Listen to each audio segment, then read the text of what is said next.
Chapter 105. Shi Qingxian said seriously, I want to try.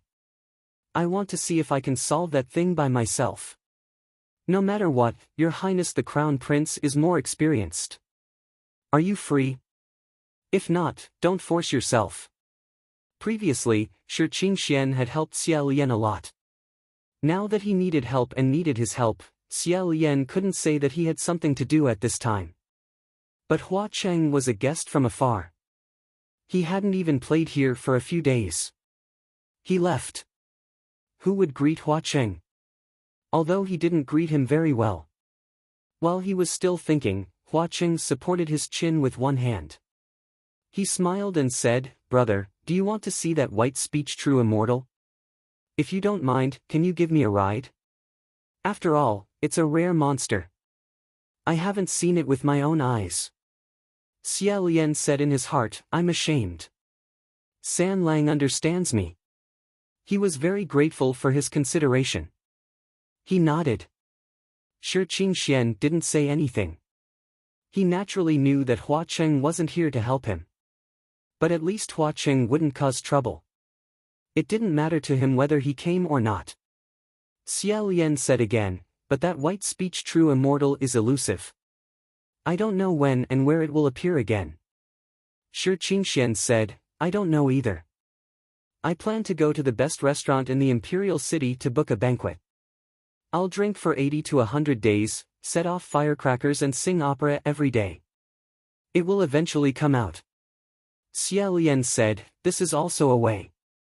However, even if it comes out, we might not be able to catch it. Know yourself and know your enemy, and you will never be defeated. Has the Wind Master investigated who its prey were in the past? How is their style? Let's see if there are any patterns to follow. Shi Qingxian said, my brother has naturally investigated this a long time ago. As he said this, he took out a scroll from his sleeve and unfolded it. Xia Lian moved closer to take a look and couldn't help but say, amazing, amazing. Good fellow. This thing was really too lazy to bait a small fish. Almost all the names on the scroll were famous and influential figures in the human world, and all of them had met a miserable end. Every one of them ended up collapsing and killing themselves. There were those who were defeated like a landslide, those who cut their own throats with their swords to end their lives, those who lost thousands of family fortunes in one day, those who lost 3 feet of white silk, those who sought fame and fortune but could not get it, those who were tossed and turned, forever lost. These people weren't defeated by the true immortals, but by the fear of losing in their hearts. However, there was no emperor on the list. True emperors were protected by the aura of the Son of Heaven, making it hard for evil spirits to invade their bodies.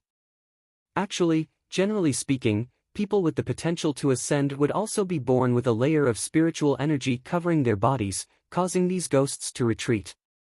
Therefore, Xia Lian faintly felt that Shi Qingxian being entangled by that thing was not that simple. Maybe someone had secretly done something to deliberately target him. If that was really the case, this person was definitely not simple. However, Shi Qingxian was still a baby when he was targeted, so how did he provoke such an incredible character? At this time, Hua Cheng said, Brother, can you lend it to me to take a look? Xia Lian handed the scroll over to him and said, Look. Hua Cheng scanned the scroll roughly and asked, Who wrote this scroll? Shi Qingxian said, My brother. What happened? Hua Cheng threw the scroll on the table and said, It's nothing much. Ridiculously wrong. I suggest that your brother refine it. Shi Qingxian was about to make a decision when he heard this, blood rain on flowers. Xia Lian pulled him back and said apologetically, Lord Wind Master, please sit down, sit down. Forget it, San Lang has always spoken like this, he didn't do it on purpose. Shi Qingxian sat down and doubted himself, always spoken like this. Xia Lian turned to Hua Cheng and asked, San Lang, what you said was ridiculously wrong, where did you go wrong? Hua Cheng also leaned over to him, and the two of them sat much closer. Hua Cheng pointed to a few names and said, These few, they're wrong. Xia Lian looked at them seriously. Those few were all hegemons who had committed a lot of crimes. He said, "How did you know?" Hua Qing said, "Because I killed these few." Xia Lian said, "Aren't these all suicides?" Hua Qing said, "Before I made my move, I sent someone to greet them first, and they ended their own lives. I don't know if this counts as me killing them." He didn't know if this counted as him killing them, but it could probably be considered very honest. Shi Qingxian coughed a few times uncomfortably. His lips moved slightly as he said, "Ghosts, can you not honestly describe how you killed people in front of the heavenly officials? Ghosts, can you not openly discuss this kind of problem with the heavenly officials in front of other heavenly officials?" Hua Qing pointed to a few more names and said, "These few, they're also wrong." Xia Lian said, "Who killed them?" Hua Qing said, "Blackwater killed them." Xia Lian was startled and said, "That Blackwater Xian ghost, isn't he always very low-key?" Hua Qing said, "That doesn't mean he won't kill people." Immediately, he said to Shi Qingxian, "The scroll that Zun Xiong gave you is full of mistakes." He didn't even bother to check it. Instead, it's very suspicious. It's just a pile of rags. So I suggest you tear it up and rewrite it. Shi Qingxian snatched back the scroll and said, "My brother wouldn't do that." Although his words were weak and feeble, his tone was very firm. Shi Wudu shouldn't be careless about his younger brother's matter. Then, there was another possibility. Xia Lian asked, "Every profession has its own specialization. In the process of investigating, Lord Shueisha should have also borrowed the power of others. May I ask who the person who organized the scroll was?" After hesitating for a moment, Shi Qingxian said, "Ling Wen." Xia Lian rubbed the space between his eyebrows and didn't say anything. Although the Lingwen Palace was always scolded by the heavenly officials of the other palaces for being inefficient, they wouldn't make so many mistakes. It was simply a perfunctory draft. The relationship between the malignant tumors seemed to be quite good, at least on the surface. As for what twists and turns there were, outsiders probably wouldn't be able to figure it out. Hua Qing leaned back and continued, "How do you distinguish between the real and the fake? Let me tell you another thing. Once a true immortal sets his eyes on a prey, he will cut the weeds and eliminate the roots. Not only will his prey collapse and die, but the prey's relatives and friends will also be affected. Therefore, those above that only one of them died, while their relatives and friends are still alive and well, are all wrong." Hearing this, Shi Qingxuan's face paled for a moment. Immediately after, he pulled himself together and laughed dryly at Ming Yi. "Then wouldn't Brother Ming also be in danger? You're my best friend." Ming Yi sat a little further away from him. His face was filled with the words, "Can I not want you, my best friend?" With this move, he sat closer to Xia Lian. Hua Cheng's gaze swept over him, his gaze like a knife. Seeing that Shi Qingxian didn't forget to joke at this time, Xia Lian couldn't help but laugh. However, he could also faintly see the uneasiness of the Wind Master. It would be better to say that it was precisely because of the uneasiness that he had to restrain himself by doubling his excitement. Shi Qingxian opened his Wind Master fan, fanning 5 to 6 times faster than usual. His black hair was messy in the strong wind as he said, "Then let's go now. We'll go to the most gorgeous building to indulge ourselves in luxury. I want to see if it still dares to come out with so many of us. We have a lot of people, ha ha ha ha ha." Xia Lian said, "Wind Master, please calm down first. Wait for me for a moment, there are still some small matters in my monastery that need to be dealt with properly." He didn't know how many days this trip would take. With 2 children, 2 mouths, and a dead ghost attached to a living person's body, he couldn't just ignore it. He wanted to find a reliable family in the village to help take care of this place, but Hua Qing knew every one of his considerations like the back of his hand. He said, "If brother must go, then don't worry about it. I have people. After you leave, there will naturally be someone to take care of this place." Xia Lian let out a sigh of relief and said, "Thank you, San Lang. It's still better to have someone look after this place." Hua Qing also laughed and said, "That's right. Someone needs to keep an eye on it." The two of them clearly didn't have the same meaning when they said look and stare. However, no one pursued the matter. Ming Yi moved away the altar and drew 1,000 miles shrinking array on the ground. Shi Qingxian fanned faster and faster until the afterimage of the fan could no longer be seen. He said, "That's right, Your Highness the Crown Prince, I forgot to ask just now. Who exactly was that person at the door? Did I provoke him?" The moment he opened his mouth, he said those words. Unexpectedly, he only casually asked this question at the end.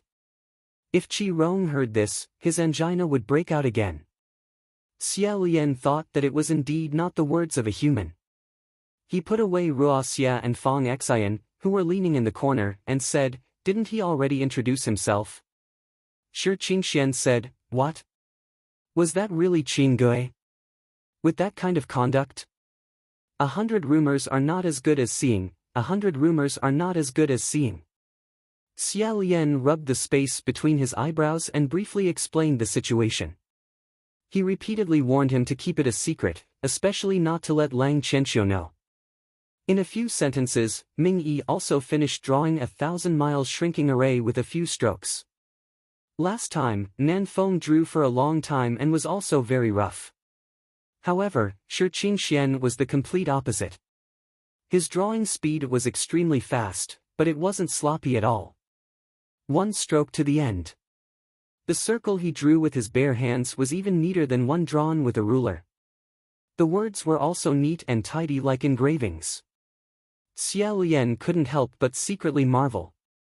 When the array was completed, Ming Yi said, "Let's go."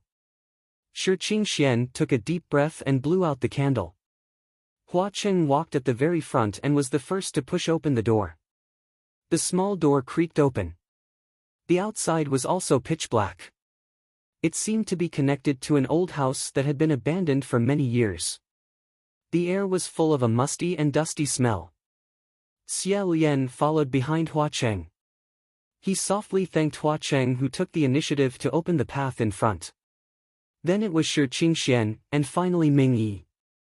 After he came out, he closed the door behind him. Just as the door was about to close, a voice suddenly came from behind the door in the darkness. "The place you are going will become a nightmare you never want to remember again." As soon as he heard this voice, Xia Lian kicked out. The door was destroyed by him on the spot. However, after the array was used, it had already lost its effectiveness. Behind the door wasn't Pu Chi Monastery, but a pile of scrap metal. Xia Lian coughed violently. He was a little glad that he didn't break the door Hua Cheng made. He covered his face with his sleeves and said, "Was that the white speech true immortal just now?" Shi Qingxian gripped his horsetail whisk and fan tightly and said, "It's its voice. Will it always be by my side?" Xia Lian waved away the dust and denied, "It won't. There were 3 heavenly officials and a ghost king in the house just now. If there was something following you, how could we not notice it? It must have just arrived." Ming Yi also said, "Calm down." Shi Qingxian said, "Calm down. I'm very calm. I've calmed down a long time ago." However, Hua Cheng said leisurely in front, "It's important to be calm, but it's not certain that you'll be fine. Does anyone know where this is?" Xia Lian looked around and also said, "Aren't we going to the best restaurant in the Imperial City?" No matter how he looked at it, this abandoned old house didn't look like the restaurant that Shi Qingxian was talking about. The 4 of them walked around for a while and touched the door. It was actually locked by a few big locks. Xia Lian kicked it again, broke the lock, and opened the door. After opening the door, what appeared in front of the 4 of them wasn't a mountain of knives or a sea of fire, nor was it a mysterious evil scene. Instead, it was an ordinary, dull little town. Hua Cheng raised his eyebrows and said, "The Imperial City shouldn't look like this." Xia Lian also felt the same way. The bearing of the Imperial City couldn't be compared to this small town. He turned around and said, "Lord Geomaster, did you draw the wrong array?" However, Ming Yi said, "I didn't draw it wrong. The original connection was not here." Chapter 106. Shi Qingxian said, "It flashed in and tampered with the formation after we left the Pu Chi temple." Then, he overturned it. No. It can't be like that. Xie Lian also said, impossible. We had already pushed open the door and came out. Even if it flashed in and tampered with it, we should have arrived at the original location because the formation had already been activated, so it would be useless to change it. Therefore, it could only make a move for a moment. It was also the short moment when Ming Yi finished drawing the formation and Shi Qingxian blew out the candles that the entire Pu Qi temple fell into darkness. However, this contradicted what Xie Lian had said just now. Shi Qingxian said, but in the room just now, there were clearly only the four of us. In a small Pu Qi temple. 3 priests, a ghost king. If there was something along the way, how could they not know? And if one of them took advantage of the darkness to do something, the most likely. Who could it be? Shi Qingxian could not help but glance at Hua Cheng. Although he immediately stopped, Hua Cheng did not miss this glance and said with a smile, why are you looking at me? According to what I said, don't you think the Geomaster is more suspicious? Ming Yi also glanced at him. Hua Cheng said, don't just guess who did it later. What if the formation he drew at the beginning was wrong? Ming Yi did not refute, he did not express it. Shi Qingxian could not bear to listen any longer and said, Lord Hua City, wait a moment. I know you guys have a grudge before, however, Brother Ming is really not such a person. This time, he was just temporarily pulled over to help me, there is no reason to do so. Hua Cheng said, there is not necessarily a reason to do something. Actually, Lord Wind Master, you are also very suspicious. Ha! Shi Qingxian never thought that this would work. He pointed at himself. Who? Me? Hua Cheng said, yes. A thief calling to catch a thief is very strange. Why are you here? If you and your brother were really so afraid of the white words true immortal, why would you tidy up such a pile of rags? It is not impossible to say that the two of you colluded to set up a trap and deliberately led us here. Looking at his expression, it was obvious that he was just spouting nonsense without the slightest scruple. However, he did it in a way that made it seem as if everyone was worthy of suspicion. Shi Qingxian was about to waver as he said, Am I that bored? Hua Cheng smiled and said, likewise. I'm not that bored. Whatever the other party used to hit him, he would use the exact same method to hit back. Xie Lian was thinking about something. He waved his hand and said, all right, all of you stop. The matter hasn't even been resolved yet and you're already suspecting your own people. Hua Cheng laughed heartily and stopped talking. His attitude was very clear. He was not going to help, nor was he going to cause trouble. He was purely here to play. There was no need to count on him, no need to be wary of him. After muttering to himself irresolutely for a moment, Xie Lian said, actually, there's another possibility. When the Geomaster inside the house finished drawing the formation, there was already someone outside the house who drew an even stronger formation on the door. At that time, in order to prevent Qi Rong, who was outside the house, from hearing their conversation, Shi Qingxian cast an isolation spell, and the Pu Qi temple was sealed. Relatively speaking, it was not easy to be discovered if they did something outside the house. When two similar formations collided, the stronger one would win. This stronger did not only depend on the level of the person who set up the formation, but also depended on the materials used to draw the formation. At that time, Ming Yi used aged cinnabar that Xie Lian picked up when he was collecting junk and didn't want. If someone used fresh blood to hold the line, it would naturally be better. Shi Qingxian immediately accepted this possibility and said, outside the house? Could it be Qing Gui? He's already like that, can he still cause trouble? Xie Lian said, it can't be. Hua Cheng calmly said, he shouldn't even think about moving for 7 days. However, he isn't the only one outside the house. These words seem to have a hidden meaning. Xie Lian said, in short, let's not make wild guesses first, lest we hurt each other's trust. After walking a few steps, he said, that monster's words are really strange. Why did he say that this place will become a nightmare that the Wind Master never wants to remember? Will we encounter anything in this place? Looking around, Shi Qingxian slightly frowned and said, "Wait. This place seems to be..." Before he finished speaking, he suddenly saw Ming Yi's gaze turn cold. His palm struck out through the air towards the back of Shi Qingxuan's head. Xia Lian shouted, "Wind Master, be careful of your back." However, he saw Ming Yi's palm split open a wide square object with a bang. That thing fell from the sky and smashed straight toward Shi Qingxuan's head.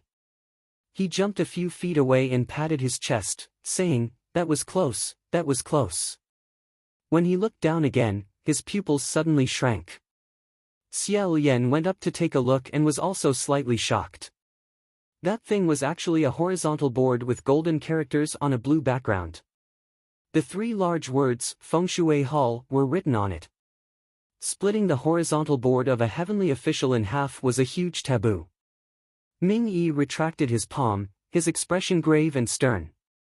Shi Qingxian was stunned for a moment, then immediately waved his sleeves and swept away the two halves of the board. He said in a low voice, "Keep it a secret, keep it a secret. Don't tell anyone. If my brother knew that his board was smashed, he would definitely go crazy." Xia Lian turned around and said, "This is actually a Feng Shui hall." That's right, the dilapidated house that they came out of was a Feng Shui hall. The Navy Master was the god of wealth, there was no one who did not love wealth. The temple that he presided over had always been full of incense, but it was actually in such a dilapidated state. It was as unbelievable as a stack of silver notes being thrown on the street and no one picking them up. Shi Qingxian rushed back into the hall. The temple was filled with cobwebs and dust, it was a desolate place where no one cared about it. After searching for a long time, he finally found two statues that were too horrible to look at in the pile of abandoned junk behind the house. The goddess statue of the Wind Master was missing arms and legs, while the god statue of the Navy Master was decapitated. Furthermore, it was not due to aging and natural damage, but it was smashed by someone with a sharp weapon. It was as if someone had vented their endless hatred on them. These two statues were carved very realistically, as if they were alive. They were in such a sorry state, lying in the dilapidated and gloomy ancient temple with a smile on their faces, it was extremely uncomfortable. Shi Qingxian hugged a statue in each of his left and right hands and said, "What kind of enmity is this?" Even though Xia Lian also felt that this scene was full of malice, in order to stabilize Shi Qingxuan's mind, he said warmly, "Master Wind, calm down. If someone worships, then someone smashes. It's just common sense in the world, there's no need to care. It must have been deliberately set up for you by that thing in order to incite your fear and absorb magic power from it." Ming Yi said concisely, "Can you do it or not? If you can't, then leave." Shi Qingxian brushed away the dust on the faces of the two statues, gritted his teeth and grabbed the Wind Master fan tightly. He suddenly stood up and said, "I can do it. I want to see what medicine it is selling in its gourd." The four of them left the dilapidated Feng Shui temple and walked around the small town. The town was very quiet and stable. It was neither prosperous nor backward, there was nothing unusual about it. It would be better to say that they were the most unusual ones. Compared to the crowd of mortals, this group of people's appearance and attire were too eye-catching. Therefore, not long after, they flashed into an alley and changed their attire. Xia Lian's original attire was very simple, so there was no need to change. The other three people changed completely from head to toe.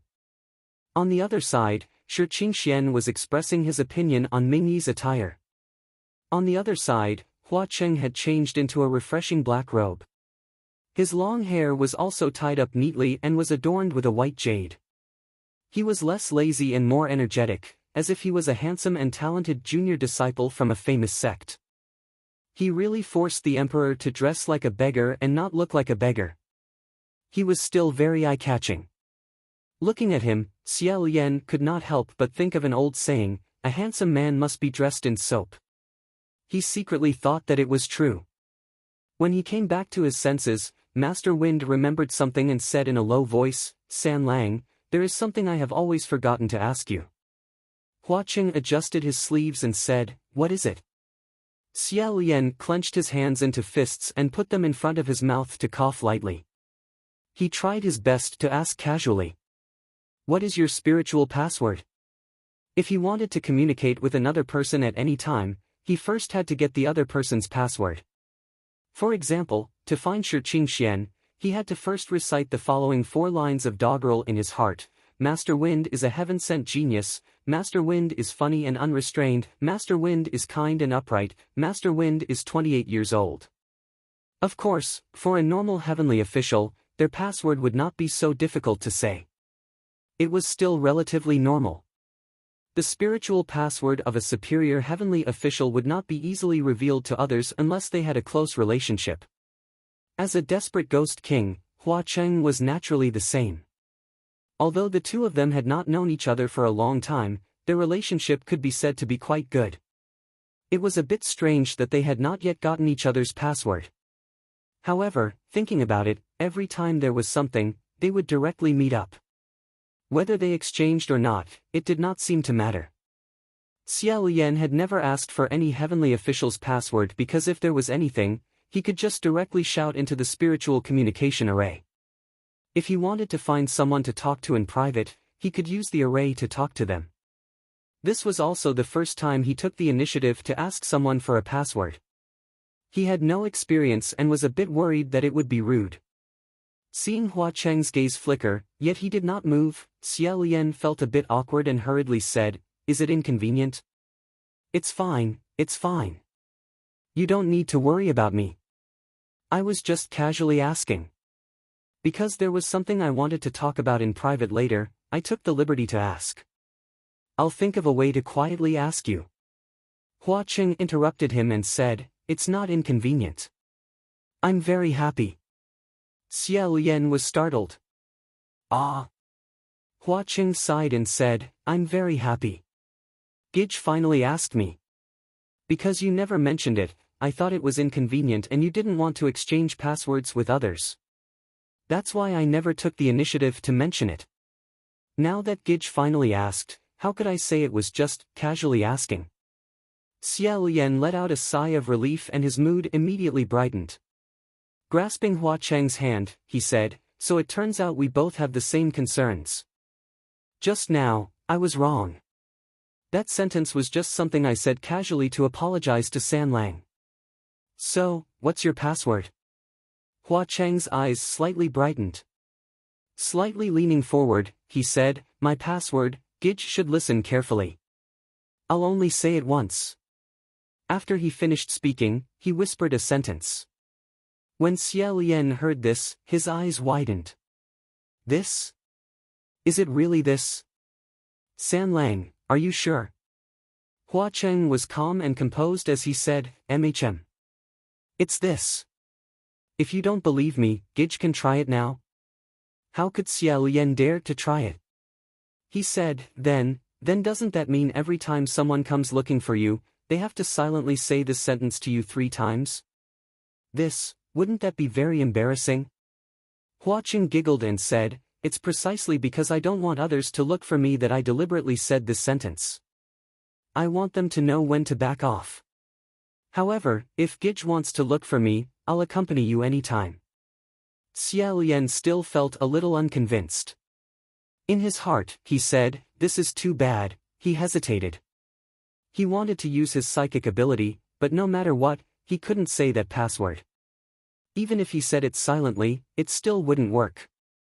Seeing Xia Lian cover half his face and turn his head away, unable to make up his mind, Hua Cheng finally laughed enough and said, Okay. If Gij doesn't dare to say it, I'll look for you. What's your password?" Xia Lian turned his head and said, "Just recite the Tao Te Ching 1,000 times." Hua Cheng raised an eyebrow. After a while, Xia Lian heard his voice in his ear, "Just recite the Tao Te Ching 1,000 times, these 11 words, right?" The two of them were clearly standing face to face, but they didn't say a word. They communicated with their eyes and used a voice that others couldn't hear to whisper to each other. It was quite interesting. Xia Lian also used his psychic ability to reply, "Yes. You actually didn't fall for it." Hua Cheng blinked and continued to reply, Ha ha ha ha, I almost fell for it. This is really too interesting. Xia Lian also blinked and revealed a smile. It should be known that this password was something that he had seriously thought up 800 years ago. He thought it was very interesting, so he used it after ascending. However, many other heavenly officials didn't seem to find it interesting. Even after falling for it, they were speechless. Mu Qing directly said, "Your Highness, this idea of yours is too cold. Forgive me for not being able to laugh." Although Feng Xian laughed until he was rolling on the ground and shouting himself hoarse, Feng Xian's sense of humor was very low and inexplicable. He laughed, but Xia Lian didn't feel any sense of accomplishment. Since Hua Cheng also laughed now, it probably meant that it was really a bit interesting.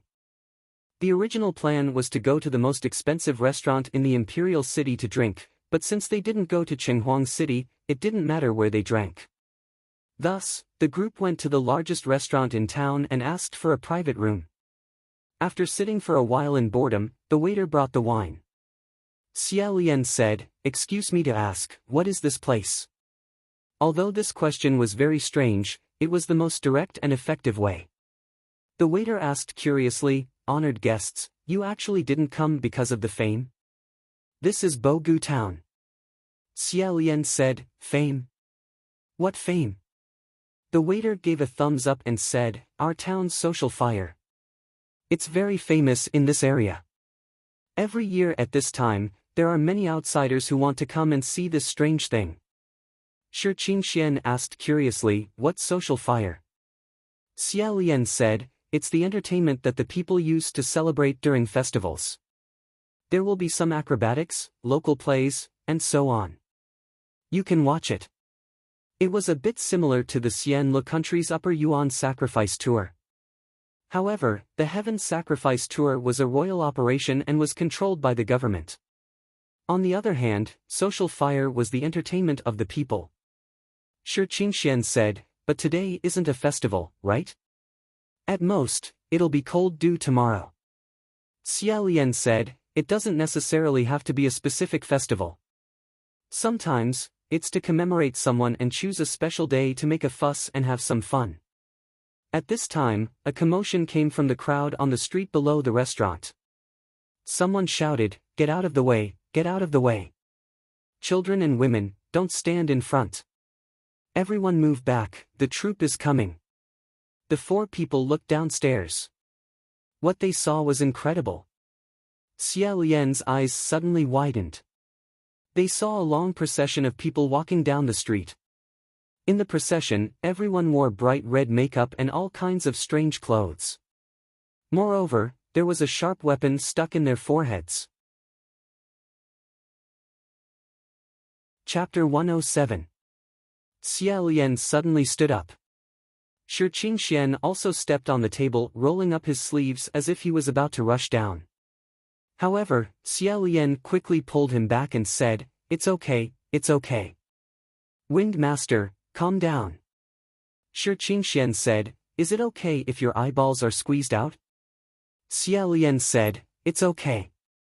It's really rare to see the Blood Society fire here." Shi Qingxian quickly took his feet off the table and said, "Blood Society fire? What's that?" The two sat down again. Xia Lian said, "Different places have different schools of fire. The Blood Society fire is a special school. It's extremely rare. I've only heard of it. I've never seen it because its performance is bloody and strange. And the makeup technique is top secret. It's getting rarer and rarer now." Shi Qingxian was stunned. "Makeup technique? Are these all fake? This is too realistic. I thought it was made by some evil method." What he said was not an exaggeration. Xia Lian also sighed, "There are many capable people among the people." Looking at those wandering performers, not only did the sharp weapons on their foreheads penetrate 3 points. Some of them had their intestines pierced and their stomachs rotted, missing arms and legs. Some of them were crawling on the ground, crying. There were also a few people carrying a tall wooden frame. There was a woman hanging from a beam. Her neck was tied with a rope, as if she had hanged herself. 2 more people came, dragging a girl by her legs. The girl's clothes were torn to tatters. She was dragged face down, leaving a long trail of blood on the ground. It really looked like a scene from hell. It was clearly a performance by people, but it was much more terrifying than the ghost city, which was full of ghosts. Compared to this place, the ghost city was simply a bustling bazaar on earth. No one knew how that makeup was done. Even if Xie Lian had heard of this tradition, when he first saw it, he almost thought that it was a demon. Many women and children couldn't hold back their curiosity and wanted to squeeze in front of the crowd to see, but when they saw it, they were so scared that they screamed and retreated. Shi Qingxian said, "Your Highness, didn't you say that the social fire is to celebrate? How can there be such a celebration? People are going to be scared away. The little girls will have nightmares. Will people really be happy to see this kind of performance?" Whether people would be happy to see this kind of performance, it was really hard to say. As a matter of fact, killing and seeing blood would indeed excite people. Regardless of whether there was fear or not, after the fear, many people would feel a trace of pleasure in their hearts. There seemed to be a name for this kind of blood society fire in the local dialect called stabbing happiness. Xie Lian's understanding of it was, stab someone to death with a knife, and you would feel happy in your heart. In the depths of people's hearts, there was a thirst for slaughter. But of course, Xie Lian wouldn't say so much. He just looked at it attentively for a while. In the majestic parade, there was a black-clothed, white-faced man. He was tall and skinny, holding a sharp weapon in his hand. He suddenly smashed towards the head of a gorgeously dressed performer. The knife immediately pierced into the other party's head, and he then used a long spear to lift the other party up and hang him in the air. It was extremely cruel and bloody, as if he had really killed someone on the spot. The crowd screamed in fear, and there was also a wave of applause. Xie Lian said, "I'm guessing that they're acting out a story. This black-clothed man should be the main character, and the people he killed should be the antagonist, the villains. The whole story wants to express punishing evil and promoting good." Speaking up to this point, Xie Lian's heart suddenly moved, and he said, "Master Feng, look carefully." Shi Qingxian said, "I'm looking." Xie Lian said, "I'm letting you watch the story. Look at what kind of people they're acting out, and what kind of story they're telling. There must be a reason why that vernacular true immortal sent you here. It just happened to pick today, maybe it was to let you watch this blood society fire." The black-clothed man's eyebrows were tightly locked, and his expression was one of pain. He killed over 100 villains in the parade, and he himself was also stabbed by a messy mess of sharp weapons. In the end, he hugged several corpses with their skin and flesh split open, and white silk hung from their throats. He hung his head and didn't move, unexpectedly ending up in mutual destruction. One parade passed by, and the next parade continued to act, and so on. Xie Lian said, "Do you guys see what the story is?" Shi Qingxuan's eyebrows were tightly locked, and he said, "No. I don't feel like I understand it. I don't really understand. He's just killing people." Besides Xie Lian, Hua Chen unhurriedly said, "Presumably, it's not a story that everyone knows. Ask the locals, and see if it's from a local character's journal." Coincidentally, the waiter of the restaurant came up again to deliver food. He asked, "Honored guests, is it good? Is it exciting?" Xie Lian said, "It's good, it's exciting." "This waiter, may I ask, who is the person your town's blood society fire is acting out?"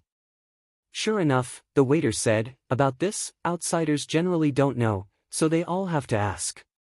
Our Bogu town's blood society fire is acting out the story of a local legend.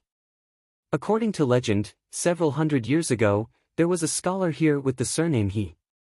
This He Sheng, although his family is very poor, he's very capable. Ever since he was young, he's been frighteningly smart.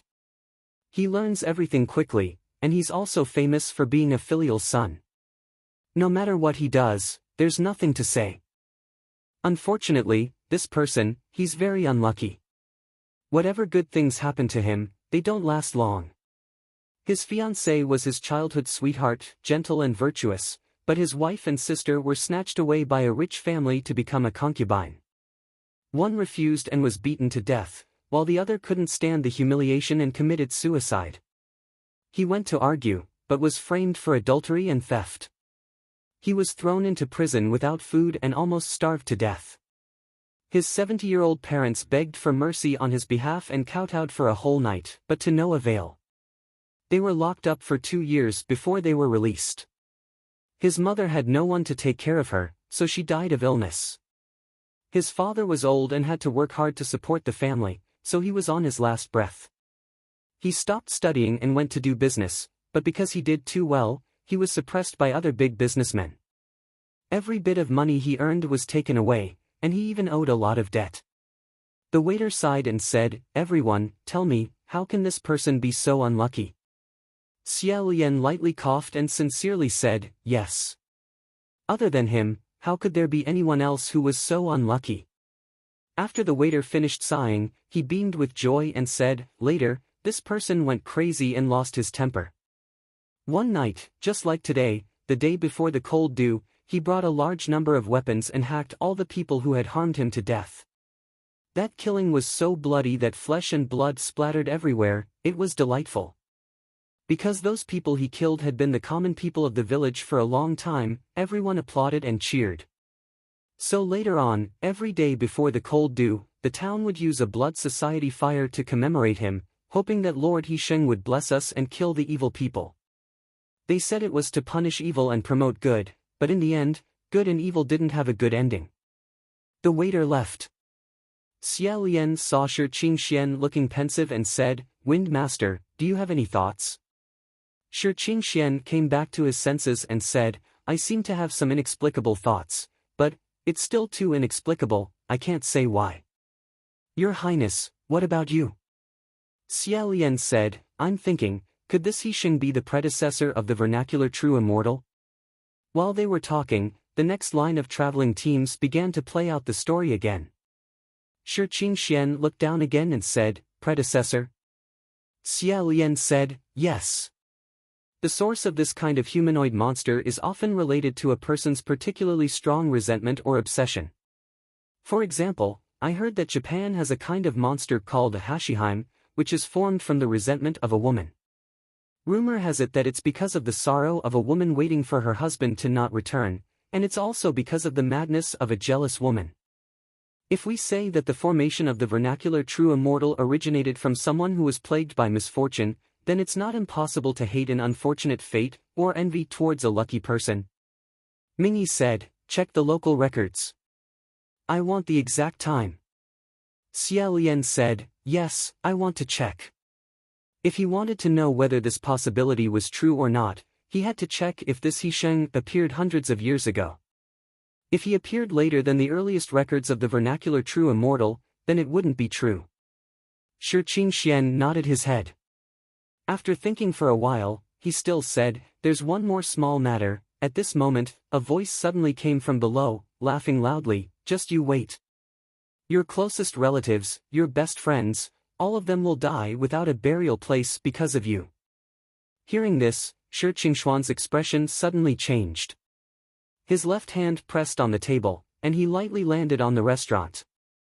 That voice came from the crowd of people.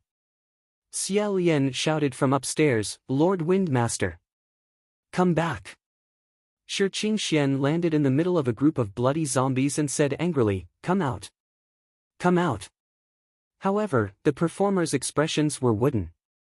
They completely ignored him and continued to walk forward as if they were sleepwalking. Shi Qingxian was led around in circles by the flow of people. He couldn't tell which person had a problem at all. When he saw one suspicious, he wanted to knock it down with his fan. When he saw another, he was even more suspicious. If he knocked the wrong person, then it would be a human life. Hua Cheng placed the untouched vegetables on his plate into a smiling face. He didn't even raise his head and said, "It's useless." It's very easy for an old monster with 1,000 years of cultivation to hide the fox's tail. In such a strange group of people, it was too easy to sneak in. Moreover, the form of the vernacular true immortals was originally very similar to humans, let alone the vernacular true immortals who had the highest cultivation among them. After a while, Ming Yi also jumped down the stairs and brought Shi Qingxian out. The group of people left the main street and walked towards the Fengshui temple. Shi Qingxuan's hand that was holding the fan was still trembling slightly. Compared to the fear at the beginning, it was now as if he was angry. He carried a wine pot out of the restaurant. After walking for a while, he took a big gulp and the blood in his eyes gradually dissipated. He said, "Brother Ming, it's better if you don't be my best friend for the time being. Wait until I kill this damn thing, then you can be back." However, Ming Yi said rudely, "Who is that? I'm not one to begin with." Shi Qingxian was furious. "Brother Ming, this is very boring.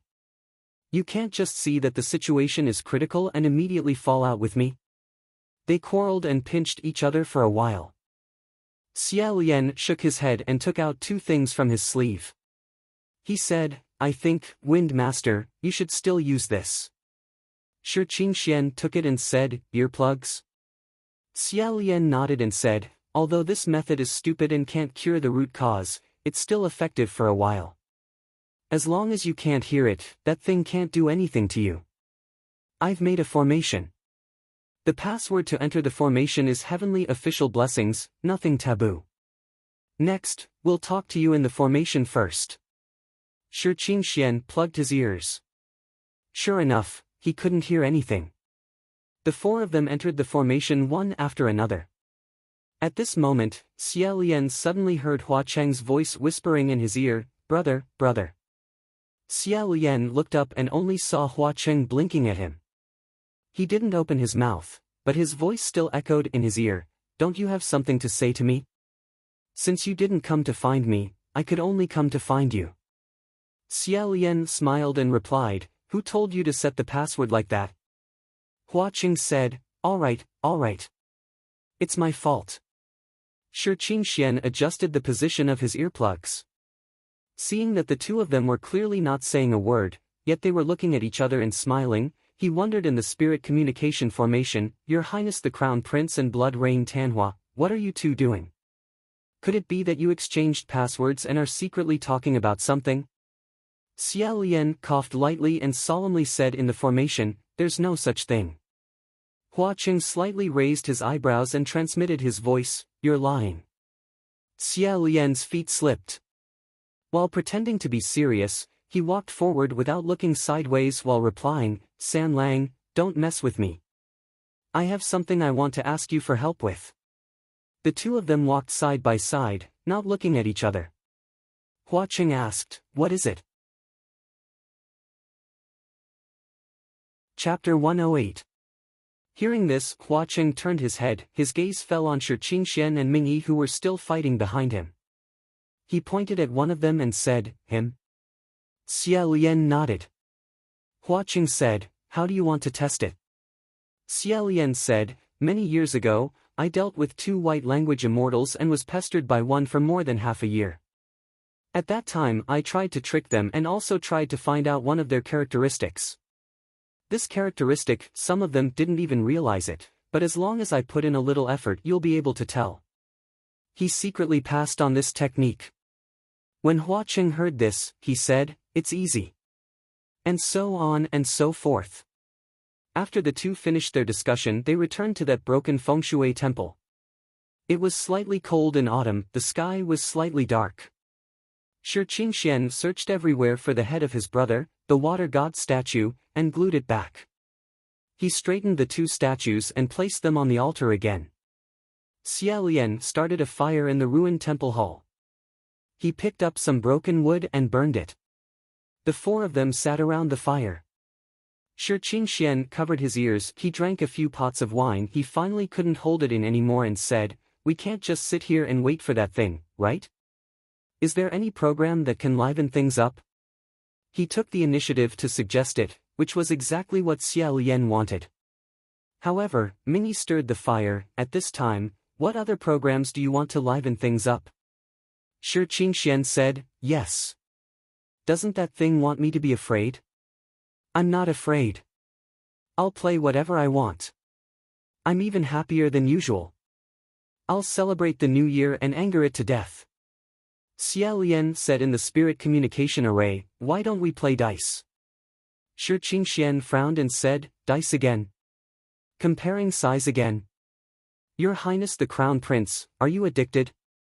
Xia Lian said, how could I? Shi Qingxian said, forget it. Anyway, I don't have anything else on hand, so I'll play. But there are 4 of us. It's a bit messy when we play. Xia Lian said, it won't be messy. It's like this. He opened his palm and there were 2 small and exquisite dice. Xia Lian said, the 4 of us will be divided into 2 groups. San Lang and I will form a team, and the 2 of you will form a team. We'll see who has better luck. 2 dice, 1 roll per group, 1 roll per person, and the result would be recorded. The team with more points wins. Furthermore, they can request the other team with less points to answer their questions or do one thing. Shi Qingxian said, I have a question. Xia Lian said, please ask. Shi Qingxuan's legs trembled as he said, why? Of course, the 2 of you are in the same team, Your Highness. Have you considered our feelings before you divided yourselves into groups? Xia Lian coughed lightly and said, well, if you guys want to change groups, that's fine too. There is no difference. Shi Qingxian inserted the horsetail whisk into his collar and said, forget it. Actually, I don't have any objections to this grouping. But since Blood Rain Tanhua is so lucky, wouldn't our team be at a disadvantage? Xia Lian smiled and said, you can't say that. Although San Lang's luck was extremely good in our group, my luck was extremely bad. Adding them together, 1 above and 1 below, wouldn't that make it even? Shi Qingxian thought about it and felt that it made sense. He slapped his thigh and said, good. That's it. He turned his head and elbowed Ming Yi, saying, did you hear the rules, Brother Ming? Don't drag me down. Ming Yi glanced at him, and his cold voice sounded from the spirit communication array, forgive me for not accompanying you. Shi Qingxian hurriedly pinched him back and said, it's fine if you drag me down. Forget it, come. You should accompany me, otherwise, it would be so miserable for me to be in a group alone. Thus, the 4 of them simply swore to abide by the rules of the game and began to play. In the first round, Shi Qingxian threw a 5, Ming Yi threw a 4, Hua Cheng threw a 6, and Xia Lian threw a 1. Shi Qingxian was overjoyed, ha ha ha ha ha. Your Highness, your luck is really too bad, too bad. Ha ha ha ha ha.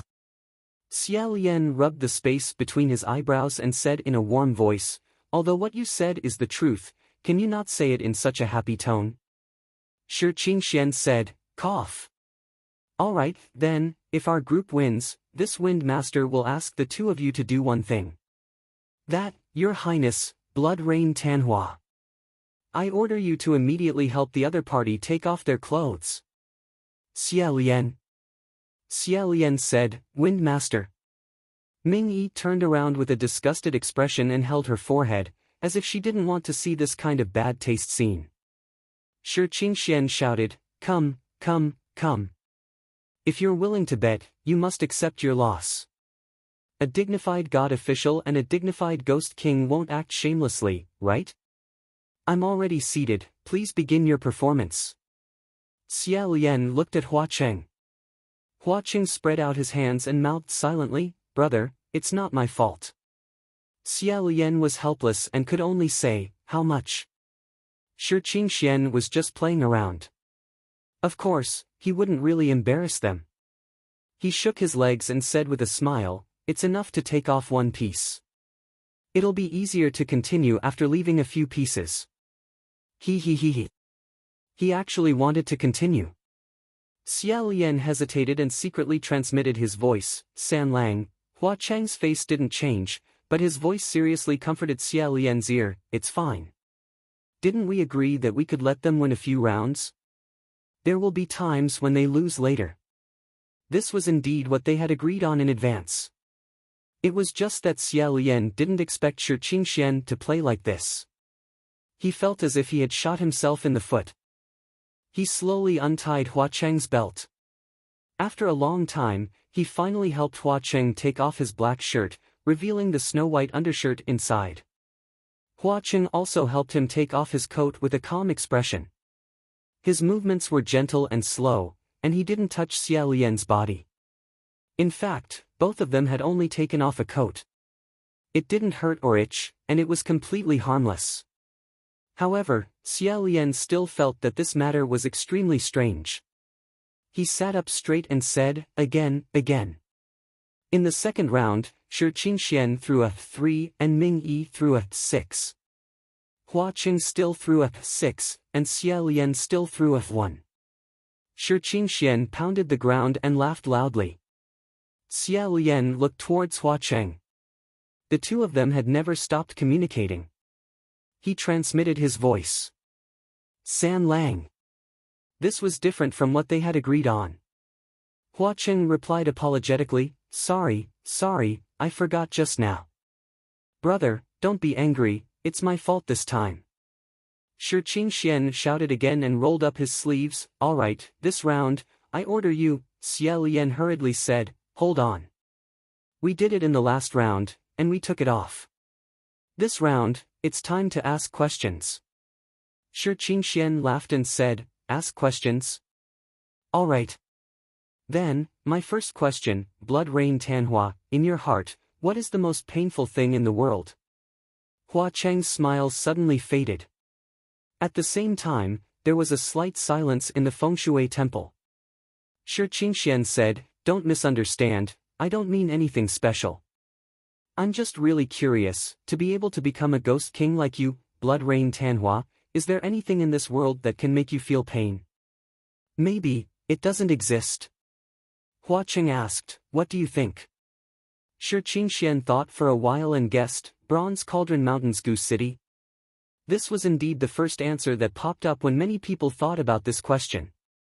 However, Hua Cheng smiled and said, there's nothing to be afraid of. Shi Qingxian asked curiously, isn't that so? Then what would it be? The corners of Hua Cheng's mouth curled up, the arc quickly disappeared, and he said, I'll tell you what it is.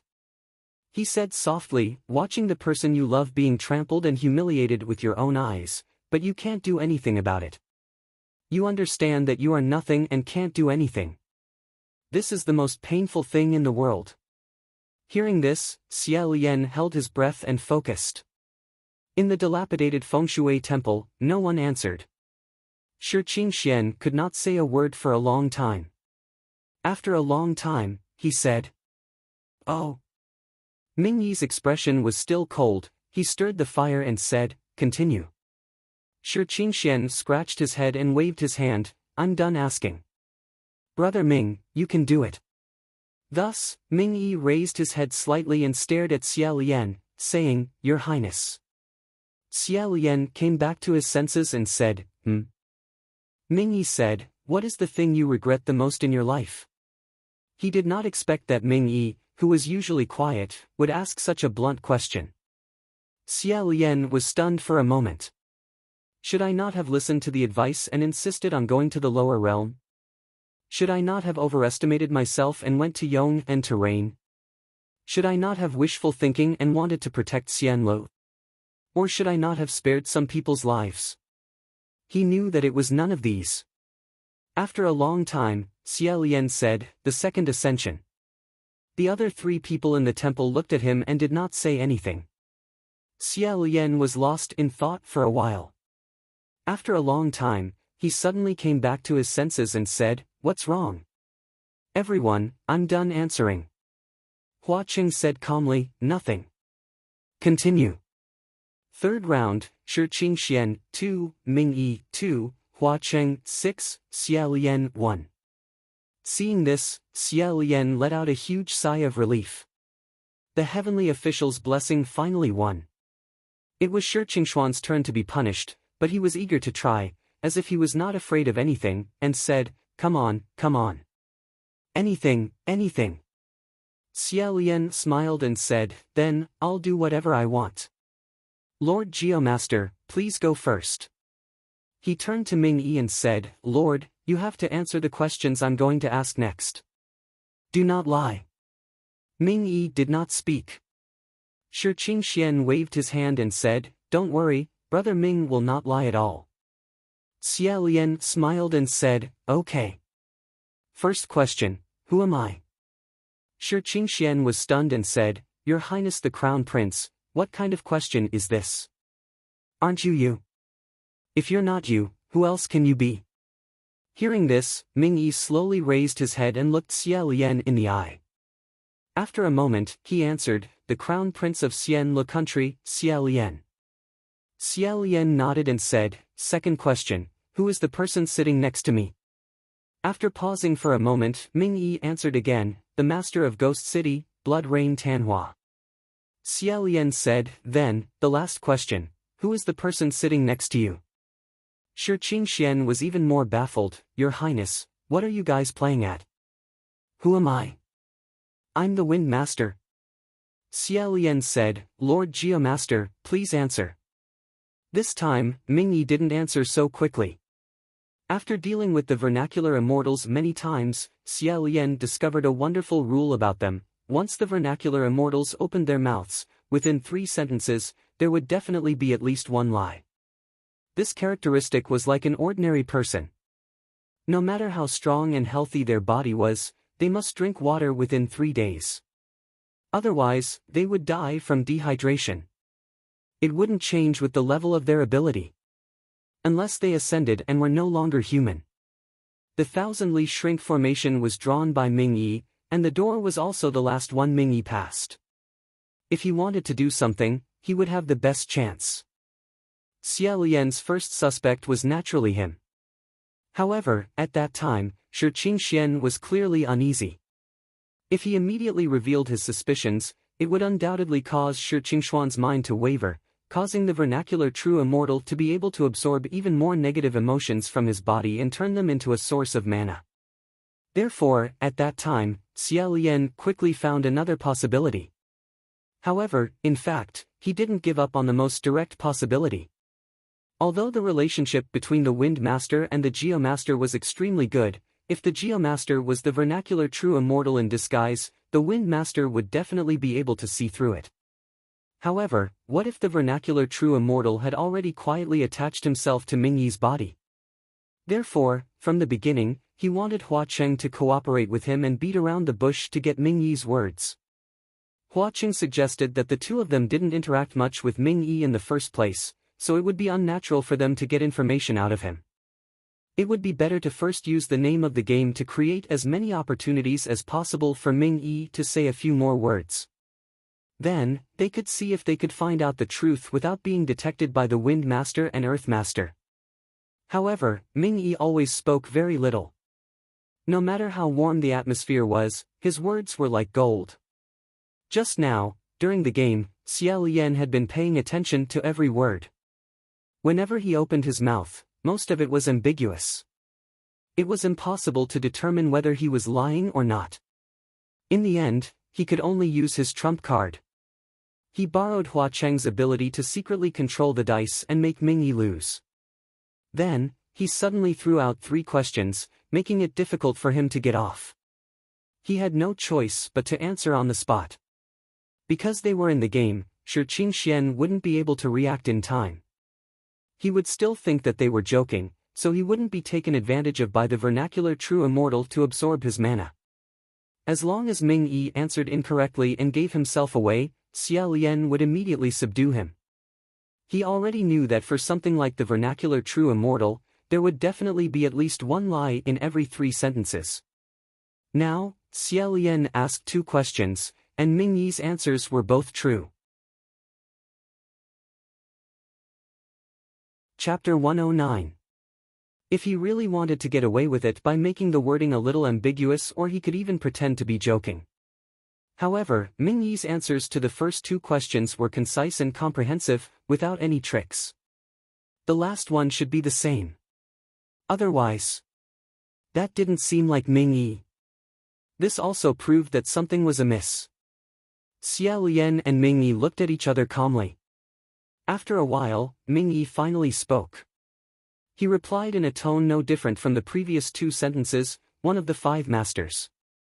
The younger brother of Navy Master Wu Du Master Feng, Qing Xian. Shi Qingxian shook his head and said, "Sigh, why didn't you say my best friend?" Mingyi looked at him. "Who is that?" Hearing this, Xie Lian breathed a sigh of relief. As mentioned earlier, although true immortals were called immortals, they were not true immortals, after all. As long as it still belonged to the category of demons and ghosts, it was impossible to get rid of the characteristics of this race. 3 sentences were enough, and all 3 sentences were undoubtedly the truth. It seemed like there was no problem with Mingyi. Unless Shi Wudu and Shi Qingxian were not biological brothers. However, this shocking reversal left everyone speechless. It should not exist. Who knew that before he could completely relax, Mingyi would suddenly make a move? It went straight for his throat. Xie Lian and Hua Cheng went to intercept his hand at the same time. The 3 hands were like 3 bolts of lightning, dazzling Shi Qingxian so much that he jumped up and said, "Brother Ming. What are you doing?" Mingyi stared at Xie Lian and said in a low voice, "You've asked 3 questions. In the previous round, I only asked 1. Xie Lian smiled faintly and said, "Lord Geomaster, please recall the rules carefully. I did not say that I could only ask 1 question per round." Mingyi said, "That's good. Let me add my question now. Who are you?" Xie Lian said, "Didn't you already answer this question yourself just now?" Mingyi said, "Perhaps I answered wrongly. Otherwise, the Crown Prince should explain why he suddenly designed this game and why he asked these 3 strange questions.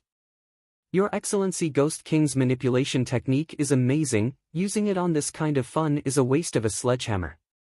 Hua Qing laughed, "What do you mean by that?" "You can use it however you like." One must know that Xie Lian and Hua Qing found Mingyi suspicious, but Mingyi also found them suspicious. Shi Qingxian did not know what they were arguing about, but he did not dare to take off his earplugs rashly. He could only say, "Stop, stop, stop. I order you all to stop immediately and tell me what happened. Otherwise, add me in." As he spoke, he also opened the Wind Master's fan. Mingyi pushed him away and said, "Move aside. Don't cause trouble." Just at this time, a sudden gust of cold wind blew past. The bonfire that the 4 of them were surrounding was blown up and down by this gust of cold wind, dancing chaotically. The fire shadows were chaotic, reflecting the faces of the male and female deities on the altar of the dilapidated temple. It looked like they were smiling yet not smiling, crying yet not crying. It was extremely strange. Mingyi grabbed Shi Qingxian again and said vigilantly, "Something is coming." Shi Qingxian had just been pushed to the ground by him and was unable to get up. Now that he was caught again, he said with stars in his eyes, "Brother Ming. Can you be nicer to me?" Mingyi said, "I'm not free." Xie Lian had been staring at the 2 deity statues and suddenly said, "Look at their eyes." The 4 of them looked back and saw that there were 4 bloodstains on the faces of the 2 smiling feng shui divine officials. There were actually tears of blood flowing from the eyes of the clay statues. Consecrating the light, erecting a statue of a deity that had received incense and worship, had a certain deterrent effect on demons, devils, and ghosts. Even if they did not retreat, they could not be destroyed or defiled by non-human things. That true immortal was indeed skilled. Shi Qingxian was still here, but it made the Wind Master's statue bleed and cry in front of the Wind Master. More and more tears of blood flowed and fell to the ground. They slowly gathered into a twisted and complicated shape. Shi Qingxian was puzzled. What is that? Is it drawing a picture? He could not understand what shape it was. He did not go near it, but changed directions and tried to figure it out. After a while, Xie Lian suddenly came to a realization, this is not a picture, this is a reversed word. He immediately shouted, "Don't look! It's written for you to see." Mingyi struck out with his palm and with a boom, the blood stain on the ground and the 2 deity statues were smashed into pieces. Shi Qingxian was dumbfounded. "Brother Ming. You, don't let my brother know, Otherwise he won't forgive you. Destroying the statues of other divine officials was a great disrespect to that divine official. But today, Mingyi first chopped the horizontal board and then the statue. This was no different from going to a restaurant and smashing their signboard and giving them 2 big slaps on the face. If word of this got out and people found out, they would definitely not let it go. It was unknown whether or not there would be a reign of terror. At this moment, Xie Lian inadvertently turned his head and suddenly saw that the words on the horizontal board that they had smashed and placed aside in the day were not right. The horizontal board was clearly written with golden words on a blue background, Feng Shui Hall, but now it had turned into a blood-red distorted word, vaguely showing the half of the word dead. He quickly covered Shi Qingshuan's eyes and shouted in the spirit communication array, "Close your eyes." Shi Qingxian said, "What's wrong now?" Xie Lian said, "Nothing, it's just that the words on your temple's plaque have changed. That thing knows that you can't hear it now, so it changed to writing." Shi Qingxian said, "Dead. Then I can't hear or see now, wouldn't I be deaf and blind?" Xie Lian let go of his hand and said, "It's okay, calm down, we're here." Ming Yi grabbed the back of Shi Qingshuan's collar and dragged him to the side. Shi Qingxian still closed his eyes, put his palms together and said, "It's really reassuring." Just as he finished speaking, there was suddenly a burst of noise outside the dilapidated temple. Xie Lian's eyes blurred and in the next moment, a large group of people screamed and rushed in like a pitch-black tide. This group of people really came in all kinds of strange shapes and sizes. Some were beheaded, some were hung, some had their heads cut by a large knife, some had their stomachs cut open, there were all kinds of things. Although Shi Qingxian couldn't hear or see, he felt that the footsteps around him were messy. In the chaos, he was pushed a few times. In the spirit communication array, he said in surprise, "What's going on? What's coming? Why are there suddenly so many people?" Xie Lian said, "It's not a big deal. It's a blood society night tour. We should just leave quickly." In some places, besides the day tours, there were also side activities at night. Not only did the swimmers want to enjoy this thrill of scaring people, many ordinary people also couldn't bear the itch in their hearts. Thus, they also imitated the makeup of the blood society and took advantage of the night to come out and scare people. Perhaps, right now, the 4 of them just happened to run into this wave of night tours.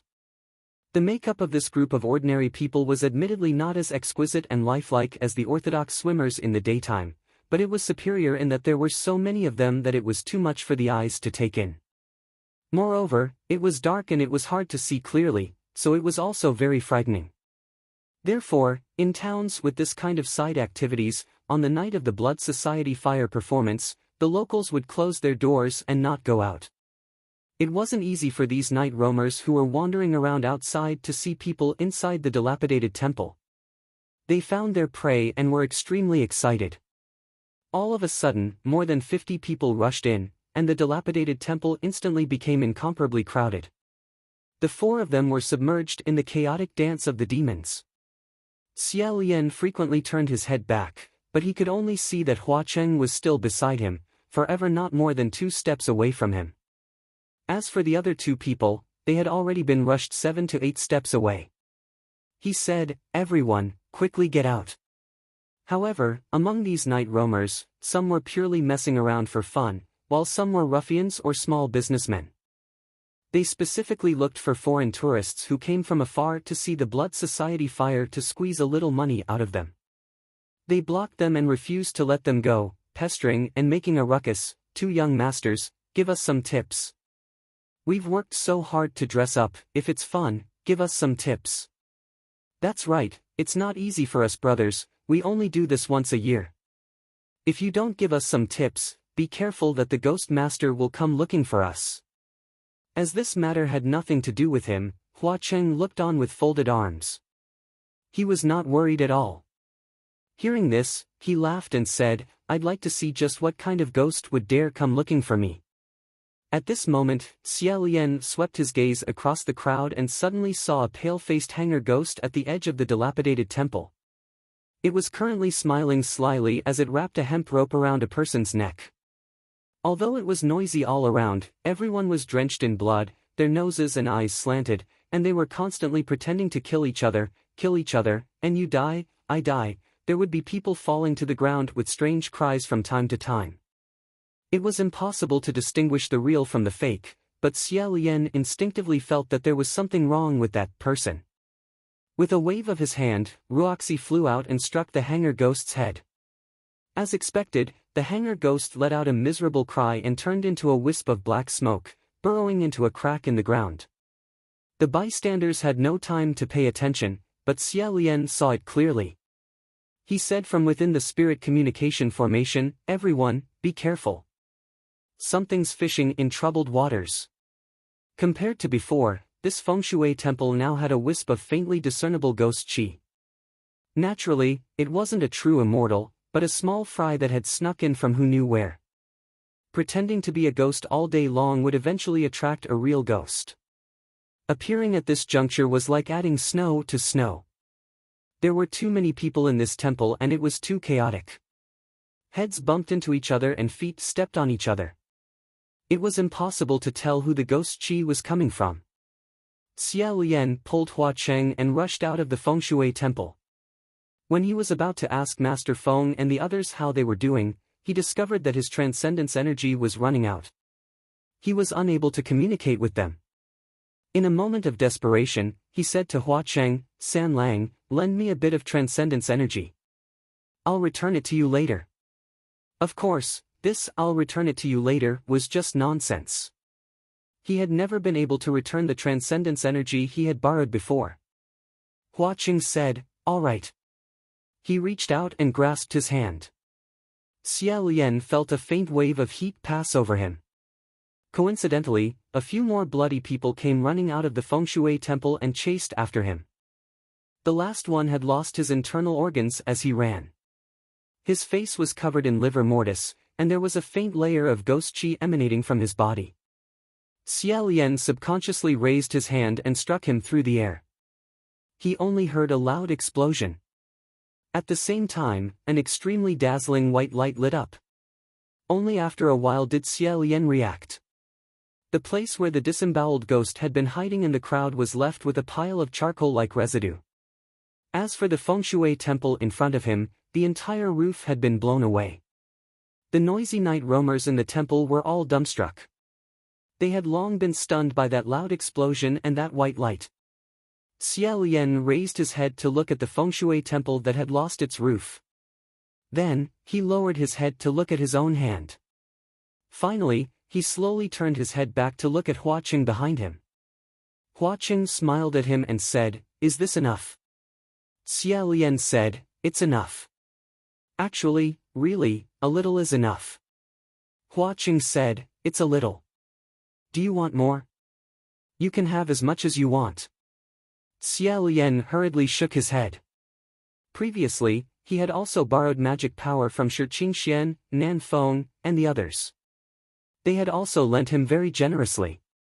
However, Xia Lian had never experienced this kind of feeling, as if the blood in his entire body had turned into electricity and was currently flowing in his body. If the magic power he borrowed before was said to be frugal, eating one mouthful at a time, not daring to waste it, then right now, he felt that it wouldn't be a problem for him to eat one bowl and pour out 10 bowls. The magic power that Hua Cheng had transferred over was too strong. It filled his entire body, so much so that Xia Lian almost didn't dare to move carelessly. He was afraid that with a wave of his hand, something next to him would explode.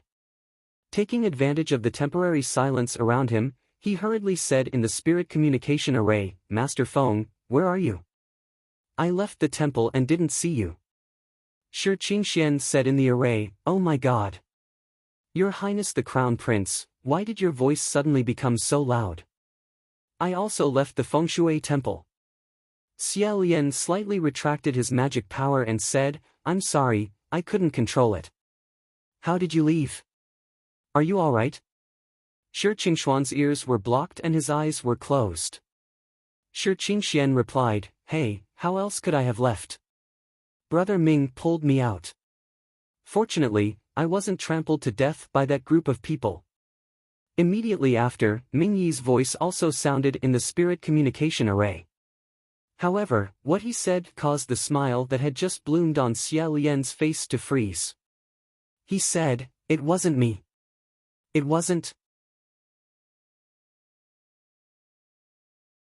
Chapter 110. Shi Qingxian did not say anything else. Xia Lian felt a sense of foreboding. "Lord Wind Master. What's wrong with you? Are you still there? What happened? Why aren't you talking?" If he had been taken away by the night roamers in the chaos, he would not have suddenly fallen silent. Could it be that he had already been killed? However, no matter how anxious he was, it was useless. He didn't even know where Master Feng was at the moment. The crowd finally quieted down. Mingyi finally escaped from the Fengshui temple. There were rules in the heaven realm. He could not abuse his magic power on mortals and casually manifest his spirit. If he killed someone, it would be a demerit. This rule made it hard for the priests who followed the rules. Otherwise, with a wave of his hand, the group of people flew along with the roof. It took a while for the crowd to react, and they shouted, It's here. It really appeared. The demon is here." The crowd dispersed in an uproar. Xia Lian said, "Sir Geomaster. Why didn't you stop the Wind Master just now? Have you seen him? When did you get separated?" Mingyi said, "Just now there was a ghost in the crowd taking advantage of the chaos to attack people. He must have seen that someone's life was in danger. To divert his attention to save her. He had beaten the ghost but lost his friend." Xia Lian said, "Let's hurry up and split up to search. He shouldn't have gone far." Suddenly, Shi Qingxuan's voice sounded again from the spirit communication array. He laughed and said, "Ha ha ha ha ha." Although the laughter was very abrupt, Xia Lian hurriedly said, "Esteemed Wind Master. What happened to you just now? You suddenly stopped talking. I thought something happened to you." Shi Qingxian said, "Ha ha ha ha ha, how is that possible? Is it that easy for a Wind Master to get into trouble? I was just joking to scare you guys." "Ha ha ha ha ha, Brother Ming, you bastard, you actually didn't hold me back. If I were to die, I would definitely come to find you." "Ha ha ha ha ha," Mingyi said, "Don't, ha ha. Speak human language." Xia Lian already knew that the more nervous this person was, the more excited he would be, the more scared he would be. "This isn't," forgetting to pause, she interrupted him, "You didn't say anything, did you? Is there any obvious change in his expression? Did you resist?" Shi Qingxian replied, "I didn't say anything." His expression did not change. There was no resistance. Xia Lian thought, "This is bad. He must have been scared silly." He softened his tone and said warmly, "Very good. Listen to me. Lord Wind Master, it's all right. Don't be afraid. Just stay the same and pretend that you didn't notice anything. If you have anything to say, just quietly say it to us through the spirit communication array. But don't let that thing find out that you already know what it is. Quietly spread out your spiritual light and form a layer of protection around your body. This will ensure that you won't fall into a pit. If there's any attack, you'll be able to sense it." Shi Qingxian wanted to cry but had no tears. "Oh. And then?" Xia Lian said, "Then take a deep breath. That's it. Do it a few more times. Do you feel better?" His voice was very gentle and comforting. Shi Qingxian said, "It seems to be a little better. Thank you, Your Highness." Xia Lian asked tentatively, "Then, what do you think will happen if you open your eyes and look at the thing that's pulling you? Would it be able to hold on?" Shi Qingxian said, "He will probably die." It seemed that if Shi Qingxian opened his eyes, his fear would reach its peak the moment he opened his eyes. He would become the best delicacy and nourishment for the true immortal. After that, he would probably lose his fighting strength. Moreover, if he opened his eyes and that thing happened to be staring at him, maybe the dignified Wind Master would start foaming at the mouth and fall like a star. Xia Lian said, then you should close your eyes.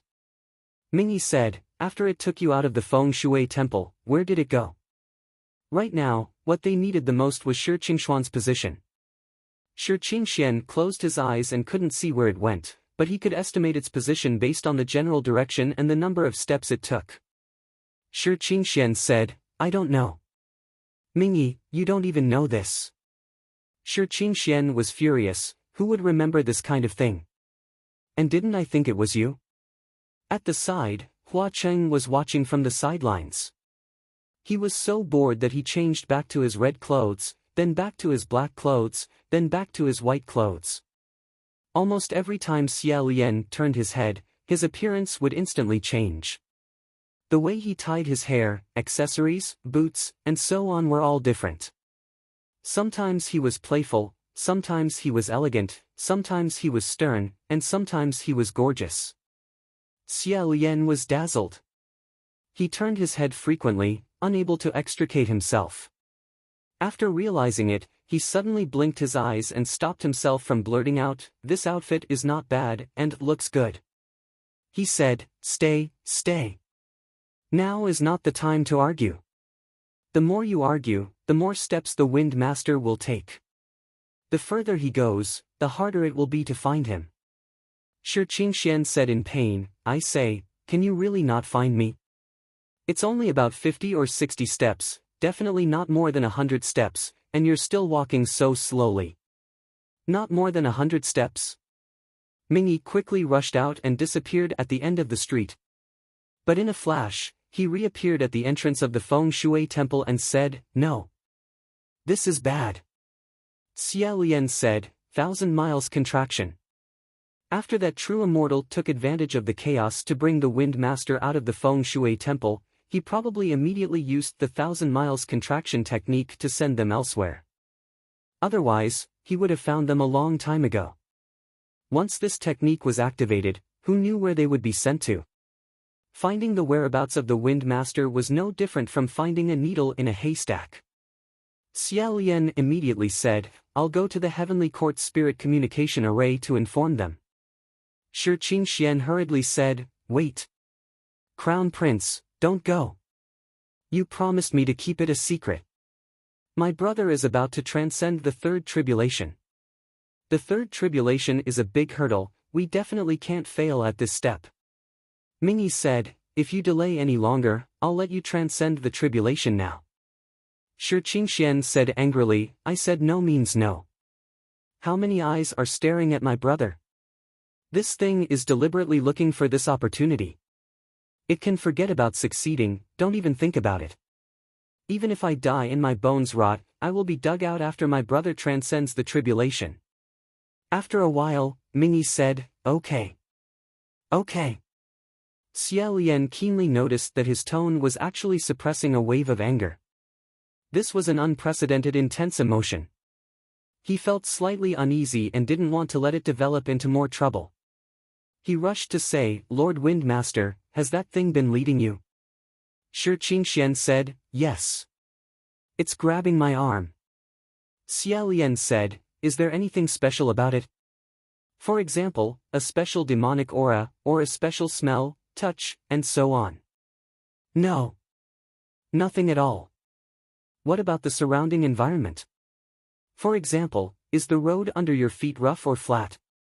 Did you step on anything or kick anything?"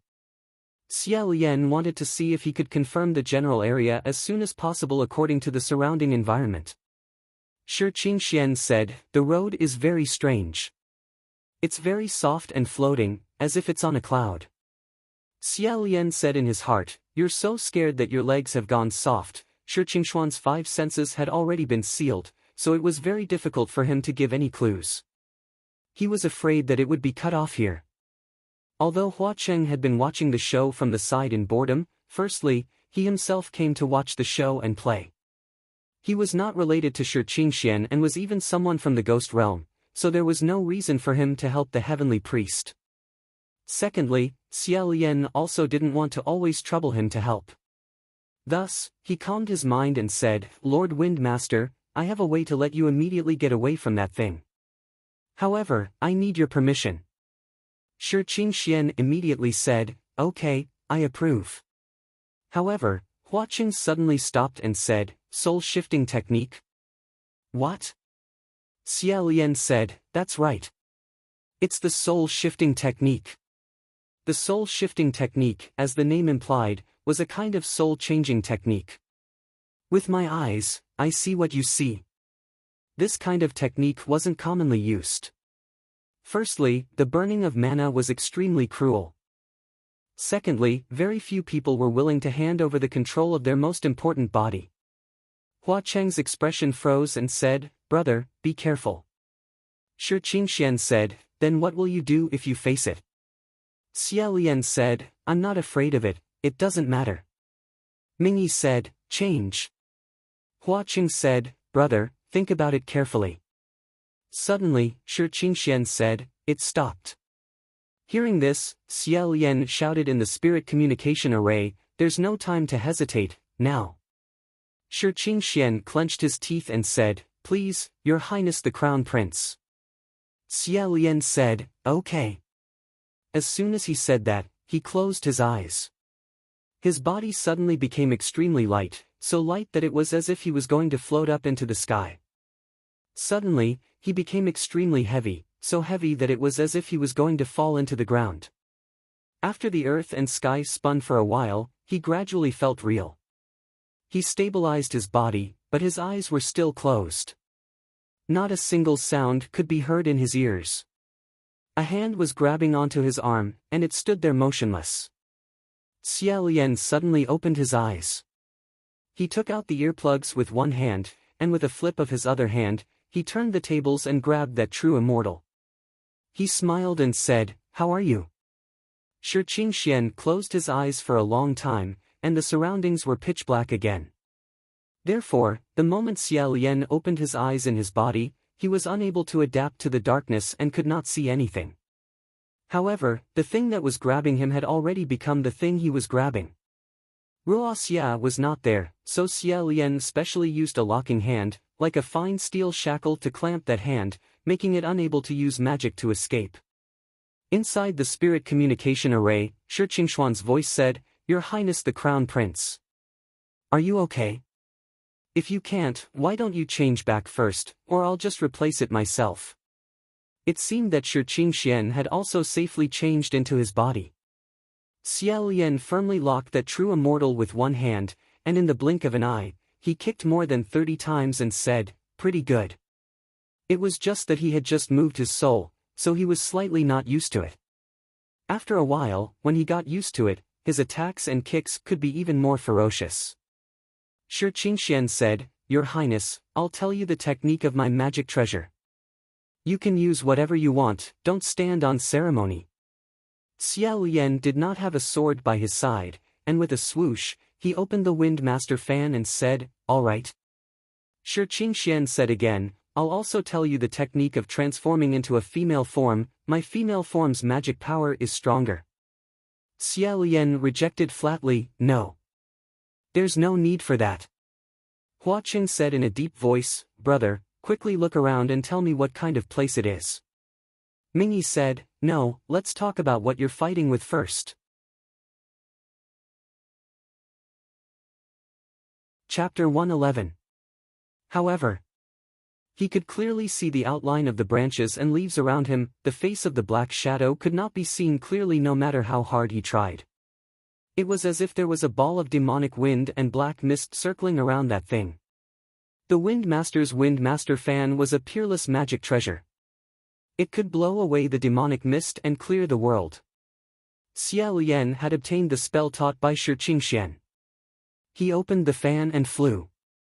A gust of wind rose from the ground, causing the leaves in the surroundings to tremble violently. There were even a few weak saplings that were uprooted from the ground. Its power could not be said to be weak. Unfortunately, this gust of wind blew a little askew. It did not hit the target. Magic treasures were not so easy to control. After all, he was not the owner of the Wind Master fan. He naturally could not use it as easily as Shi Qingxian. The angle and strength were not easy to grasp. If it was not strong, then it was weak. If it was not off, then it was the opposite.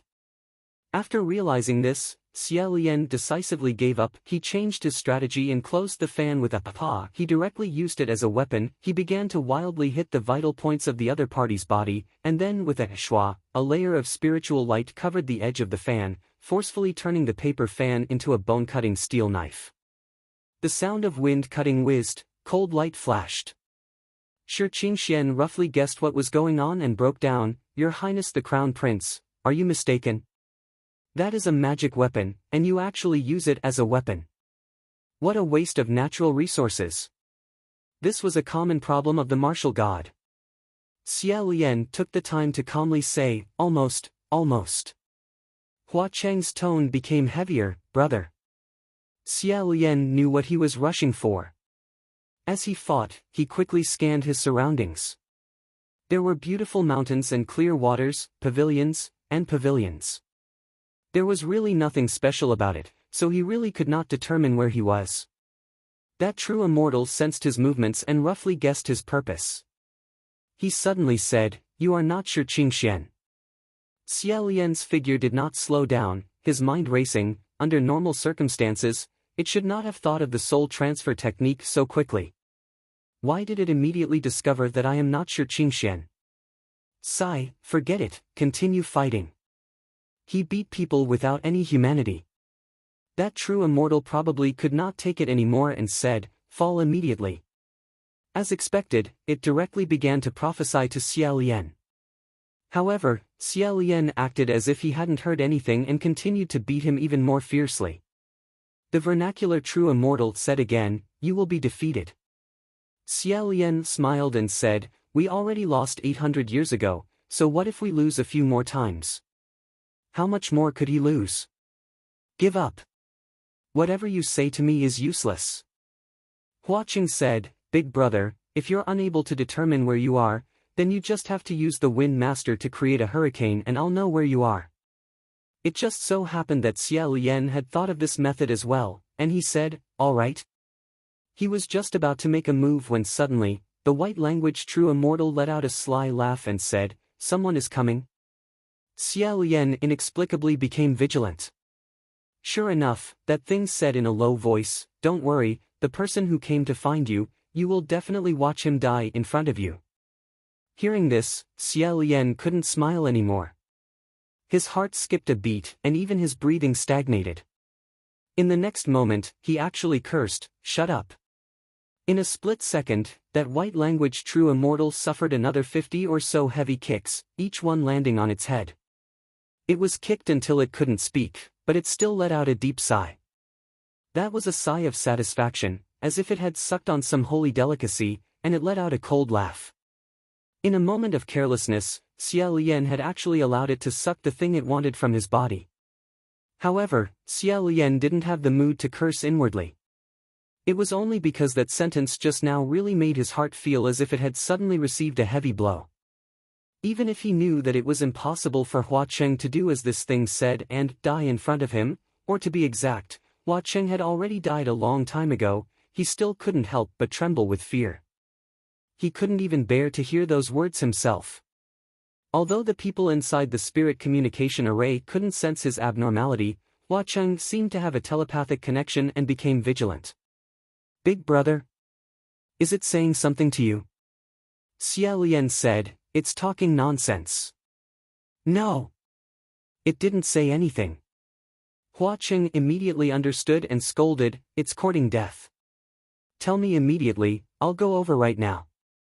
Xia Lian hurriedly said, "No need, don't come over first. Absolutely don't come over." Hua Cheng said, "Tell me." Shi Qingxian said, "I'm sorry to disturb you. I say, you guys really secretly exchanged spiritual passwords, right? Your Highness the Crown Prince, didn't you notice? You made a wrong array, a wrong array." Only now did Xia Lian realize that ever since he had used the soul transfer technique, Hua Cheng's every word had been directed to him. However, due to the intensity of the battle and his slightly chaotic state of mind, he hadn't noticed this and had directly responded to Hua Cheng through the spirit communication array. This time, the matter of them privately communicating with each other could be considered to have been completely exposed. But right now, he couldn't care about being embarrassed. Xia Lian said, "It's okay, give me half the time it takes to burn a stick of incense, I can deal with this thing." After he finished speaking, he plugged his ears again and attacked even more fiercely, fully concentrating on dealing with that white-spoken true immortal. However, he didn't know that on Bogu Town's side, after Hua Qing heard his words, he raised his hand and sent a palm strike, causing Mingyi to sink 3 feet into the ground. Then, he said to Shi Qingxian who was inside Xia Lian's body, "Change back." Shi Qingxian had originally planned to immediately change back. Seeing this, he hurriedly said, "Blood Rain Tanhua, what are you doing? I'll change now.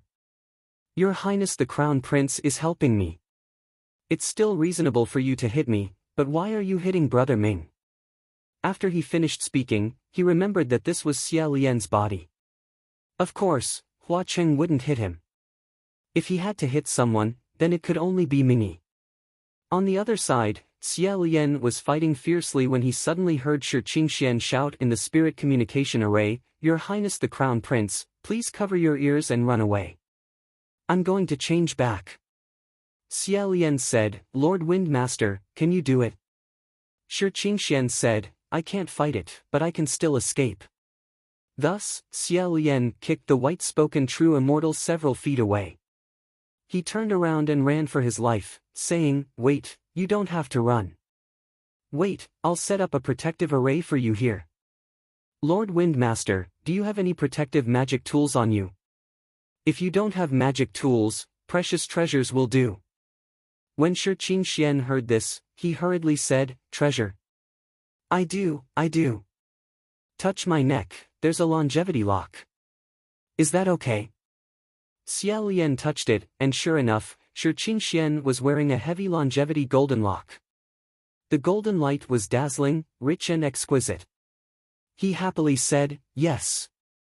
This is a rare treasure. This is great." Shi Qingxian said, "Is that so? Also, I have a jade belt on my waist, an agate ring on my hand, a few beads inlaid on the upper of my boots, and the sandalwood handle of my horsetail whisk is even bigger than yours." Oh, right, it said that the horsetail whisk's hair is also very rare. I don't know what kind of spiritual beast it came from.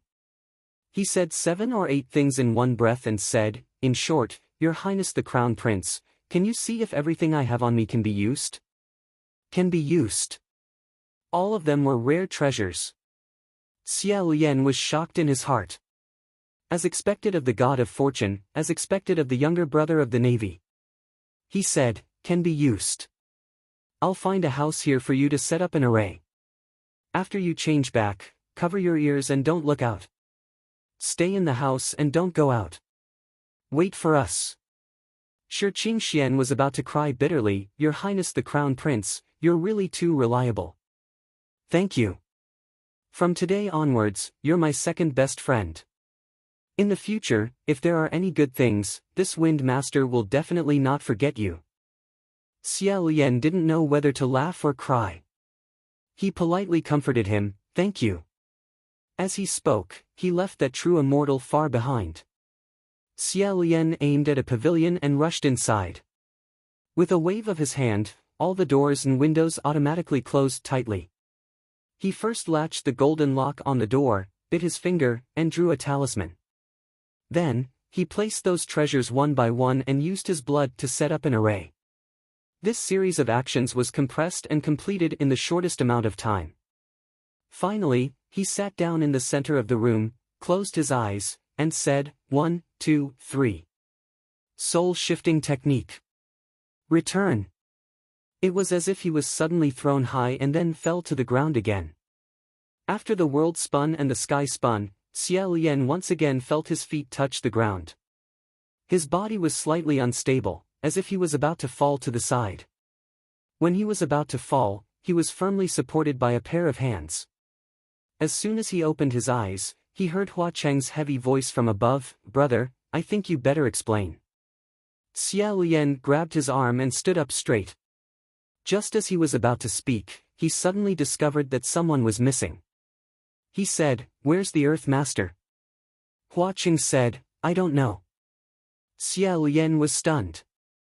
"You don't know?" He looked to the side and saw a human-shaped pit on the ground. Ming Yi was slowly climbing out of that pit. He had nothing to say. After a moment of silence, the voice of Master Qing Xian, who was inside the spirit communication array, rang out, "Huh?" Xia Lian's heart tightened as he said, "Is it here?"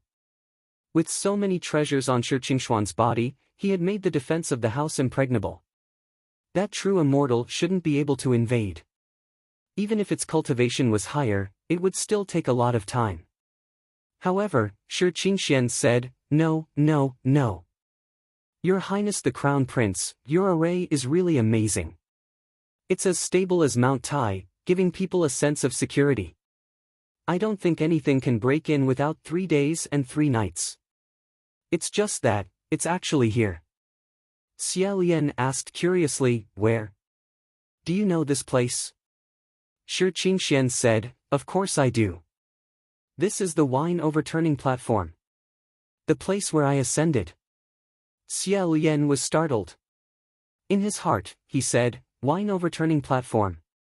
Shi Qingxian seemed to have walked around the house again before he said with certainty, "That's right, I come back to this place every 10 years or so to take a look. There's no mistake." No wonder that true immortal could tell that the one inside the shell wasn't the real Shi Qingxian. If it was the original, with one look, he would know that this was the wine overturning platform. There was no need to look around to confirm. After Mingyi crawled out of the pit, he squatted down and drew an array on the ground. After he finished drawing a few strokes, he suddenly blasted out with his palm and destroyed the array on the ground. Hua Cheng's gaze turned cold. Xia Lian was also stunned as he said, "Lord Geomaster, what are you doing?" Mingyi stood up and said, "I can't use the 1,000 miles shrinking anymore. I have to walk over." Xia Lian asked, "What do you mean you can't use it anymore?" Mingyi said, "Just now, someone destroyed the entire area near the wine overturning platform." "No, it's the entire area where the 1,000 miles shrinking was connected. Not long ago, Shi Qingxian had clearly been brought to the wine overturning platform by the 1,000 miles shrinking." It seemed that after Shi Qingxian hid in the house, that true immortal quickly reacted and made a move, intending to hinder their footsteps. This was equivalent to passing through a huge mountain, but the mountain path was destroyed by a landslide. This time, no one could use the 1,000 miles shrinking to get near the wine overturning platform. Xia Lian said, "If we set off now, how long will it take to get there?" Mingyi had already turned around and set off. He said, 1 hour. Xia Lian said from within the spiritual communication array, "Lord Wind Master, we're heading towards your direction now. We'll arrive within 1 hour. You just wait there for us to come find you. If something knocks on the door, you absolutely must not open the door." Shi Qingxian said, Okay. Of course, I know that even without you telling me. I'm not a 3-year-old child, I won't randomly open the door. Then. Lords, you guys must hurry up. Fortunately, Bogu Town and the wine overturning platform weren't very far apart. The distance was still within an acceptable range. If they rushed over now, they would definitely make it in time. The 3 of them immediately set off. On the way, Xia Lian casually circulated his spiritual power and discovered that the great soul shifting technique really burned up his spiritual power fiercely. Just now, Hua Cheng had poured such a powerful wave of spiritual power into him, and now, more than half of it had been used up. Hua Cheng noticed his movements and said, "Brother, do you still want it?" Xia Lian hurriedly shook his head and said, "No. Just now, I really have to thank San Lang for your generosity." Hua Cheng said, "You're welcome. I already said, I'll give you as much as you want." After pausing for a moment, he half-jokingly said, "However, when brother still has your spiritual power, can I collect some interest?" Xia Lian coughed lightly. In his heart, he thought that whether or not he could afford it was still a problem.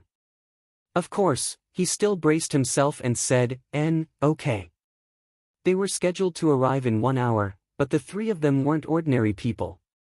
In addition, it was an extremely urgent situation, so naturally, they arrived even faster. When they arrived at the wine overturning platform, Xia Lian took a look. Sure enough, it was the place from before.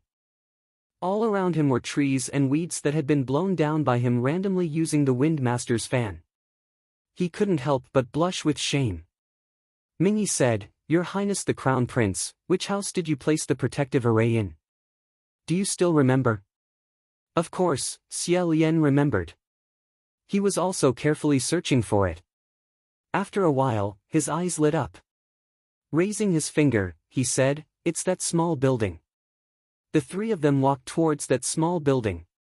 The closer they got, the more relieved they felt. It was as if they were about to see the dawn of hope. However, when they turned around to look, Xia Lian's pupils suddenly contracted. Chapter 112. Xia Lian asked, "Where is he?" The three of them entered the small building. There was no one in the room. All kinds of magic treasures were still arranged in their original appearance, but once the door was opened, they were all useless.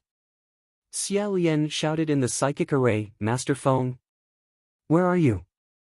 On the way here, because they were in a hurry and Shi Qingxian was too excited, Xia Lian took the initiative to suggest that he meditate and calm down first. Don't think and talk nonsense, he was scaring himself. Shi Qingxian felt that it was very reasonable. The conversation gradually decreased. It was not that there was suddenly no response, so Xia Lian did not notice anything unusual. However, no matter how he shouted, no one responded. An ominous premonition arose in his heart. Because there were only two possibilities in this situation, Shi Qingxian deliberately ignored him or he had already lost consciousness.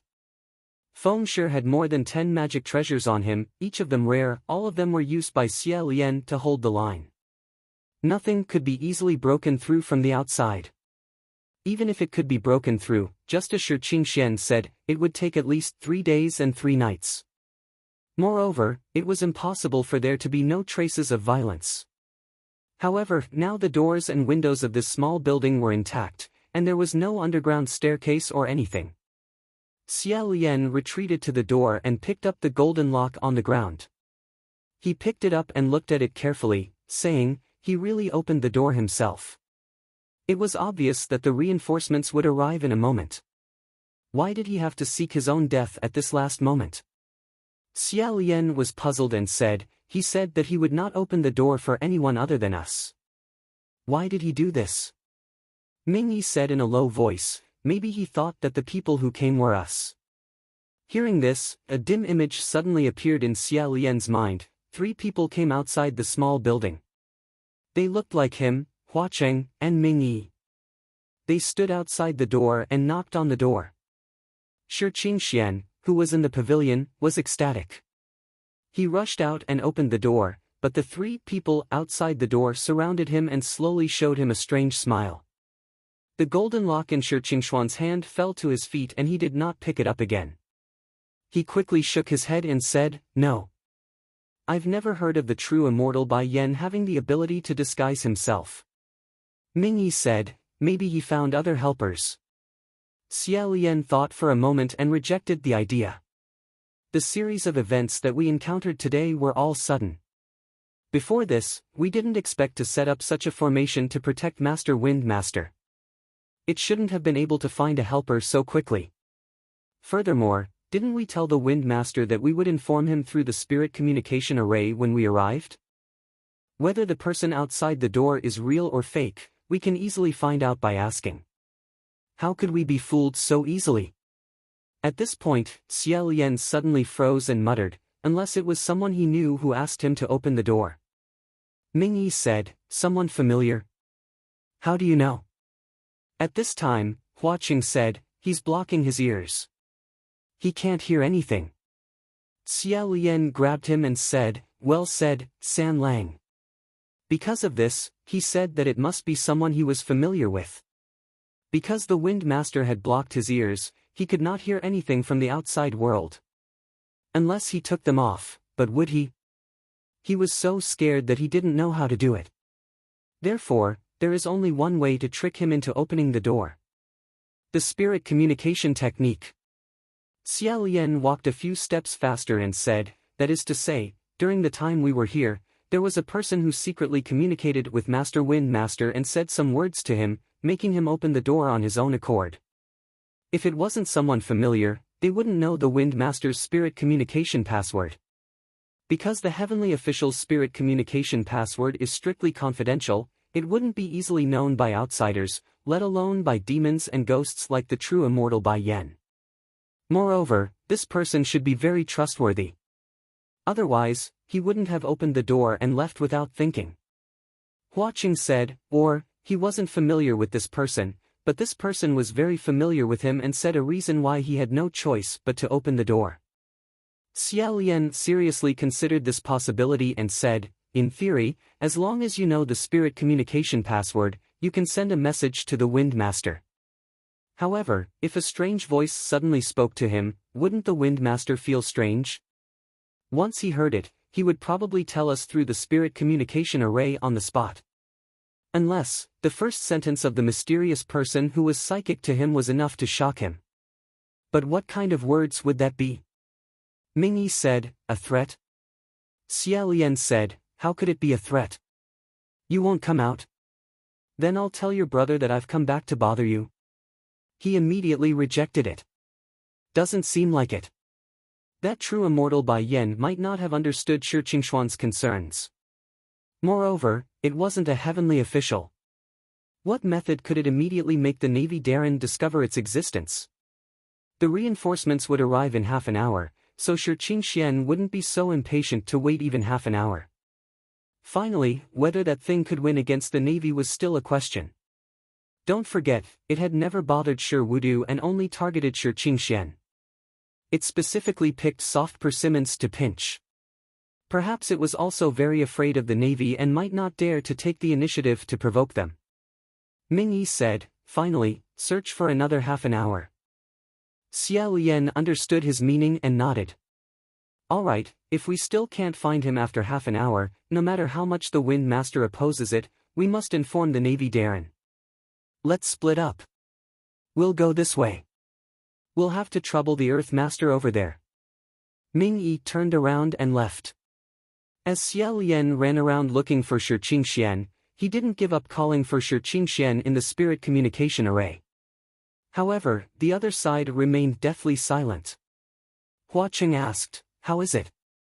Xia Lian shook his head and said, there's no response. The ominous shadow in his heart grew thicker and thicker. He went through every single room in every pavilion. He had almost gone through all the rooms in the vicinity. However, there was no trace at all. Not long after, the two of them found the tallest pavilion in the area. This pavilion was obviously the main character of the area. The central building had been renovated countless times and was gorgeous and majestic. Many of the walls were inscribed with poems. Xia Lian looked up at the plaque that read, Wine Pouring Platform. He couldn't help but ask, is this Shaojuan's wine pouring platform? Hua Qing said, that's right. This is the original location of Shaojuan's wine pouring platform. Xia Lian looked at him and said, so it's really related? Hua Qing said, yes. He then told him in a few simple words. It turned out that when Shi Qingshuan was still a human, he would often drink here after cultivating. He would lie drunk on the platform and be very happy and carefree. One day, below the pavilion, there was a bully who often bullied the good people in the village. Shi Qingshuan saw it from upstairs and casually poured the wine in the cup down. He cast a little spell and the wine poured right on the bully's head, knocking him out. After that, Shi Qingshuan was appointed as a general by Shi Wudu. He still liked the human world very much and maintained his original appearance, drinking and hanging around here.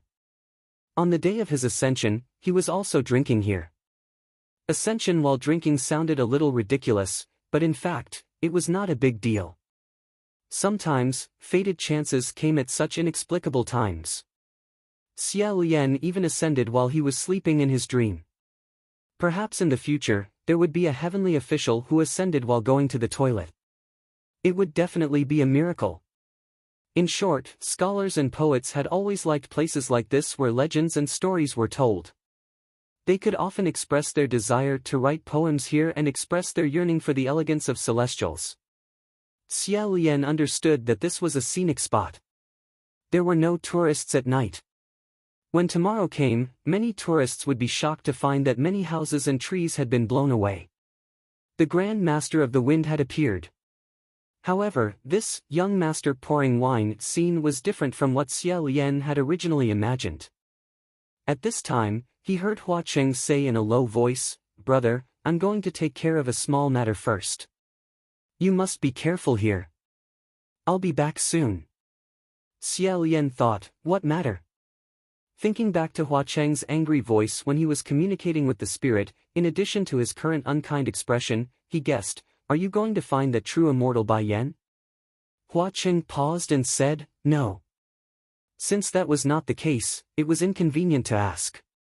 Xia Lian nodded and said, "You originally came here to play. Now that you have a matter, just go. You should be careful." Hua Cheng said, "An." He paused and said, "When I come back, I will tell you something." Xia Lian was stunned and blurted out, "What?" However, Hua Cheng's figure had already disappeared. After an hour, Xia Lian, who still had not found anything, said from the communication array, "Sir Geomaster. How are things on your side? I haven't found anything here, so I'm rushing back." Ming Yi also said, "Nothing." Xia Lian said, "No, I can't take it anymore. Let's meet at the center of the pouring wine stage. I'll go tell Sir Navy right now." After speaking, he immediately recited Ling Wen's psychic password and said, "Is Ling Wen here? Can you find Sir Navy? Please tell him it's extremely urgent. Please come to the pouring wine stage to see him." A clear and bright male voice sounded beside his ear. It seemed that the current Ling Wen had a male appearance. He said, "Your Highness the Crown Prince. Sir Navy is here with me. He has always been a person who doesn't like to go out. It's probably because he can't come down. Do you need something from him? I can pass on the message." At this time, Xia Lian had almost returned to the main building of the pouring wine stage. From afar, he saw something hanging outside the pouring wine stage. It seemed to be a piece of white cloth that fluttered in the night wind. Xia Lian was stunned and thought, was there this thing there before? After walking closer, he finally saw it clearly. Wasn't that the outer robe that Shi Qingxian wore? At this time, Ming Yi shouted from the communication array, "Your Highness the Crown Prince. Immediately come to the tallest building of the pouring wine stage, quickly." Xia Lian quivered. Ling Wen said from the other side, "Your Highness the Crown Prince. Are you still there?" Xia Lian said, "Let him come down quickly. Something has happened to Sir Wind Master." After shouting this sentence, he rushed up the stairs. However, there was no sound from the other side. Most likely, Ling Wen was also frightened by his words and hurriedly went to tell Shi Wudu. At the top of the tall building, there was a person lying on the ground. It was Shi Qingxian. Shi Qingxuan's eyes were tightly shut. There were no external injuries on his body, nor were there any traces of blood. Another person helped him up. It was Ming Yi. Shi Qingxian sat up without feeling anything. Something fell from his arms. Xia Lian fixed his eyes on it and his heart tightened. It was actually the Wind Master's fan that had been split in half. This kind of top-grade magic weapon could only be encountered but not sought. It might not be refined even after hundreds of years. Moreover, it was the Wind Master's #1 magic weapon, yet it was actually destroyed just like that. Xia Lian said, "We came here just now. There was clearly no one here."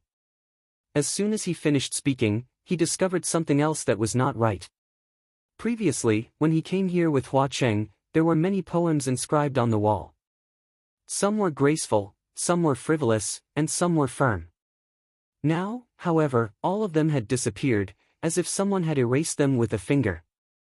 All that was left was a line of blood-red characters that originally didn't exist.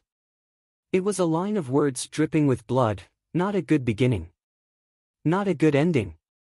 It was the sentence that the true immortal Bai Yan had given him on the day Shi Qingxian was born.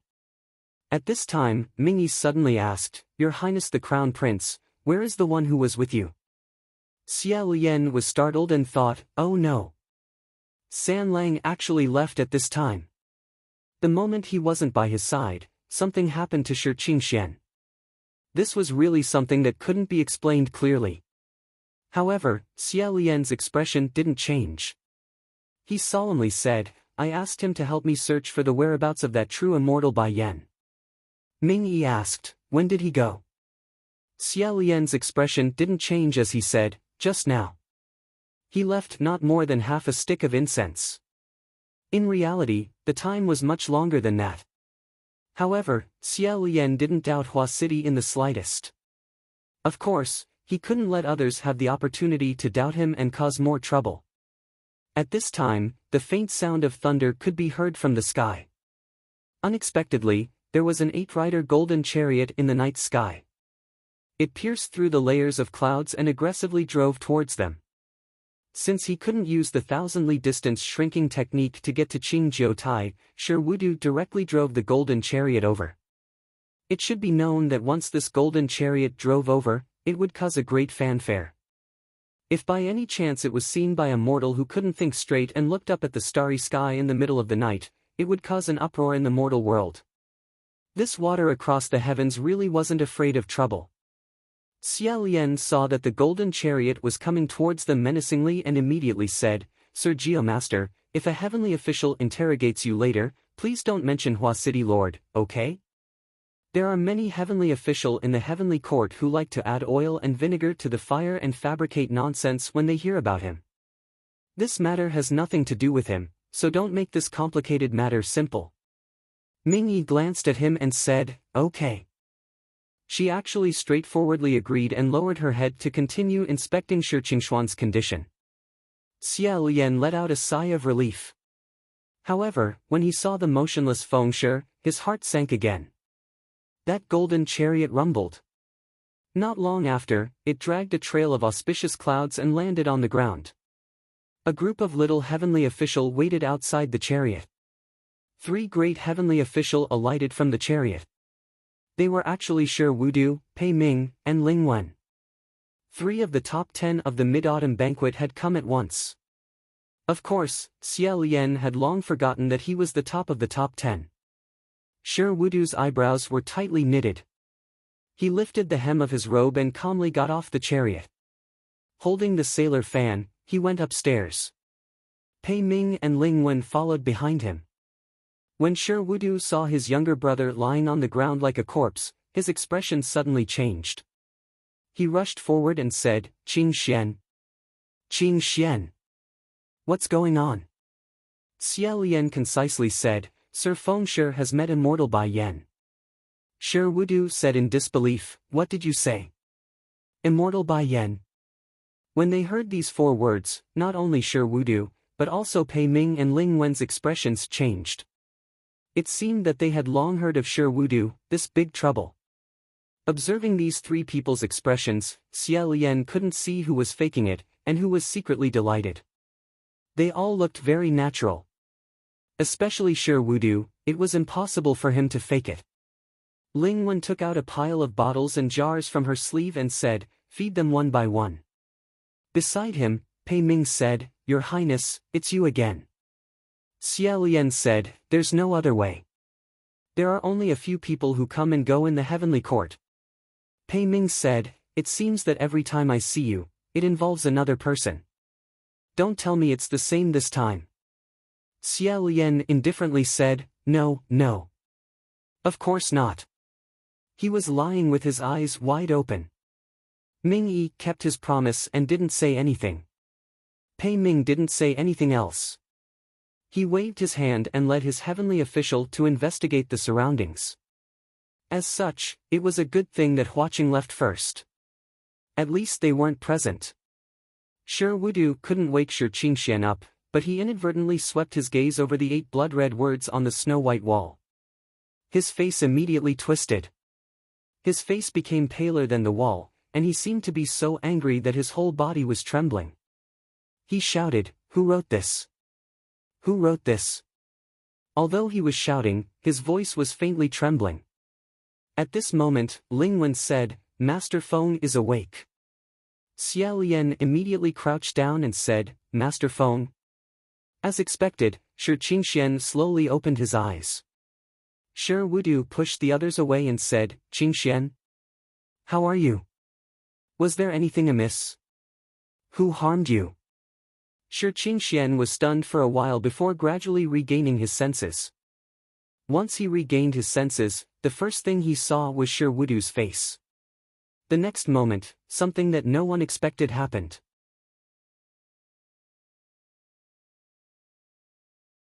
Chapter 113. Shi Wudu was suddenly pushed by him. The dignified navy. He almost fell to the ground. He was battered and stunned. After a while, he said, Qingxian. It's my brother. Shi Qingxian roared, I know it's you. Since he knew it was Shi Wudu, it was not that he was muddle-headed and could not see people clearly. Then why is he reacting like this? Shi Wudu stretched out his hand again. It's fine. Shi Qingxian opened it and said, It's fine my ass. How could he be fine? Stop talking. Ah! I can't take it anymore. As soon as he said this, not only Shi Wudu, but even Ling Wen and Pei Ming, who had just returned after instructing his subordinates, had a change in expression. Pei Ming said, Qingxian. Don't be ridiculous. Aren't you just slapping your brother in the face and making him feel cold? Usually, when Master Qingxian heard Pei Ming speak, he would definitely retort. But right now, he was hugging his head and not saying a word, not caring at all. As if possessed by a ghost, he muttered to himself, I don't want to hear anything. You don't have to say anything. Give me some time to calm down. You can go now. Hurry up and leave. Shi Wudu couldn't take it anymore. He shouted, What nonsense are you talking about? Ling Wen also said, Master Wind, if you have something to say, just say it. It'll be easier to solve the problem if you tell me. Shi Qingxian said angrily, Don't you understand what I'm saying? All of you get lost. Can't you all just get lost? Ah! Ah! He roared like a madman, and as he shouted, he actually spat out a mouthful of blood. Xia Lian said, Esteemed Wind Master. Shi Wudu grasped his wrist and checked for a moment. In an instant, his expression became more terrifying than a ghost's, as if he was about to spit out a mouthful of blood. Xia Lian asked, Sir Navy, what happened to Sir Wind? As he spoke, he stretched out his hand to check, but Shi Wudu suddenly slapped his hand away. He glared at Xia Lian, as though he absolutely couldn't let Xia Lian find out what was going on with Shi Qingxuan's body. Then, he said to his brother, You're sick. You've been scared out of your wits. I'll take you back for treatment. I can definitely cure you. Shi Qingxian stared into his eyes and said word by word, I'm not sick. You should know best whether I'm sick or not. Don't think I'm crazy. I'm very clear-headed. I've never been so clear-headed before. Shi Wudu grabbed him and dragged him to the carriage, shouting, You don't understand, don't talk nonsense. Shi Qingxian shouted, Brother Ming, save me, Your Highness the Crown Prince, save me. He stretched out his hands, grabbing one in each hand. Xia Lian and Mingyi both grabbed his outstretched hands, but Shi Wudu dragged him away rudely, saying, Let's go. It's fine now. Brother is here. Shi Qingxian was still shouting loudly while Pei Ming and Ling Wen helped Shi Wudu to hold him down. Mingyi said, Your brother doesn't want to go back with you. Xia Lian also said, that Bai Hua true immortal still hasn't been dealt with. Admiral, do you plan to? Shi Wudu said sternly, What nonsense, I don't know what you are talking about. He's sick and confused, that's all. Xia Lian said, But Great Wind Master, Shi Wudu interrupted them and said, This is my little brother, how can I not be good to him? There's no need for you two outsiders to worry about my family's matters. I'll have to trouble you two sirs to not talk nonsense outside. Just take care of yourselves. After he finished speaking, he waved his hand in front of Shi Qingxian and brushed his face, knocking him unconscious and forcefully bringing him to the golden carriage. Although his words were unpleasant to hear, Xia Lian was startled when he heard it. It was reasonable. After all, Shi Wudu was Shi Qingshuan's biological older brother. How could he harm Shi Qingxian? Moreover, there were two other heavenly officials accompanying him. Going back with them was the safest option. His family had already come forward, so how could outsiders continue to interfere? The two halves of the Wind Master's fan fell to the ground with no one showing any interest. Ling Wen picked it up and said to Xia Lian and the others, "Your Imperial Highness the Crown Prince, Master Geomaster Darren, please do not take offense." Master Navy Darren was also confused due to his concern. This matter is a family matter. In the future, I will definitely apologize to the two sirs. After exchanging a few pleasantries, he also hurriedly got on the carriage. That golden carriage rumbled as it took off from the flat ground and rose into the air. Watching as the streak of haze gradually disappeared into the night sky, Xia Lian was finally sure that the Navy had really taken the Wind Master away just like that. As for them, after being tossed around for so long, they had really been left here just like that. Mingyi turned around and was about to leave when Xia Lian came back to his senses and said, "Great Earth Master." Mingyi stopped and turned around to look at him meaningfully. "Don't worry, I won't say anything about Hua Cheng's matter." Xia Lian let out a sigh of relief and said, "Many thanks. Do you want to go up and see Wind Master?" Mingyi nodded and turned around to continue forward. Although Xia Lian was also very worried about Wind Master, the almighty immortal doctor of the heavenly court would be more useful than him. Moreover, Shi Wudu definitely wouldn't want outsiders to see his younger brother's arrogance. No matter how he thought about it, this wasn't a good time to visit. On the contrary, Hua Cheng's sudden departure made it even more difficult to feel at ease. After weighing the pros and cons for a moment, he still decided to go find Hua Cheng first. After making up his mind, Xia Lian left the wine-pouring platform and quickly hurried on the road at night. He couldn't use the thousandly shrinking technique, nor did he have a bronze horse or a golden carriage.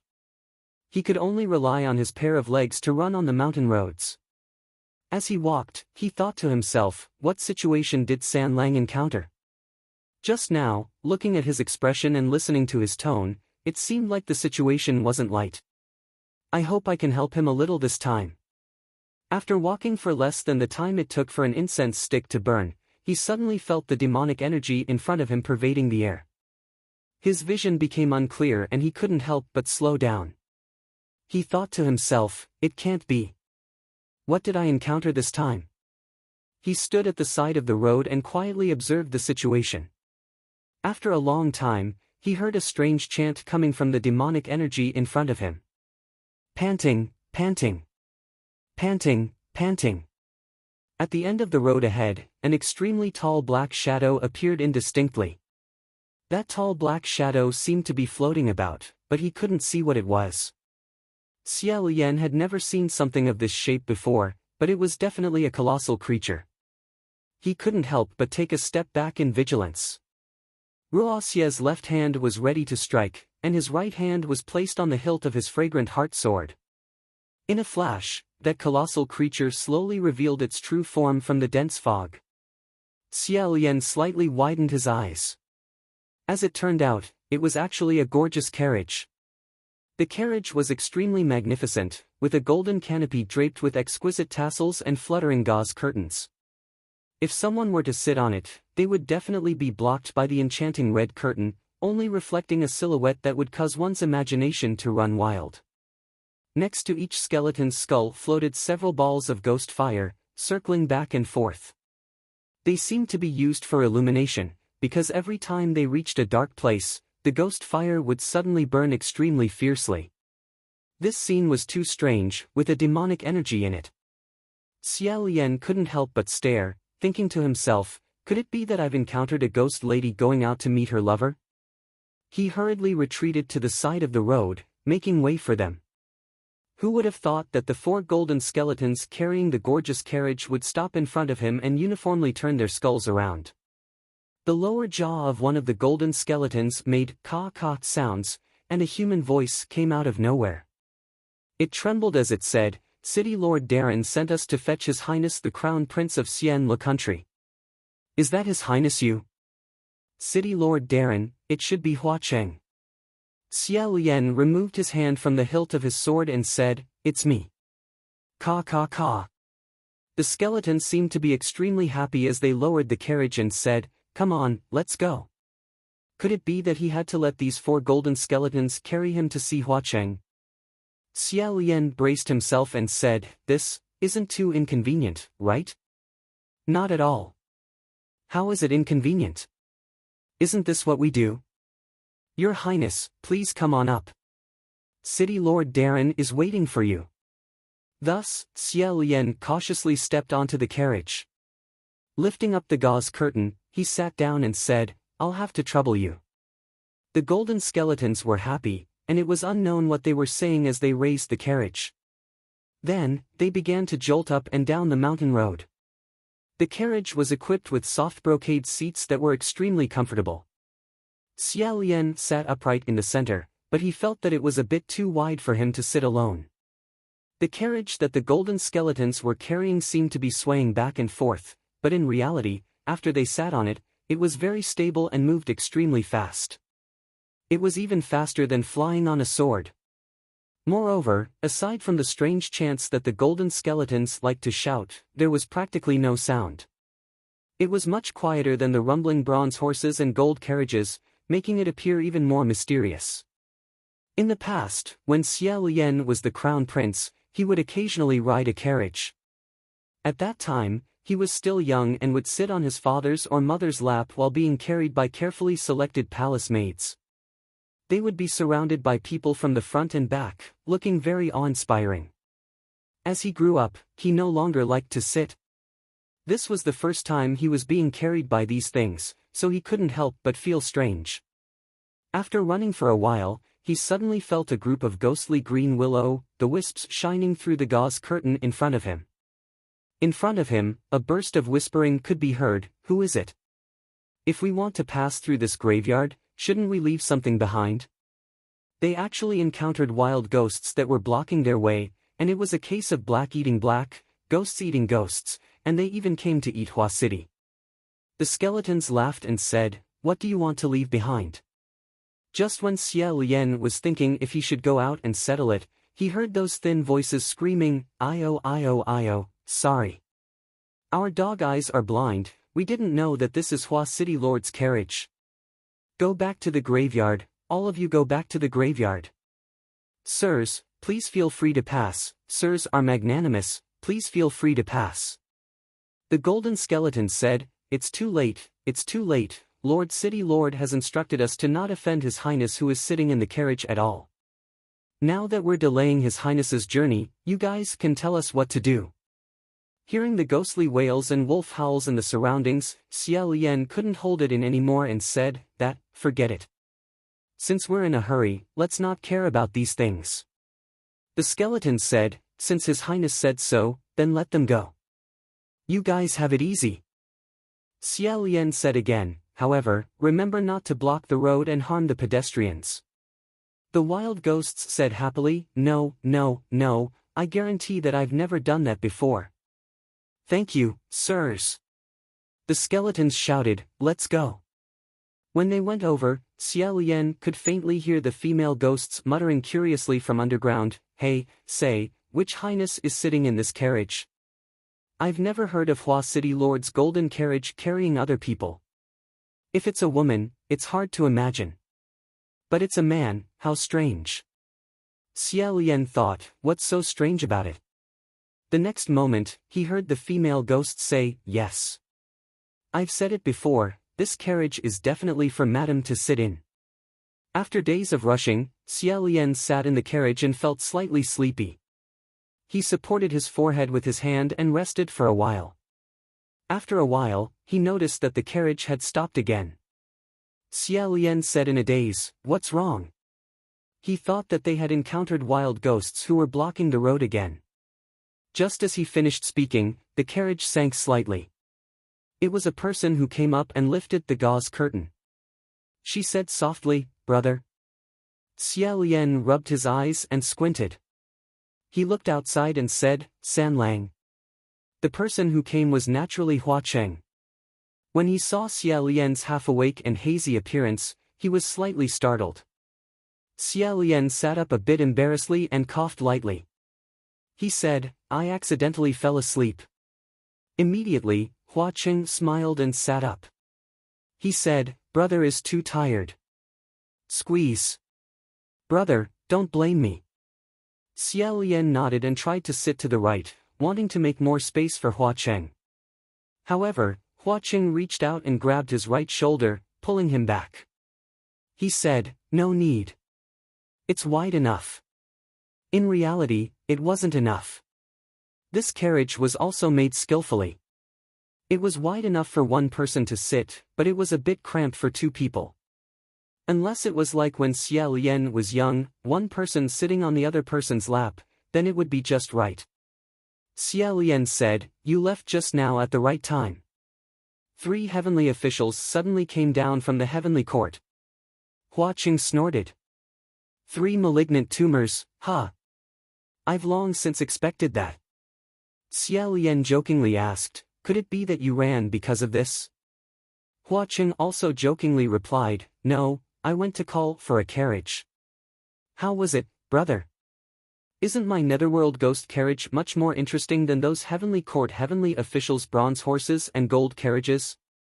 Xia Lian said, interesting, very interesting. He laughed a bit, but when he thought of Master Feng's strange state, he couldn't laugh anymore. With a serious expression, he said, that's right, San Lang, what did you want to tell me just now? Inadvertently, the two people's gazes met. Hua Cheng still had his arm around Xia Lian's right shoulder, not letting go. It was as if he was holding Xia Lian in his arms. If one looked from the outside, they would only be able to see 2 overlapping silhouettes behind the gauze curtain of the carriage, snuggling together, inseparable. Behind the red curtain, Hua Cheng smiled. He said, brother, let's get married. Xia Lian blankly said. Ah! Such a gaze, such words, so close, there was nowhere to hide. At that moment, Xia Lian's vision was filled with colors. His mind was blank, and his entire body stiffened. Stiffer than a zombie. Seeing his state, Hua Cheng retracted his arm and said with a smile, I was joking. Brother, are you scared? With great difficulty, Xia Lian regained his senses and said. You're too naughty. How could you joke about something like that? He wasn't just scared. He was so scared that his heart almost stopped. Unexpectedly, there was a trace of indignation that even he himself didn't notice. Hua Cheng laughed and said, my bad. He straightened his long legs and crossed them in front of him. He shook his boots, causing the silver chains to collide, making a clear jingling sound. Sure enough, he was very naughty. If it was in the past, Xia Lian would have thought that this youth's temperament was very interesting and cute. But now, he didn't know why, but he couldn't calm down because of that noise. He was inexplicably vexed. After staring blankly for a long time, he couldn't help but say in his heart, how could you joke about something like that? However, when he thought about it, it made sense. It was precisely because he really didn't care that he could joke about it. Hua Cheng noticed his strange expression and immediately sat up straight. He said, Your Highness, please don't mind me. I was wrong just now. I won't joke about it anymore. Seeing him apologize so solemnly, Xia Lian instead felt guilty. He thought to himself, could it be that you've become stupid? It was just a joke, what's the big deal? Moreover, San Lang only said, get married. He didn't say who to marry, so what are you thinking about? Come back quickly. Immediately. Immediately. After fiercely shouting at himself a few times in his heart, Xia Lian calmed his mind and said with a smile, No, no, no. What did you do wrong? Don't misunderstand. I was thinking about the matter with Master Feng just now, so my expression was a bit serious. Hua Cheng said, Oh. Even Shui Hengtian has come down, so his matter should have been resolved. Both of them were extremely cooperative. Xia Lian began to seriously think about it. He lightly shook his head and said, "San Lang, do you really think this matter has been resolved? I always feel that this is just the beginning." Shi Qingxian had always respected and loved his older brother very much. Just now, he had escaped danger. Yet, when he saw his older brother's face, he actually had this kind of reaction. He couldn't help but have a terrifying thought: could the person who tricked Shi Qingxian into opening the door be Shi Wudu? Although Shi Wudu should have been with Ling Wen, General Pei, and the others at that time, it wouldn't be particularly difficult for a heavenly official with powerful mana to use a clone technique to do something. He was about to continue telling Hua Cheng about some of his doubts and speculations when Hua Cheng said, "No. This matter has already been concluded." His tone was firm. Xia Lian couldn't help but be startled. He said, "San Lang." Hua Cheng stared at him and said, "Big brother, do you believe me?" Xia Lian also stared at him and said, "I believe you."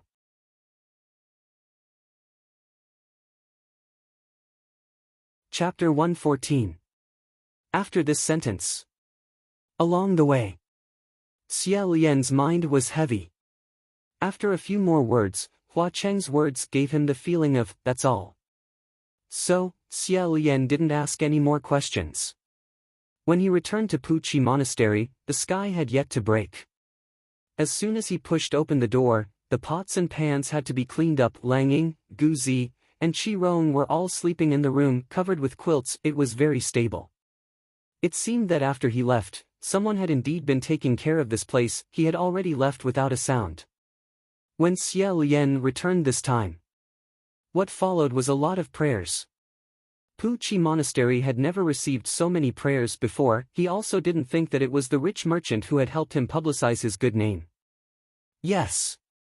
The rich merchant who had lived in town had finally fulfilled his promise and came. However, he had come, but he hadn't noticed the sign that Xia Lian had placed in a conspicuous place, or he had deliberately turned a blind eye. He hadn't donated as much incense as he had promised. This time, the main purpose was to send a silk banner over. In front of all the villagers of Puqi village, he enthusiastically handed it over to Xia Lian. Xia Lian opened it without any precaution and immediately closed it. However, the 4 big words on the silk banner were still deeply engraved in his mind: "Miraculous Hands of Reincarnation." Xia Lian. After sending the rich merchant away, he sighed and thought to himself that he was worried about when this house would collapse every day. He really didn't know when it would be repaired. Hua Cheng, who was leaning against the door, seemed to see what he was sighing about and said, "There's something I've wanted to say for a long time. If brother can't live in this house, why don't you move somewhere else?" Xia Lian shook his head and said, "It's easy for you to say, San Lang. Where should we move?" Hua Cheng smiled and said, "Why don't you move to my place?" Xia Lian knew that Hua Cheng wasn't just joking. But ever since that night of joking, there was an inexplicable shadow in his heart. If Hua Cheng spoke with such a joking expression again, he didn't dare to casually reply. He just lowered his head and smiled. As for the prayers he received, although they were mostly about the old cow's leg being injured and unable to work in the fields, or his wife being pregnant and lacking manpower in the fields, they were still prayers. He had to treat the prayers of the believers equally. 2 days later, Xia Lian answered his prayers and went to the village to help with the planting and plowing of the fields. Since Hua Cheng lived here, he naturally tagged along to have fun. Because it was rough work, Xia Lian originally didn't want him to go down to the fields. However, he couldn't change his mind.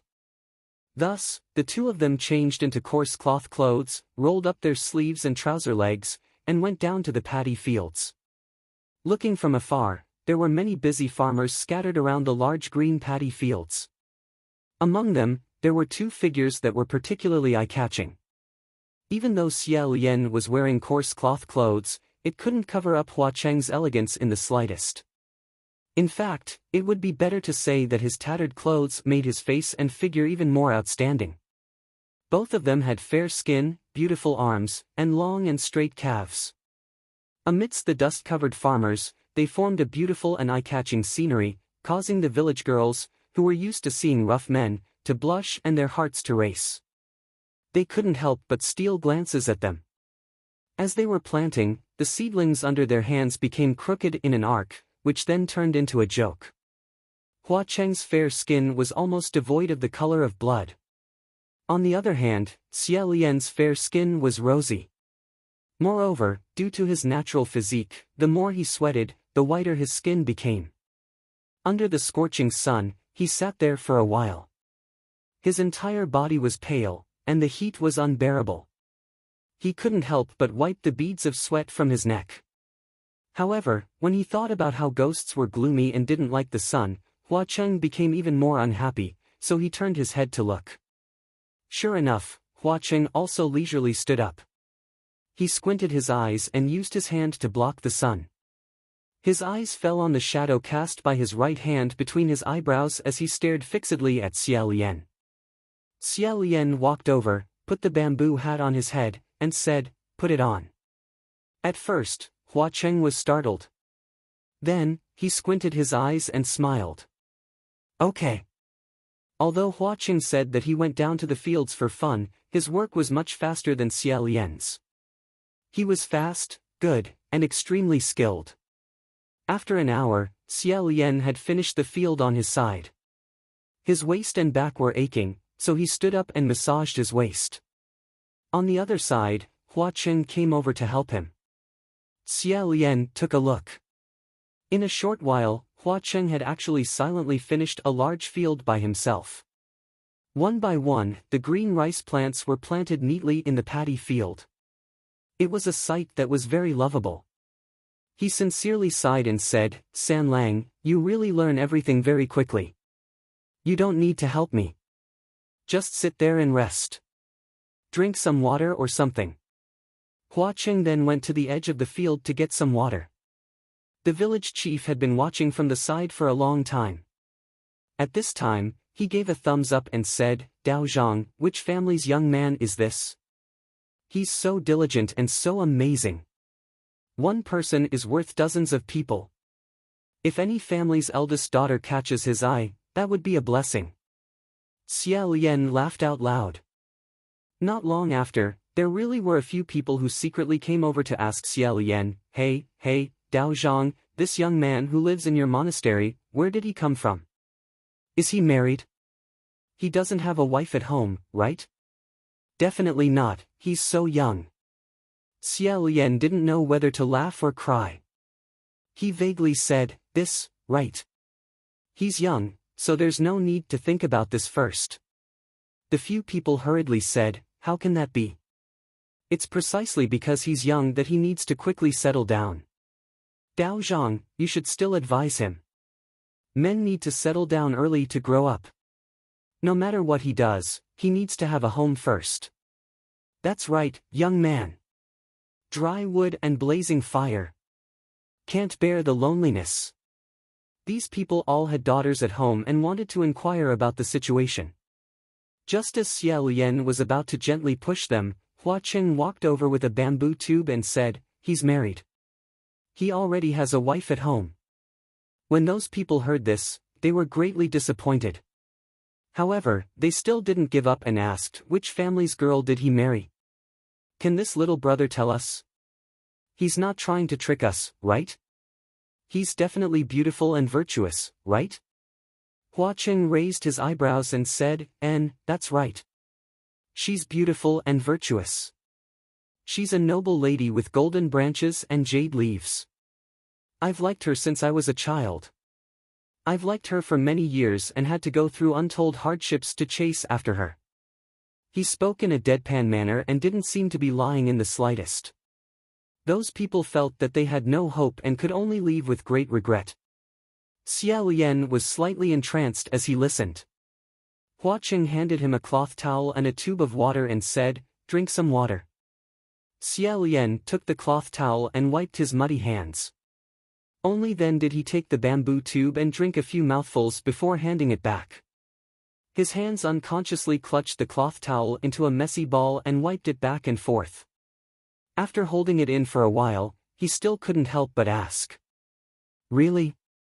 Hua Cheng took the bamboo tube and drank a mouthful. His Adam's apple rolled up and down before he lowered his head and said, "En? What?" Xie Lian raised his sleeve and wiped off the beads of sweat on his forehead. He always felt that the sun was a bit too bright, causing his forehead and cheeks to feel hot. He tried his best to carelessly smile as he asked, "I already have a wife at home. She's beautiful and virtuous. She's a noble lady with golden branches and jade leaves.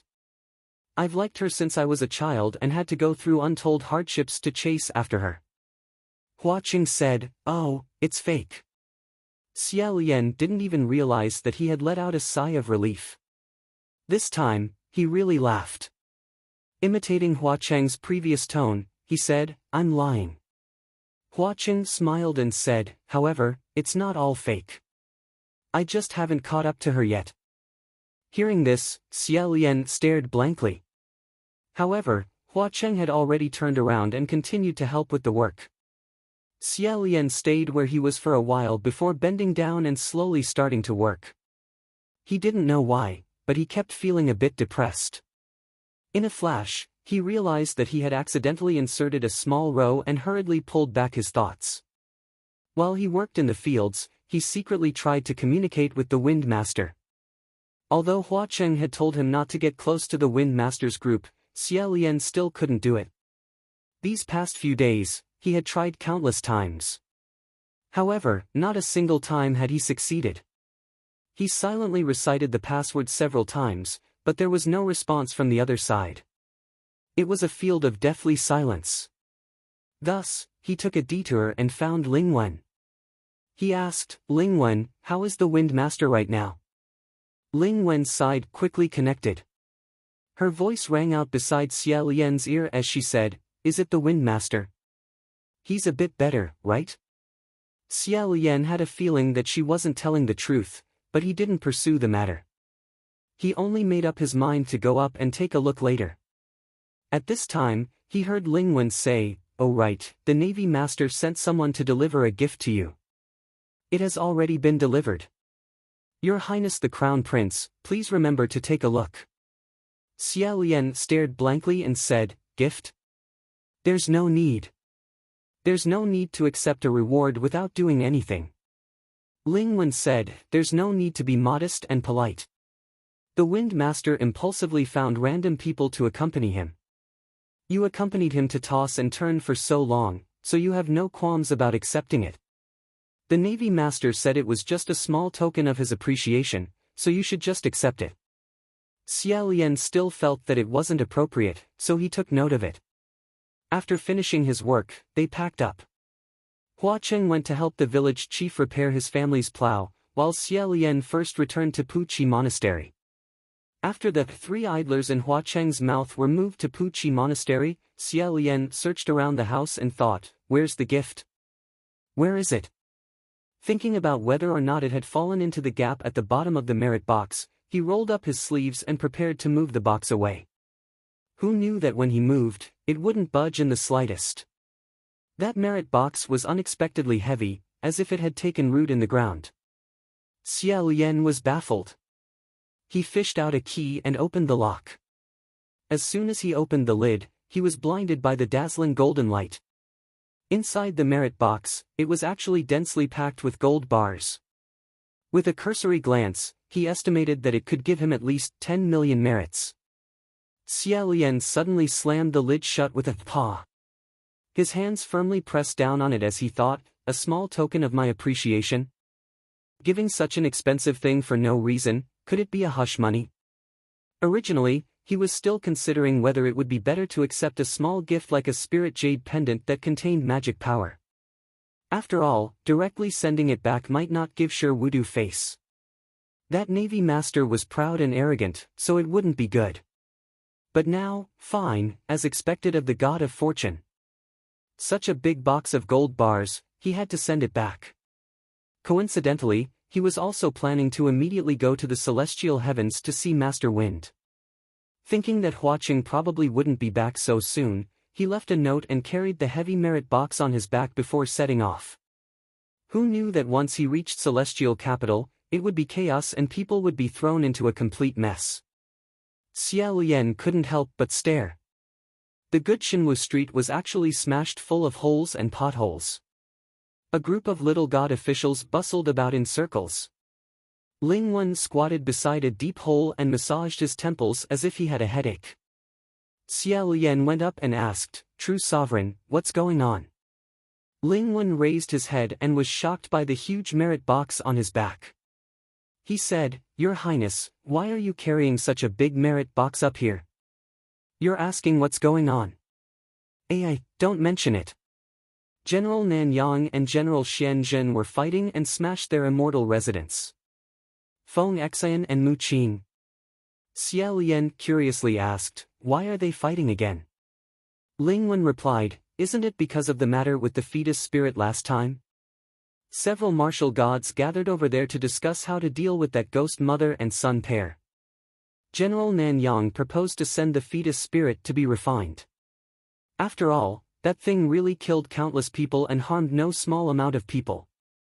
Xianzhen didn't allow it. As for his tone, it made people feel a little uncomfortable.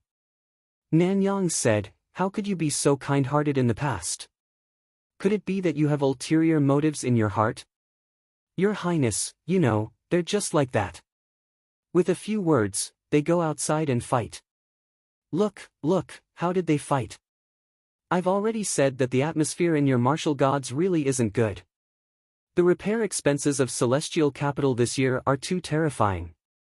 Just now, I was calculating halfway and forgot everything.' Really?" Xia Lian saw that she really had a headache and said, "Then, you can slowly calculate it. I'll go see Master Wind first." Ling Wen raised her head and said, "See Master Wind?" "Goodbye, Your Highness." "Master Wind isn't seeing guests right now." Xia Lian asked, "Didn't you say he's a bit better?" Ling Wen replied, "That's what Master Navy said. However, Master Wind isn't seeing guests, and that's also what Master Navy said. Right now, even I can't see Master Wind, so he probably needs to rest for a period of time. Your Highness, you shouldn't go. Speaking of which, isn't that merit box of yours a bit too?" Xia Lian put down the merit box with a clang and said, "Then I'll have to trouble you to help me return this to Master Navy. No work, no reward." Even if he doesn't give anything, Xia Lian won't say anything that shouldn't be said. After throwing away the box, Xia Lian felt relaxed and hurriedly left. Ling Wen called out a few times from behind, but when he didn't respond, she gave up and continued to lower her head, staring at the deep pit at her feet with an endless headache. However, even though Xia Lian left, he obviously wouldn't just descend to the mortal world like this. Instead, he quietly went to the immortal mansion of Master Wind and Master Navy in Celestial Capital. Although the inner and outer 3 floors of this immortal mansion were heavily guarded, this level of security wasn't a problem for Xia Lian. Last time, Shi Qingxian had brought him here, so he roughly remembered the location of Master Wind's sleeping quarters. Flipping over the wall, sometimes walking high, sometimes sneaking, he arrived in a short while. The only thing he was worried about was that Master Wind had been taken to another place by his older brother and wasn't currently here. Fortunately, this worry didn't come true. He climbed onto the roof and found a blind spot that outsiders couldn't see. Using an upside-down golden hook, he hung from the eaves and looked inside the sleeping quarters. With one look, he was immediately startled.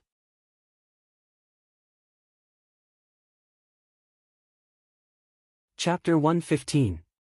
Shi Qingxuan's chin was pinched by him. He drank a few mouthfuls, he choked hard and spat out most of it, staining his chest. He shouted and knocked his head against the bowl, knocking it over. Shi Wudu's face turned black. He said, "Fall. Continue to fall. What are you afraid of? There's a lot of medicine. If you fall a bowl, I'll give you another 20 bowls. I'll pour it down until you drink it." Shi Qingxian roared, "Ah! Can you not care about me? Just let me fend for myself." Shi Wudu said sternly, "I'm your brother. If I can't care about you, who else can?" Shi Qingxian stopped talking and turned his head inside. After a long while, Shi Wudu sat down by the couch. He softened his tone and said, "I'll go fix your fan." Shi Qingxian said, "I don't want that fan anymore. The Wind Master loved his peerless magic treasure, the Wind Master fan. He would take it out and play with it whenever he had nothing to do. In the winter, when the snow filled the sky, the paper fan would not move. Now, he actually said that he did not want the Wind Master fan anymore. The more Xia Lian heard, the more curious he became. Shi Wudu said, "It's fine if you don't want it, I can refine a new magic treasure for you." Shi Qingxian turned his head again. He said, "I don't want a new one either. Let me go down." Shi Wudu turned around and said, "Go down? Where to?" Shi Qingxian said, "To the mortal world. I don't want to stay in the heavenly courts anymore, I don't want to be an immortal." The veins on Shi Wudu's fair forehead bulged. He said, "What a joke. You don't want to be an immortal and go to the mortal world? What kind of good place do you think the mortal world is? Stop making a fool of yourself. How many people have waited for so many years to ascend, and how many priests in the heavenly courts have squeezed their heads to enter the heavenly courts? I think you don't know." Shi Qingxian said angrily, "Yes. I don't know. I just want to be a wandering immortal, can't I?" Shi Wudu said, "No. Dream of being a carefree wanderer and loose immortal. I..." At this moment, his expression changed. It seemed that someone had reported something. Shi Wudu stood up and placed 2 fingers on his temples to listen for a while. His expression became more and more solemn. After a while, he said to Shi Qingxian, "Stop causing trouble. I'm busy these days, I don't have time for you. Wait until I cross the 3rd heavenly tribulation, then you won't be able to mess around with me like this anymore." With that said, he swung his arm and rushed out of the sleeping chamber. Once he was far away, Xia Lian quietly flipped down. He pushed the window to enter, but no matter how much he pushed it, it wouldn't budge. Presumably, there was a restriction placed on it. He was afraid that a warning spell might have been cast on it, so he didn't dare to force it open, so he lowered his voice and said, "Lord Wind Master, Lord Wind Master." Shi Qingxian moved on the couch. He turned his head and said, "Enjoy, Your Highness the Crown Prince." Xia Lian replied, "It's me. What's wrong with you? I can't open the door and windows. Can I come in another way?" It was easy to imagine how the war god would enter a room when he couldn't open the door using normal methods. Shi Qingxian hurriedly said, "No, no, no. Don't break it. The doors and windows here are covered with spells. If you break in, the whole feng shui manor will know that someone is here. Except for my brother and me, everyone must open it from the inside." Xia Lian asked, "But why were you tied up like that?" Shi Qingxian struggled frantically and said, "Your Highness, wait. Watch me break open this rope." Xia Lian looked at him rolling around on the couch. Sometimes he bent like a shrimp, sometimes he straightened up like an iron plate. It was extremely difficult. He encouraged him in a low voice, "Work hard, Lord." The rope that was tied up Shi Qingxian was not a magic treasure or spiritual weapon. With Wind Master's magic power, he could break it with a flick of his finger. How could it not break after this? Could it be that Shi Qingxuan's injuries were so serious that he couldn't even break free of this level? At this moment, a strange movement suddenly came from under Shi Qingxuan's couch. A hand stretched out from below. Xia Lian was shocked. His scalp exploded as he said, "Lord Wind Master, be careful. There's someone hiding under your bed." Shi Qingxuan's expression also changed. "What?" Before he finished speaking, a black shadow quickly climbed out from under the couch and stood in front of his bed, looking down at him. This person was dressed in black and wore a ghost mask. He really didn't know when he had hidden under the bed and what he was going to do at this moment. Shi Qingxian was tied up on the bed. He frantically rolled around in an attempt to break free. Xia Lian was blocked outside the door and could not enter. It was really extremely dangerous. Xia Lian was about to break the window and enter, but he saw that person push the ghost mask up and said in a low voice, "Shut up." Shi Qingxian widened his eyes and said, "Brother Ming? Brother Ming? Brother Ming, my mother, my good brother, quick! Help me untie."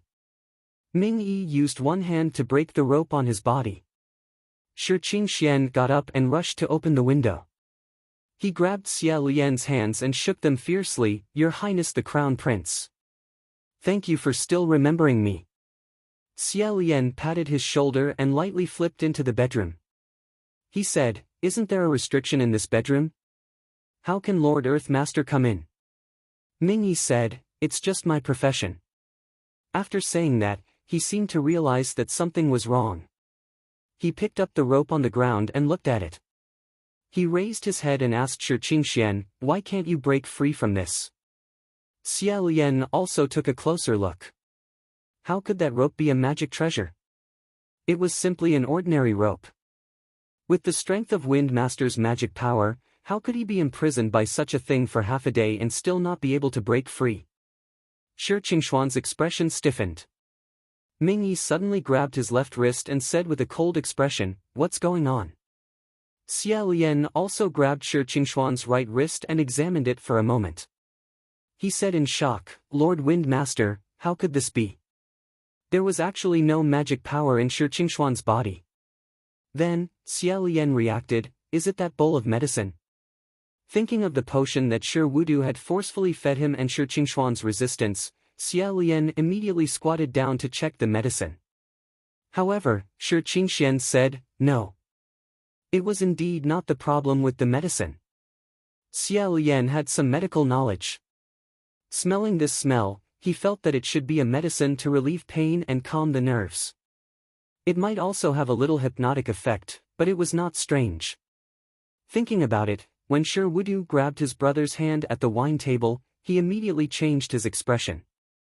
He must have discovered it at that time. He should have fed Shi Qingxian this medicine for his own good, but he did not know why Shi Qingxian did not appreciate it.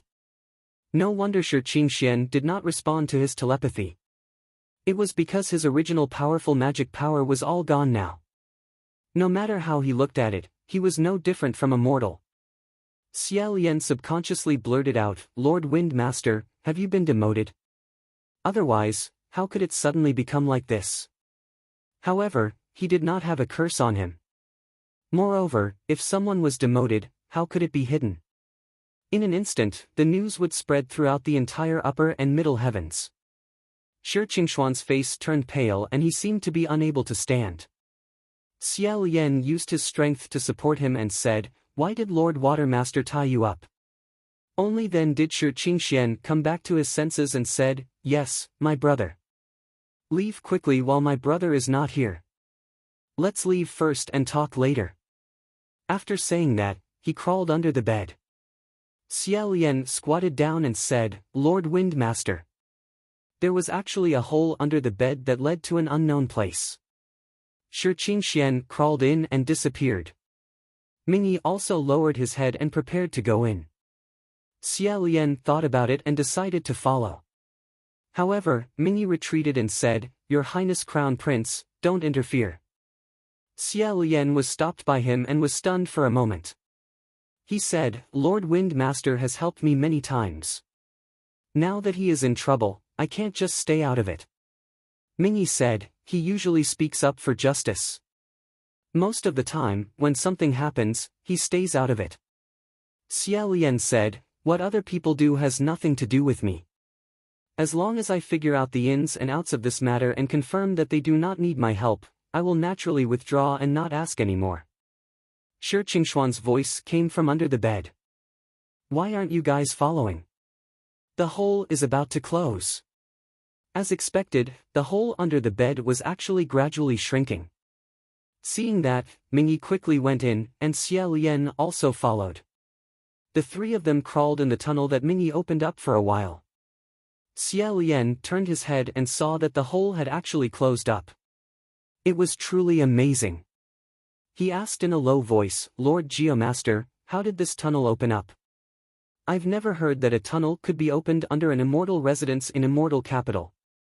It must be known that the foundation of Immortal Capital wasn't the land of the mortal realm." Only after asking did he find out that Geomaster Ming Yi was originally a skilled craftsman among the common people. In his life, he had repaired bridges, roads, opened mountains, and built houses.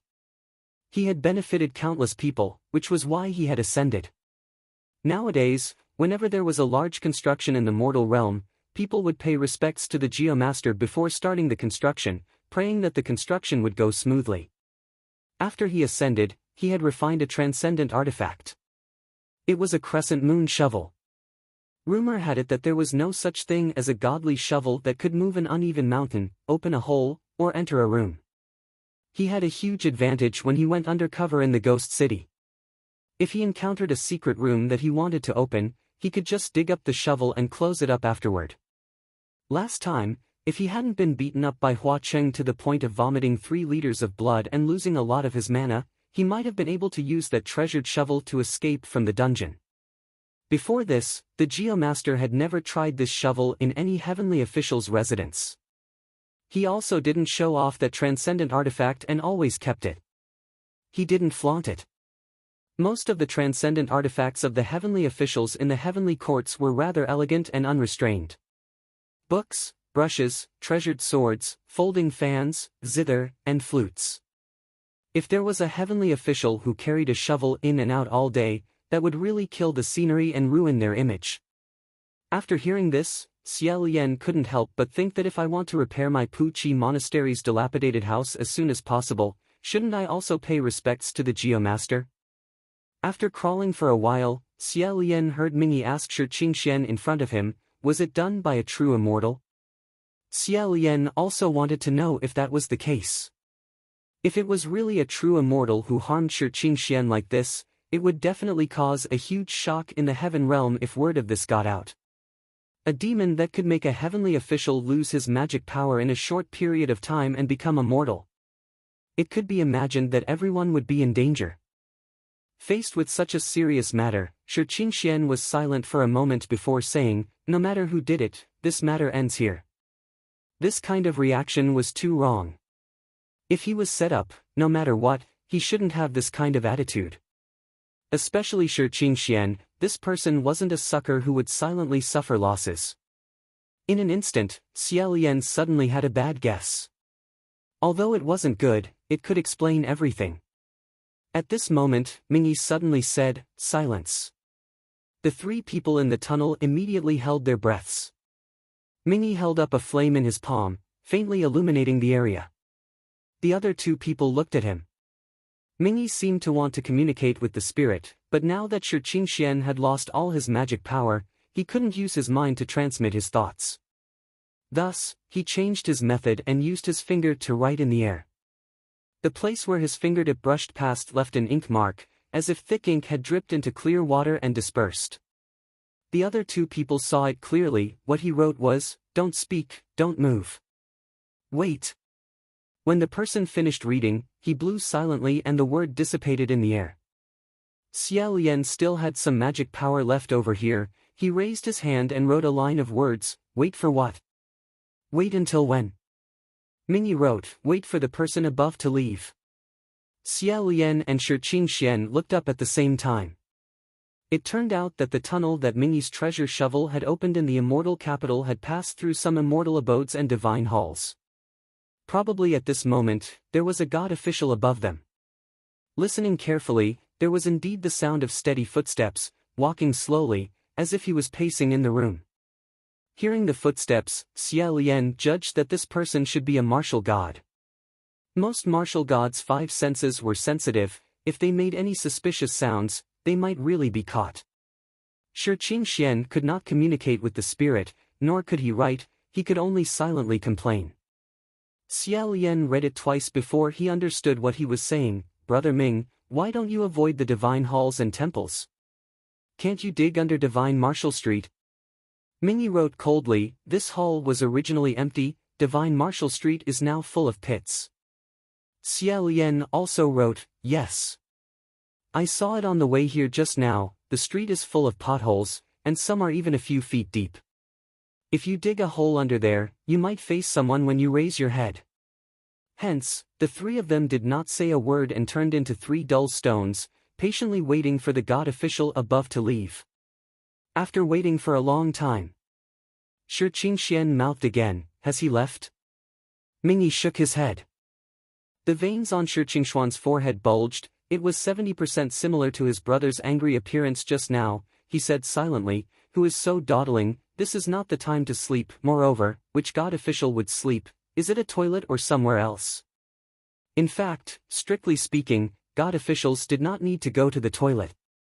When he mouthed the word toilet, Xie Lian suddenly felt his hair stand on end. He pushed the two people in front of him. At the same time, he took the initiative to fall back.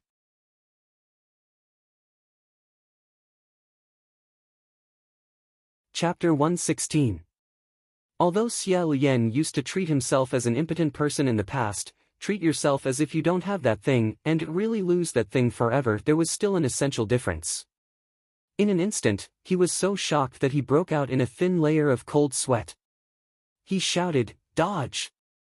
As soon as his voice fell, the sword suddenly pulled away. Xie Lian seized the opportunity to move forward. A moment later, he suddenly pulled Shi Qingshuan, "Be careful." Another sword fell in front of Shi Qingshuan. It was almost stabbed down close to the top of his head. If it weren't for Xie Lian's pull, he would have been nailed here on the spot. He said in horror, "So close, so close. How did you know where he was going?" Xie Lian said, "I don't know. I guessed." It was also intuition. As for killing intent, he had almost practiced to the point where he could react without using his brain. Immediately after, the second, third, and fourth sword also stabbed down. Streaks of sharp sword light blocked the three people's path and retreat. Then there was a loud boom. A violent vibration came from above, and dust and gravel rustled down. Xie Lian said, "It's bombarding from above." The rumbling sound was louder and louder, the vibration was also louder and louder, obviously closer and closer. There were sharp swords blocking the way. They were all young and sharp high-grade swords. Fong Xian was already so old, she still didn't know if she could meet force with force. Ming Yi took out a crescent shovel from somewhere. With difficulty, he dug a hole to the other side in the narrow space. Shi Qingshuan was about to spit out smoke. "Brother Ming, can you do it or not? Brother Ming, can you hurry up?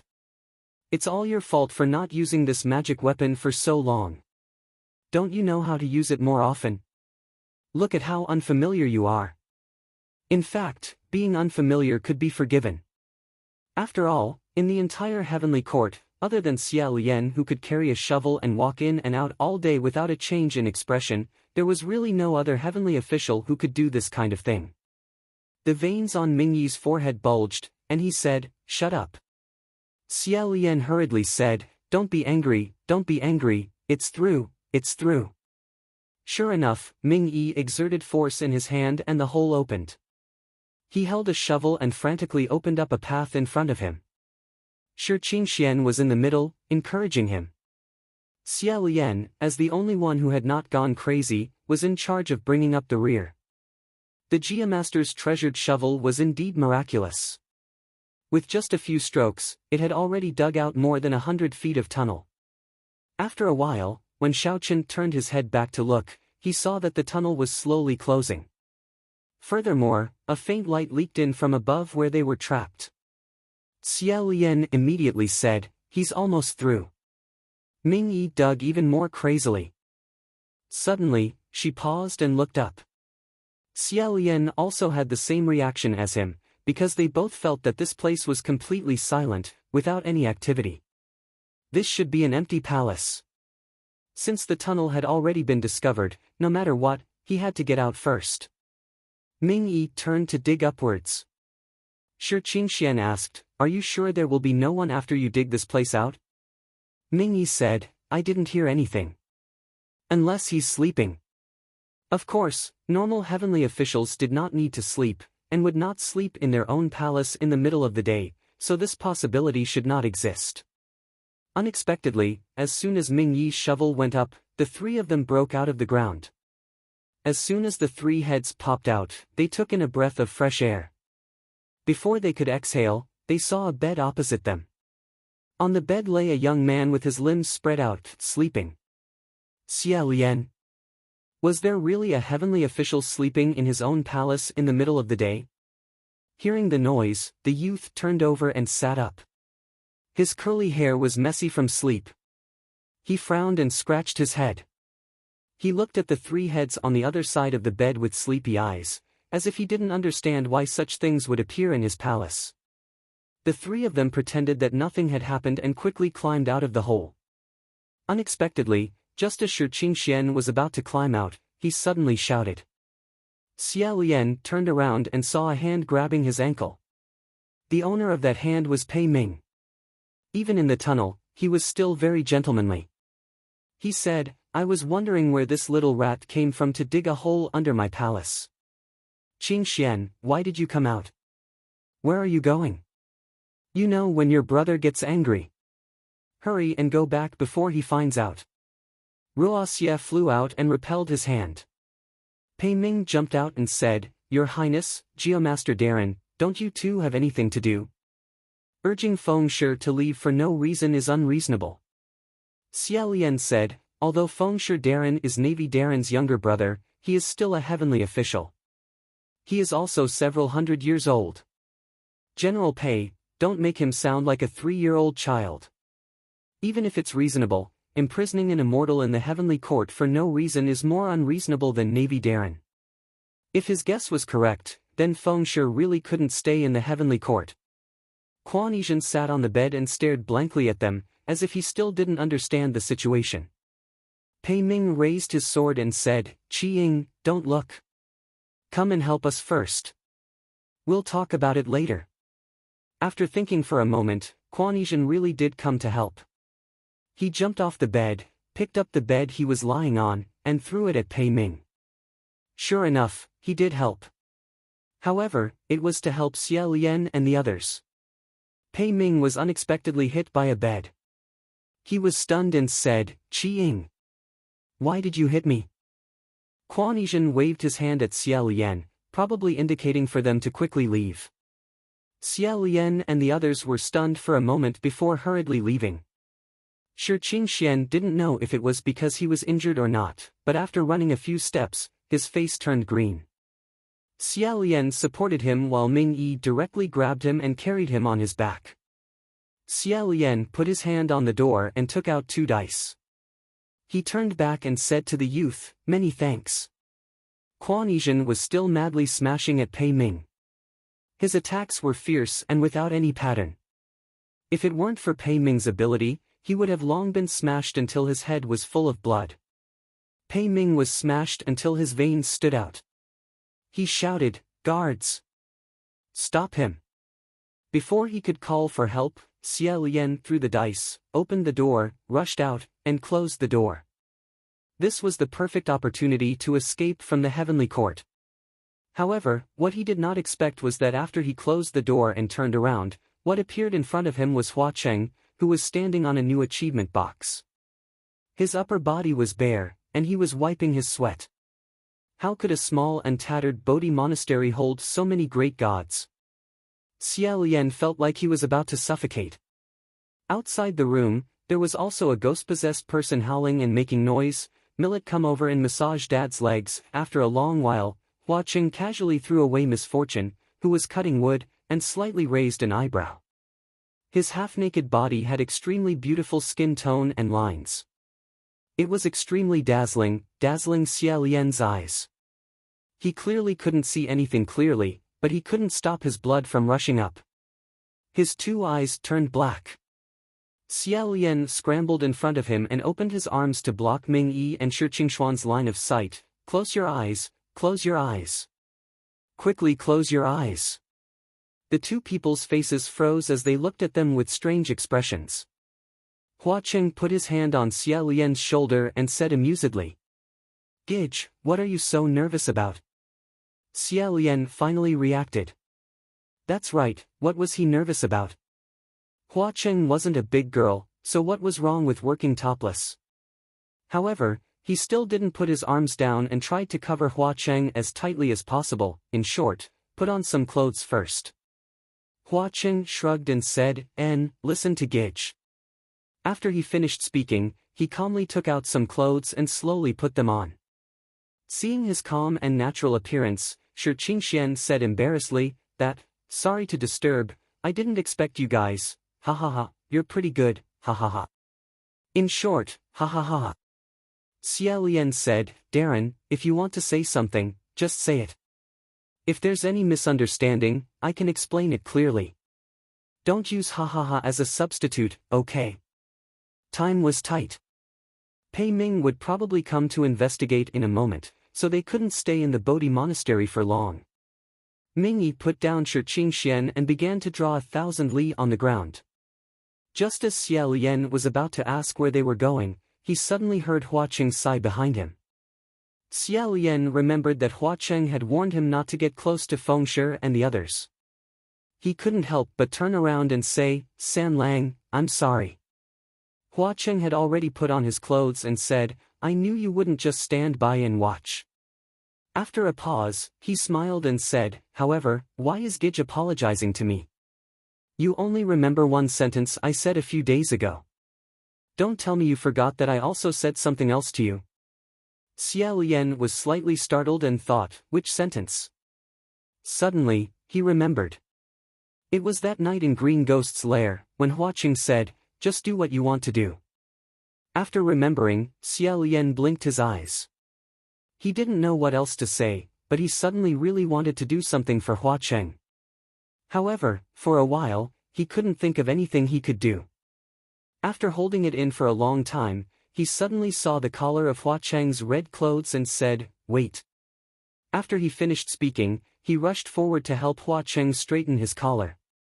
It turned out that when Hua Cheng casually put on his clothes, he didn't straighten his collar properly.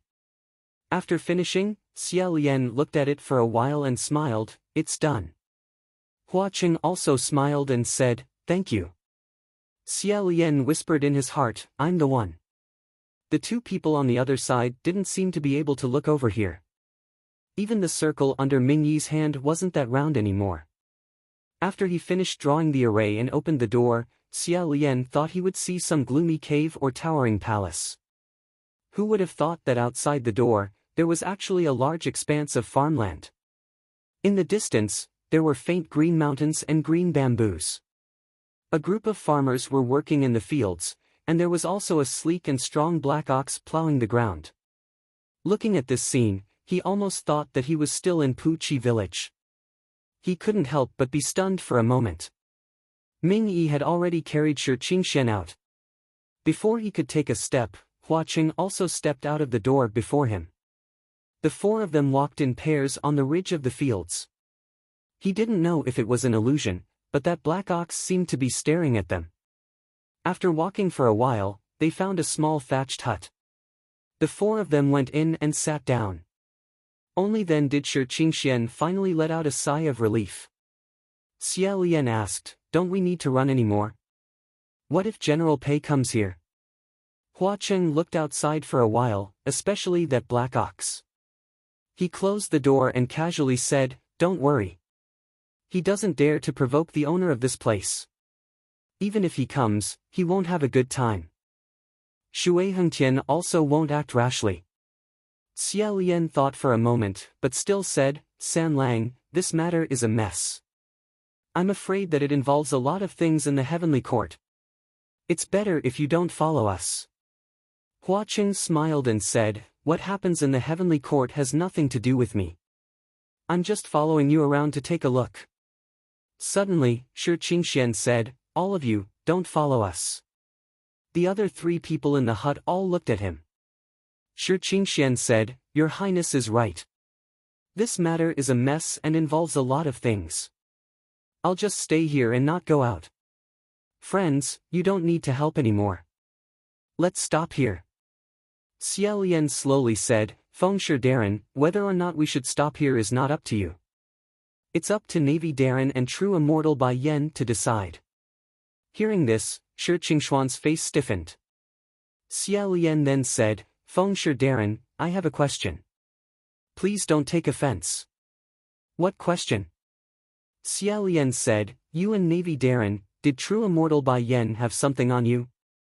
Shi Qingxuan's face slightly paled. Originally, on that night at the wine table, Xia Lian had already set up an extremely strong defensive array. As long as Shi Qingxian didn't open the door and go out, he wouldn't be harmed. However, why did he take the initiative to open the door? Unless, when someone was communicating with him, the first thing they did was to throw out that weakness, leaving him no room to resist.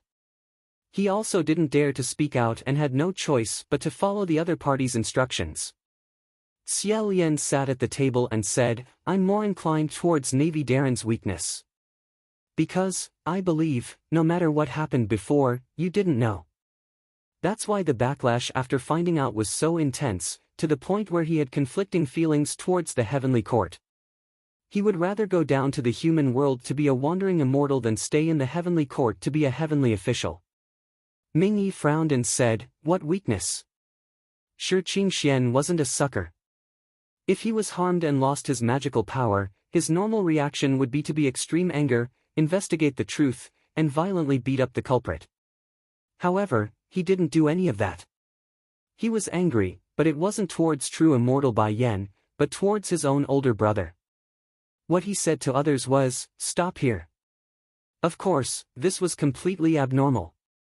There was only one exception: Shi Qingxuan's ascension was originally abnormal. Defying the heavens and changing fate, putting a person who originally couldn't ascend on the altar, this was simply too daring and disgraceful. Xia Lian had never heard of such a thing. If it was true, it would definitely cause a huge uproar. Think about it, if everyone wanted to ascend, everyone could use this method. Wouldn't the order between heaven and earth disappear and become a complete mess? Although this guess was outrageous, the more he thought about it, the more reasonable it was. Since birth, Shi Qingxian had been pestered by true immortal Bai Yan for many years. The only way to get rid of him was to ascend, and he really did. In just a few years, a pair of brothers ascended one after another. This was a great thing, and also a great coincidence. Xia Lian didn't want to doubt the fact that Shi Qingxian ascended.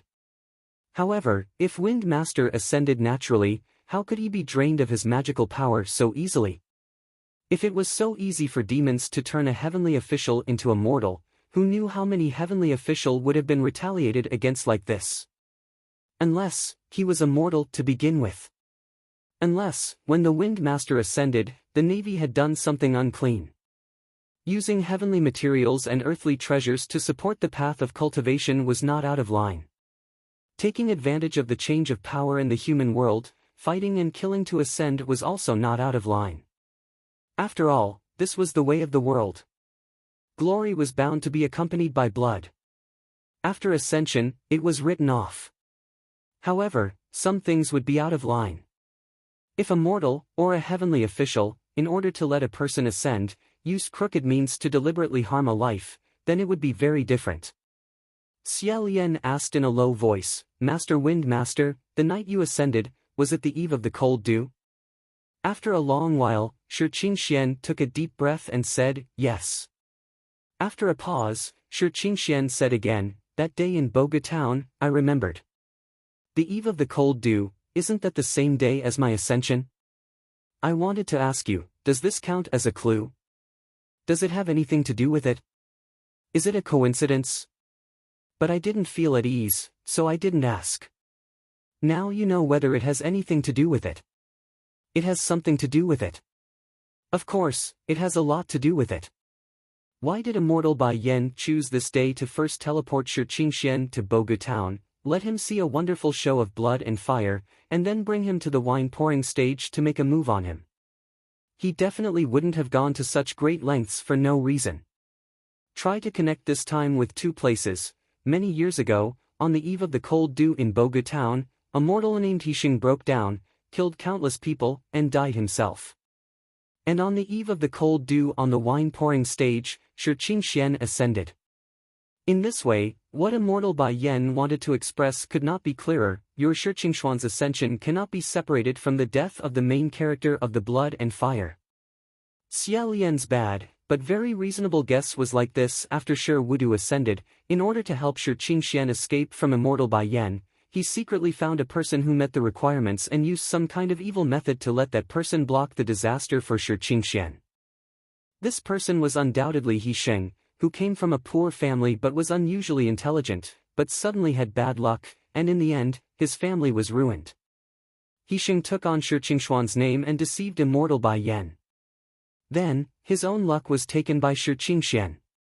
On the eve of the cold dew, one person experienced the taste of purgatory in the human world, while the other person successfully passed the tribulation and ascended under a strong escort.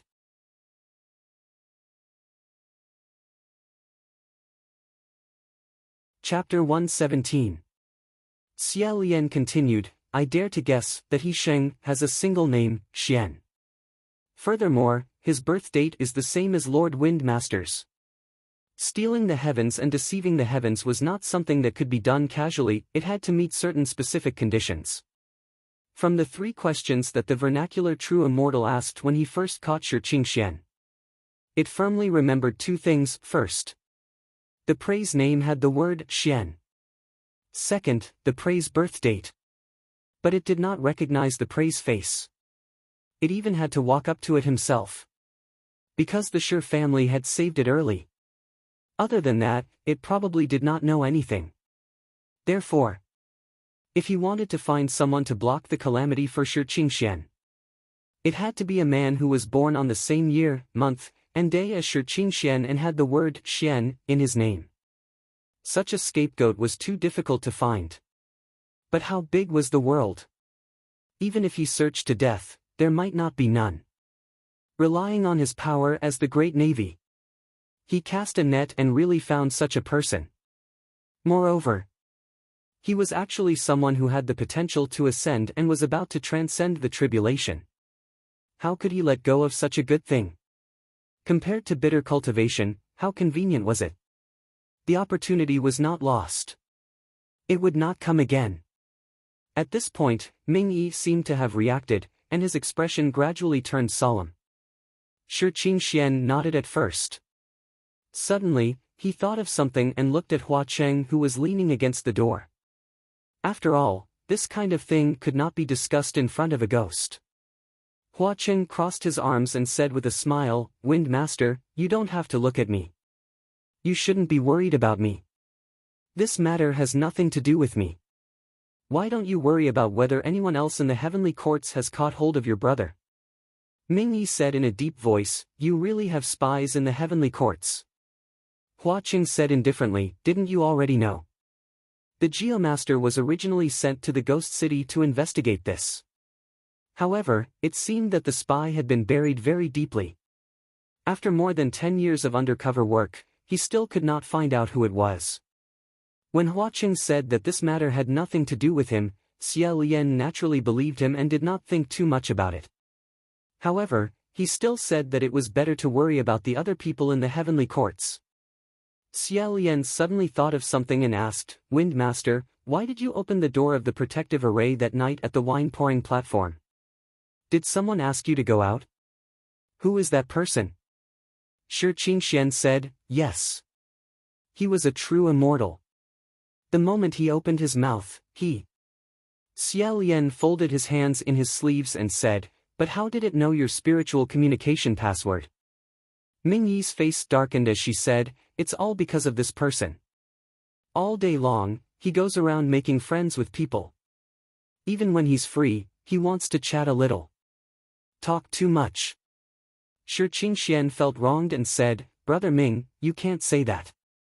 The people who talked to me were all the officials of the heavenly courts.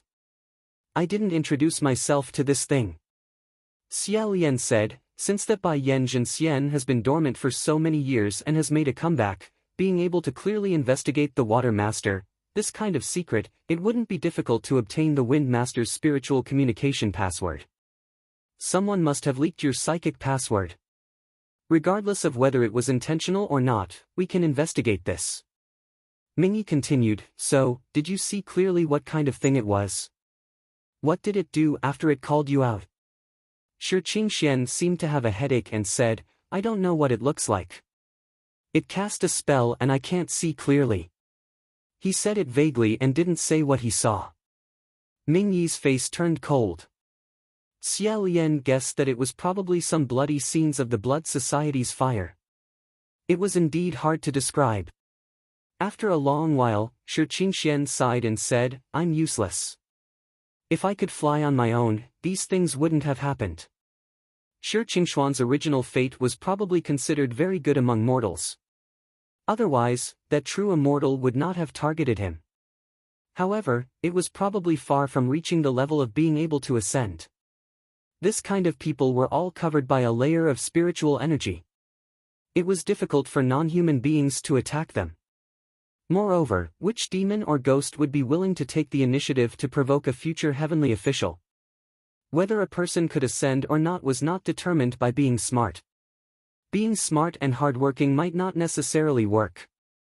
Furthermore, the more heaven and earth treasures one threw at it, the more useful it would be. Sometimes, it was just so annoying. 10 years of hard work could not compare to a person's natural talent. 100 years of painstaking effort could not compare to a wisp of enlightenment in the blink of an eye. Without that fate, there was no fate. Even if Shui Shi spent a lot of money on his younger brother, if he didn't change his fate, it was very likely that he would stop in the middle heavens. At most, he would be the leader of a low-level heavenly official. To be able to reach this step and have limitless glory, it was all because his elder brother stole something that belonged to someone else and placed it on himself.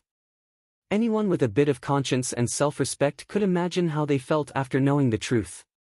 If there was no such thing, then how glorious would the person who originally had the fate of ascending be today? Thinking of this, a light suddenly flashed in Xie Lian's mind. He said, "No. Lord Windmaster, the one who called you out wasn't a true immortal." Shi Qingxian raised his head and said, "Ah. That voice was definitely it. I won't remember it wrong." Xie Lian said, "No, no. The voice is it, but it doesn't mean that the body is still it. Everyone, do you still remember? The prey that the true immortal targeted all committed suicide in the end. However, there was an exception."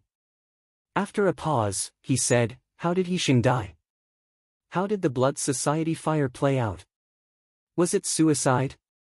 Shi Qingxian opened his eyes wide and said, "It wasn't suicide. It was." Ming Yi said, "He died of exhaustion." Xie Lian said, "That's right. Even if he was plagued by bad luck, until the last moment, He Sheng never thought of committing suicide." He focused and said, thinking about it carefully, "This person's will was exceptionally firm. He suffered all kinds of unfair blows one after another. If he was an ordinary person, I'm afraid he would have long given up on himself or ended his life. However, he always resisted and did not yield to anything. I guess that after the true immortal found him, it never sucked in what it wanted. Fear. His death wasn't a suicide because he collapsed from fear and despair. The true immortal tangled with him, but in fact, it didn't have any good results. In one bite, it bit a steel plate, broke its teeth, and in the end, it completely lost." Shi Qingxian listened and slowly shook his head, sighing sincerely. "I am indeed not as good as this person." Xie Lian continued, "He died with a murderous aura and resentment. I don't think that such a tempered soul would rest in peace. It would definitely not be at peace and thirst for revenge. So, Lord Windmaster, I think that it's very possible that the current vernacular true immortal isn't the one that found you when you were just born. Instead, it's the He Sheng who stubbornly resisted until he died, or should I say, He Xian." When these words came out, Shi Qingxian and Ming Yi were both startled. Hua Qing faintly followed up, "Ghost eats ghost. When people eat people, if they could bear to eat, at most they would eat until they were full. When ghosts eat ghosts, if the eating method was correct, they could digest the other's abilities and magic power for their own use." Xie Lian said, "This also explains why the true immortal knew so many details about this matter. Originally, this kind of spirit was slow and strange, it wouldn't be so smart. But now, the one who came back to find you was a..." He originally wanted to use combination, but he felt that it wasn't too accurate. At this time, Hua Qing said, "Strengthening the body."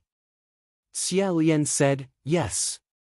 After swallowing the true immortal, He Sheng's consciousness completely controlled the dominant position. Now, not only does he have the ability to curse, he's also very smart. Moreover, He has endless resentment towards you guys. Therefore, although it clearly knew Shi Qingshuan's psychic password, it didn't use the psychic technique to curse him from the beginning. Step by step, it tightened the trap, forcing him to block his ears, close his eyes, and lock himself in the room. It was like a cat catching a mouse. It didn't kill it immediately, but played with it until it was scared to death. After a while, Mingyi said, "Now that things have come to this, what do you plan to do?" Everyone looked at Shi Qingxian. Shi Qingxian had already unknowingly grabbed his hair into a mess. He said blankly, "Don't look at me, ah. I don't know what to do either. Temporarily, I don't know how to look at my brother. After all, he was his own brother. Moreover, for him, he committed such a heinous crime and harmed people's lives." For a moment, it was understandable that he didn't know what to do. Shi Qingxian said again, "But, I'll first ask everyone here, first, don't tell anyone. Temporarily, just temporarily, let me think carefully. What should I do? Although I've thought about it for a few days, I still didn't think of it. In short, let me calm down first." At the end of his sentence, he was already incoherent and his eyes were staring straight ahead. Shi Wudu kept saying that he wanted Shi Qingxian to cure him. What kind of illness could be cured? It was nothing more than falling off the altar and turning back into a mortal. Only by changing his life again and ascending again could this illness be cured. Although it was very difficult to find such a suitable candidate, who knew what other evil methods Shi Wudu would use? It was no wonder that Shi Qingxian said that he wanted to be a mortal and not an immortal, and ran away in a hurry. There was also the scroll about the true immortal that was full of mistakes. It must have been done to mislead Shi Qingxian so that he wouldn't be able to find the right direction. It was unknown whether it was done by Shi Wudu or Ling Wen. But back then, Shi Wudu wanted to find such a person who met the requirements, so he needed the help of Ling Wen Palace Hall to cast the net. Did the Supreme Spirit Text really not know anything about this matter? Since there was Shi Qingxian, a god official, who flew up like this, could there be a second, a third, or even more god officials who also flew up like this? If that was really the case, then it was too scary. The world would be in chaos, and they had to be cautious. Other than Hua Cheng, who stayed out of the matter and was carefree, the other people in the small thatched cottage all had a worried look on their faces, as if they were facing a great enemy. At this moment, there was a commotion outside the thatched cottage. There was a cow mooing angrily, and there were many farmers shouting, "Stop! Stop! What are you trying to do with such a murderous aura?" Xia Lian looked through the crack of the door and said, "It's General Pei." Pei Ming was clearly smashed by Quan Yizhen just now, but at this moment, he was standing outside unscathed. There was a crooked tablet in front of him, and with the tablet as a boundary, he seemed to be afraid and didn't dare to rashly invade. He only held onto his sword and stood on the spot. All the farmers held hoes and sickles in their hands, their faces full of unwelcome. In the farmland, the black cow exhaled a few rough breaths from its nose. Suddenly, it stood up like a human, instantly transforming into a tall and strong man. His face was rather handsome, and he even wore a small iron nose ring. He smiled and said, "Hey, isn't this General Pei? A rare guest. What wind blew you here? Let me say this first, your family Xiao Pei's matter has nothing to do with us." Xia Lian looked pensive. When he saw the farmland and the black cow just now, he had a faint impression. Sure enough, this place was Mount Yulong, the hometown of the Rainmaster. Back then, it was also this brother cow who lent the Rainmaster's hat to Xia Lian to use for rain. After not seeing each other for so many years, he was still as elegant as before. When he plowed the land, he was still diligent and vigorous.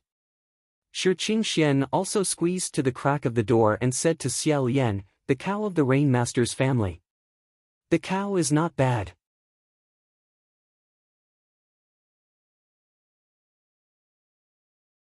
Chapter 118. The ox said, "Hey, I didn't praise you, what's there to be afraid of?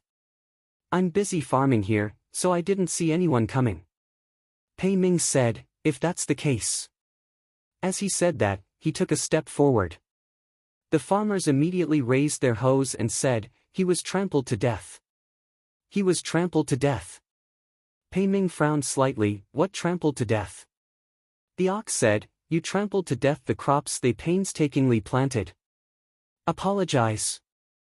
Pei Ming lowered his head to look. He said patiently, "If I'm not wrong, this is just wild grass." The ox said curiously, "You're a general who fights and kills. What do you know? It's grass and crops. Don't we farmers know better than you?"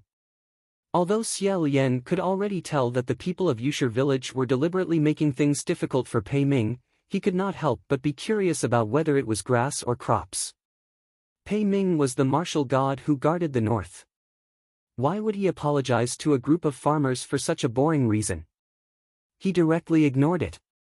He took a few steps forward and shouted, "Qing Xian, come out. Your brother is going through the tribulation now. The situation is not good. Something is going to happen." Sure, Qing Xian had originally planned to hide in the house and not go out. Pei Ming would not force his way in, but when he heard this, he said, "What?" He opened the door and rushed out. Pei Ming glanced at the ox. "As expected, you've come here again." Sure, Qing Xian was stunned.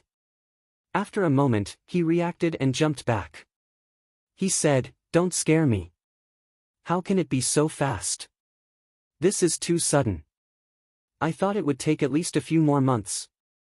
However, just now in Immortal Capital, the Navy had indeed left in a hurry. It was as if they had gone to deal with something important. He immediately put 2 fingers together to touch his temples.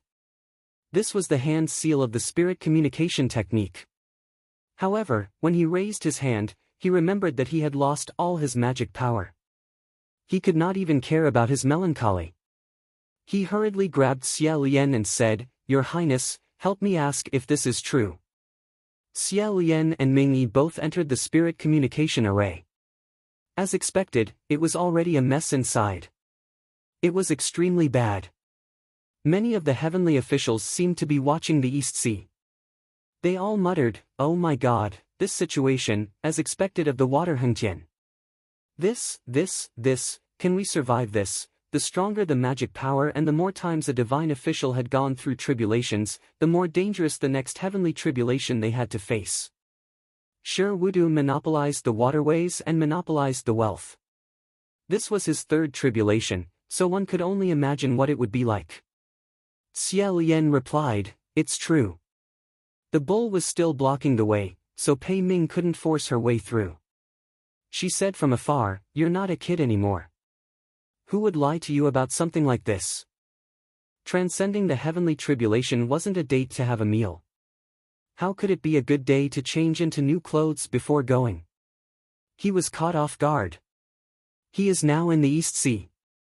There are huge waves in the East Sea, and no one can go in or come out. He is fighting the waves, and suddenly someone reported that you ran away. How can he pass the tribulation in peace? Sure, Qing Xian said, "Then hurry up and tell him that I'm in Yusher village." Xie Lian listened to the spirit communication array and said, "I can't do it anymore. Right now, the entire sea region where Master Navy is undergoing his tribulation has released a layer of frenzied magical force field. I'm afraid he's in a mess, and no one can talk to him." Sure, Qing Xian rushed out and said, "Bring me there." Pei Ming stretched out his hand and said, "Let's go." However, Ming Yi suddenly flashed and blocked in front of Shi Qingxian with a serious expression. Shi Qingxian said, "Brother Ming, what's wrong?" Ming Yi frowned and didn't say anything. However, Xie Lian could roughly guess what he was thinking and why he wanted to stop Shi Qingxian. Was it really the right thing to do to help the Navy survive this heavenly calamity? If the matter of changing his fate was true, Master Navy would have to accept the corresponding punishment. Then, before he could be held accountable, he had to first help him reach a higher level. Was there really nothing wrong with doing this? The reason why he could guess it was because Xie Lian was also thinking about this problem. Shi Qingxian hesitated for a moment, and finally let out a long sigh and said, "Brother Ming, I thank you. But no matter what, that is after all. I'm still worried." Let's get through this first. After saying that, he rushed to Pei Ming's side and turned around. Thank you, Your Highness. Thank you, Master Rain. Thank you, Ox. Thank you, everyone. I'll repay you in the future. The two of them left in a hurry. Ming Yi stayed on the spot for a moment and followed. Xia Lian looked at their backs and didn't move. Hua Qing slowly walked out of the house and said, "Brother, aren't you going?" After thinking for a while, Xia Lian shook his head and said slowly, "I can't care about this matter. Let's see how they solve it first." Shi Qingxian was in it. At this moment, he still couldn't figure out what to do. He was also in a difficult position. Although Xia Lian could understand why Shi Wudu had to do this, he couldn't agree with this method. The ideal outcome was for Shi Wudu to admit his guilt and accept his punishment. Ming Yi probably hoped so too, which was why he stopped Shi Qingxian. However, with the pride and arrogance of Master Navy, this was almost impossible. After sitting in such a high position for so many years, no one would be willing to come down. If it was someone else, Xia Lian would probably immediately report this matter to the heavenly courts. However, thinking of how friendly Master Wind had always been, at his brother's critical moment, he couldn't turn hostile for the time being. That would be like taking advantage of someone's precarious situation, adding insult to injury, and not caring about the past at all. He could only see how they solve it first. If the final solution was still not appropriate, thinking of this, he said to Hua Cheng in a self-deprecating manner, "San Lang, your advice before was probably right. Sigh, this matter." Hua Cheng smiled and was about to speak when Xia Lian's expression suddenly changed. He heard Ling Wen in the spirit communication formation say, "What?" A few hundred fishermen's boats were stirred up. At this juncture, Xia Lian was startled and cried out, "Fishermen? Where were they stirred up?" East Sea. If the spirit communication formation was a mess just now, then the porridge was spilled on the ground and fed to the dogs now. Ling Wen didn't even have time to reply, but his voice was still considered calm. "Excuse me, which martial god is on duty?" "Old Pei." Pei Ming said in the formation, "Don't be anxious, I brought Qingxian over there, Master Geomaster is also there. You should first calculate how many hundreds of people were trapped in the storm, so that we can bring them all back and try not to miss a single one." Ling Wen said, "Then I will have to trouble you. Master Navy has now exploded the execution field, no one is allowed to enter the range of his tribulation. The Middle Heavens heavenly officials will definitely be beaten to a pulp if they enter, but the Upper Heavens heavenly officials can still try to break through the barrier. I'm afraid there are more than 200 people affected, just the two of you alone might not be enough, we need a martial god." "Which martial god is there?" "General Nanyang. General Shenzhen." Someone replied, "Aren't the two generals grounded for destroying the celestial capital? We can't call them now. What about Taihua? Is Prince Taihua back?" "Not back. He was sent out." "What about Qiying?" "Who knows where he went? This person has been blocking all spirit communication all year round, he doesn't listen to anyone, it's not like you don't know." Other than these few, which martial god in the upper heavens heavenly officials could be ranked? Even in the midst of his anxiety, Xia Lian couldn't help but feel a little depressed. Could it be that his reputation as a god of trash was so strong that everyone had forgotten that he was a martial god? He quickly said, I'm here. I'll go." "Are we going to the East Sea to fish up fishermen?" Ling Wen said, "Your Highness the Crown Prince, right now the winds and waves of the East Sea are very dangerous, your spiritual power won't be effective." "What if?" Xia Lian said, "It's fine. I've fished in all 4 seas, there wasn't a time when I went out to sea without encountering strong winds and waves, often drifting on the sea for 10 days to half a month, I'm already very used to it." The heavenly officials couldn't help but think, that's fine too. In the end, what else have you done? The current situation was critical, there was no time to think too much. Ling Wen said, "Okay. Then I'll have to trouble you, General Pei, you guys cooperate." Pei Ming said, "Okay." Xia Lian closed the spirit communication, turned around and said, "San Lang, the East Sea. Unexpectedly, when he turned around, he saw that Hua Cheng had already changed into a fresh fisherman's outfit. He threw a die, grabbed it with one hand, and put the other hand on the door. He simply said, "Let's go." Xia Lian stared blankly for a moment, then immediately smiled and said, "Okay," and followed. When they opened the door, what they saw wasn't the furnishings of the house, but a gray beach. The two of them came out from a small fishing house on the beach. This small house was one of the most commonly used footholds in the East Sea to shorten the distance by 1,000 miles. Beyond the beach was the vast and boundless sea. The reason why the beach was gray wasn't because the sand was gray, but because the sky was gray, and the sea was also gray. Dark clouds rolled in, heavy and oppressive, making it hard for people to breathe. Far away on the sea, from time to time, a monstrous wave would rise, as if a towering wall had been erected on the flat ground. Then, it would immediately collapse. There were also water pillars that were like water dragons that soared into the sky, like tornadoes that wreaked havoc and madness, rising and falling again. Dense thunder crawled across the horizon, twisting and malevolent. A brand new big ship was moored on the beach. One couldn't have nowhere to land on the sea. If they only flew in the air, they might be struck down by a bolt of lightning, so they had to have a ship. This ship naturally wasn't an ordinary ship. Shi Qingxian, Pei Ming, and Ming Yi were already on the ship.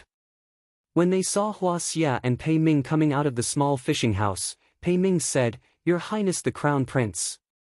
Shi Qingxian sighed and said, "Your Highness the Crown Prince, it's been hard on you. I'm really sorry." Xia Lian boarded the ship and said, "It's just my duty." "How do we sail this ship?" Pei Ming saw Hua Cheng, who was crossing his arms leisurely behind him, and said warily, "Unrelated people, please retreat. This storm isn't fun." At this moment, Hua Cheng was wearing plain clothes that were patched up, but it still couldn't hide his handsomeness and intelligence. He was just like a handsome little fisherman as he smiled and said, "I'm not an unrelated person, I'm just following my highness." Xia Lian also said, "He's a member of my palace." However, Pei Ming had already drawn his sword and didn't give in. He insisted and said, "Retreat." Before Xia Lian could reply, Hua Cheng had already said to him in an abnormally firm manner, "No. I must accompany you on this trip." The two sides were in a stalemate for only a moment, but Shi Qingxian was able to see through the four seasons. He said to Pei Ming, "General Pei, there's no problem with this person, hurry up and set sail." As he spoke, a bolt of lightning suddenly struck down from the sky and struck the surface of the sea. The entire stretch of seawater was filled with lightning, and it shone brightly, turning into a fluorescent green color. It was as if a huge heart had suddenly started to beat and breathe. The scene was spectacular and extremely terrifying. Pei Ming didn't want to wait any longer and shouted, "Open!" The body of the ship shook violently, and there was a series of sounds of a circular axis turning. Without anyone operating it, the ship actually left the beach on its own and quickly headed towards the depths of the sea.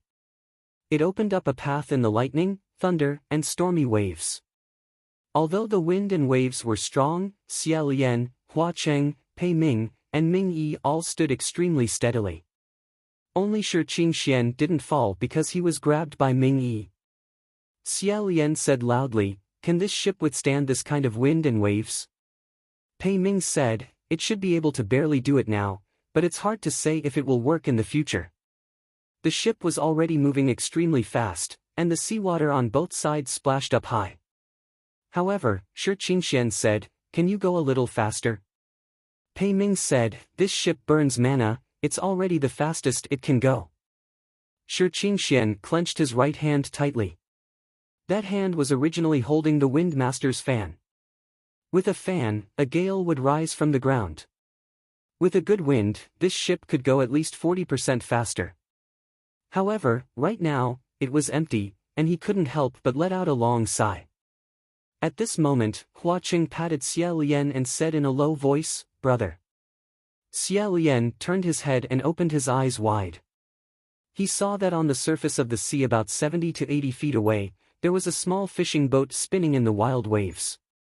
On the boat, there were a few vague figures, and they seemed to be calling for help.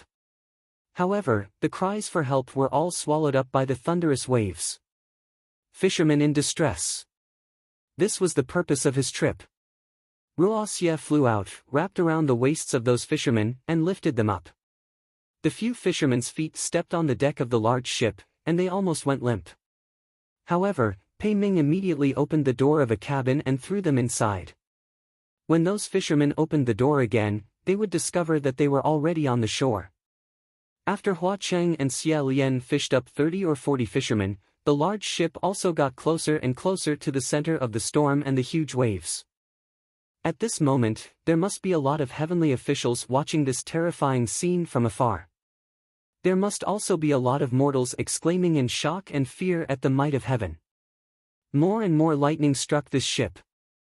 This lightning would be attracted by the source of magic power and chase after people with strong magic power to strike. This was why it was best to hide far away when other people were going through a tribulation, because it would bring disaster to the fish in the moat. Right now, Shi Qingxian was a mortal, and Xia Lian's magic power was enough for him to ask a question in the spirit communication array. Hua Cheng's magic power didn't need to be used at this time, so he kept it well. Thus, that lightning would specifically greet Pei Ming. Several times, he used his sword to strike back the lightning with ease and skill. This kind of skill, Xia Lian quite admired. If it were the heavenly officials of the central heavens here, not only would they be chased and struck, they wouldn't be able to fight back.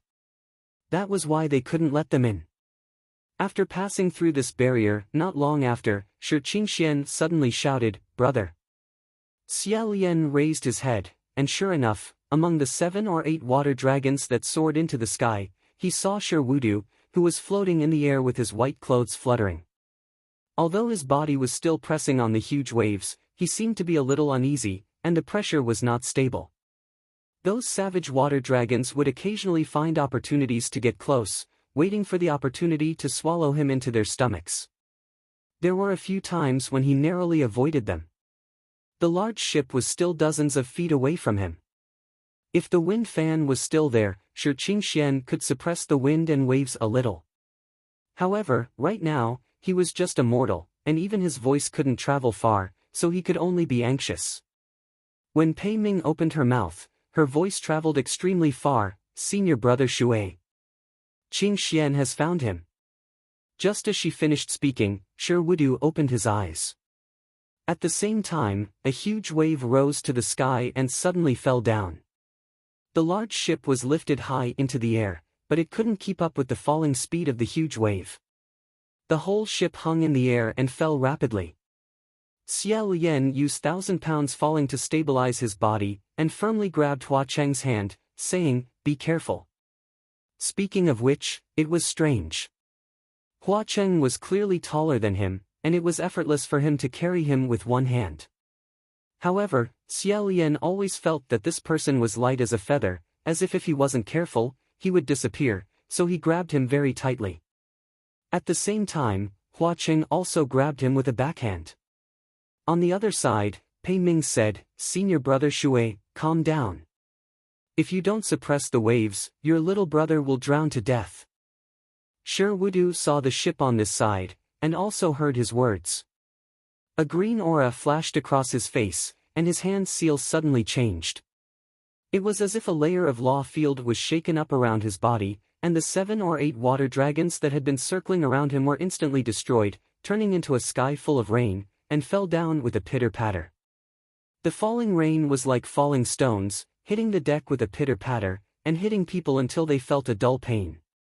However, after this, the wind and waves also slightly restrained. Shi Wudu slowly descended and landed on this ship. Everyone was beaten until they were drenched. Shi Qingxian wiped his face and said hesitantly, "Brother." Shi Wudu's face was still green, and he strode over and said, "I told you to stay here, why did you run around? Are you happy because you want to anger me to death?" Shi Qingxian really didn't know what to say. When he didn't see him, he was worried, but when he saw him, he thought about that matter again. He couldn't get over that hurdle in his heart and said, "Sigh, I just In the end, he scratched his head and sighed, it's good that you're done transcending the tribulation. I still feel that. Sher Wudu interrupted him and said, who said that I'm done transcending the tribulation? Shi Qingxian was stunned and said, wasn't that just now? Pei Ming wiped her hair with water and said, don't be happy too early, this is your brother's third tribulation, how can it be so simple? It will take at least 7 days and 7 nights. That just now was just the beginning. In reality, even the first tribulation wasn't so simple. Come to think of it, the tribulation that Shi Qingxian faced back then, as compared to others, was much weaker. He must have also thought of this, and his face dimmed. Xia Lian was concerned about the purpose of this trip, and he asked in the spirit communication formation, Lingwen? We have now entered the sea region where Master Navy is transcending the tribulation, can you point out where the fishermen that got swept into the storm are? Lingwen said, wait a moment. After a while, she said, sorry for the trouble. Today, there are 261 fishermen that got swept into the area of his tribulation, and they are scattered too far apart, there are only a few. After saying a few words, her voice started to stutter, and Xia Lian couldn't hear it clearly. He said, what's wrong? Lingwen. He thought that his magic power had been used up again, but when he raised his head and looked at Pei Ming's expression, it was obvious that it was the same on his side.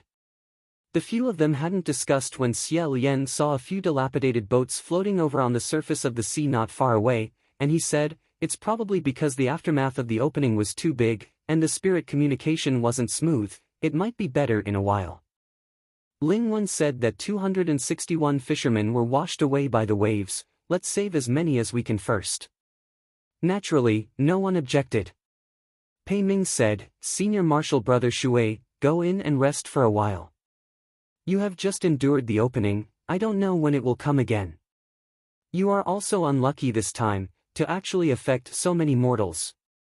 Shi Wudu seemed to be a little tired, he nodded his head slightly, pushed open the door of another cabin, and went in to meditate. Shi Qingxian seemed to want to say something serious to him, but since he hadn't finished transcending the tribulation, he couldn't say it at this juncture, so he could only swallow it down. He prepared to walk to the side with Ming Yi gloomily, but Shi Wudu opened his eyes again, and said sternly, don't run around, come over, sit here. Shi Qingxian could only squat down beside him. After half a day, when it was deep into the night, the big ship floated deeper into the East Sea. Although the spirit communication was still intermittent, it could still be used. During this time, Xia Lian and the rest had already saved more than 200 fishermen. Those fishermen were originally fishing in the sea normally, who knew that there would suddenly be such a huge storm, sweeping them to the surface of the sea too far away. It was impossible for them to float back on their own. If they floated for a few days and nights, they might have starved to death, died of thirst, and become dried corpses. Suddenly being saved, it was like being saved from a desperate situation, they couldn't help but be overjoyed. Drifting on the sea like this, who knew how many days and nights it would take to save all the fishermen? Shi Wudu also didn't know when the third tribulation would officially start, and there would be danger at any time. Under such circumstances, Pei Ming still didn't change his style. At night, he saved a few fishermen sisters, and they were so scared that their eyes were blurry from crying. He hugged them into his arms and comforted them with a gentle voice, what a sweet feeling, and then sent them into the cabin. A few girls were still reluctant to part, hoping to see him again when they opened the door. Shi Wudu meditated for a long time, and his complexion was much better. He opened his eyes and said, don't you always have high standards? Although those few fisher women were in their youth, they were only average, and they were indeed far from the standards that Pei Ming used to hunt for beauties. But after he hugged the women, his face instantly glowed, and he touched his chin and said with a smile, I saved 70 to 80 unshaven old fishermen in a row, when I see women, I feel that they are outstanding beauties, ha ha ha. Hearing this, Shi Qingxian and Ming Yi didn't want to look at him anymore. Xia Lian shook his head, and he found it a little funny. He sat side by side with Hua Cheng, and after sitting for a while, he suddenly felt an emptiness in his stomach. The others on this ship didn't need to eat, and although Shi Qingxian was also a mortal now, Xia Lian suspected that Shi Wudu must have fed him some celestial pill, the kind that could fill his stomach for a few days, so he didn't seem hungry now. This ship wasn't built in the mortal realm to go out to sea, so it definitely wouldn't be prepared with food. Xia Lian got up and wanted to go into the sea to catch a few fish, but Hua Cheng, who was beside him, passed something over. Xia Lian looked down, and it was a snow-white and soft bun. He sat back down and said in a low voice, "Thank you, San Lang." Hua Cheng also said softly, "Big brother, use this for the time being. You'll be fine in a while." It was still the same bun, and it was split into two halves. The two of them sat together and slowly gnawed on it. Pei Ming, who was on the other side of the ship, heard them talking in low voices. He wiped his hair and said, "Did the two of you discover something? Why don't you leave your small world and tell us about it?" Xia Lian was just about to say a few perfunctory words to him, but he suddenly frowned and said, "Don't you guys feel that there's something wrong?" Mingyi also frowned, raised his head and said, "Yes." Xia Lian stood up and said, "This ship seems to be moving a lot slower. Is it because the mana is not enough?" Pei Ming said, "How is that possible? The mana that was poured into this ship before we set off can allow us to travel on the sea for another 2 days." Xia Lian walked to the side of the ship and put his hand on the side of the ship. He said, "But I keep feeling that this ship suddenly became very heavy." Before he could finish his sentence, his voice suddenly stopped. Other than Shi Wudu, the few people gathered at the side of the ship and asked, "What's wrong?" There was no need to ask. Just by looking, they knew what was going on. Even though the sky was already dark, they could still vaguely see that the draft of this big ship had suddenly become abnormal. It had become a lot deeper. Furthermore, it was still continuously deepening. Xia Lian immediately said, "Is the bottom of the ship leaking? Did it hit the rocks? Or did something dig a hole under the water?" Pei Ming said, "Impossible. How could we not sense it hitting the rocks? This ship isn't an ordinary ship. Ordinary things can't dig through it, unless..." He seemed to have thought of something and choked. Mingyi said, "Unless what?" Pei Ming said, "It's broken." Shi Qingxian said, "What's broken?"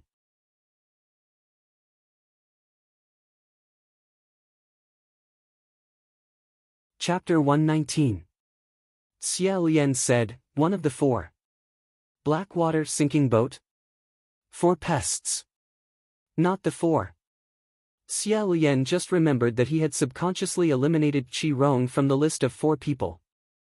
It was probably because he really couldn't put Green Lantern Night Tour on the same level as the other 3. Xia Lian, who had crammed scrolls, had some superficial understanding of this Blackwater sinking boat.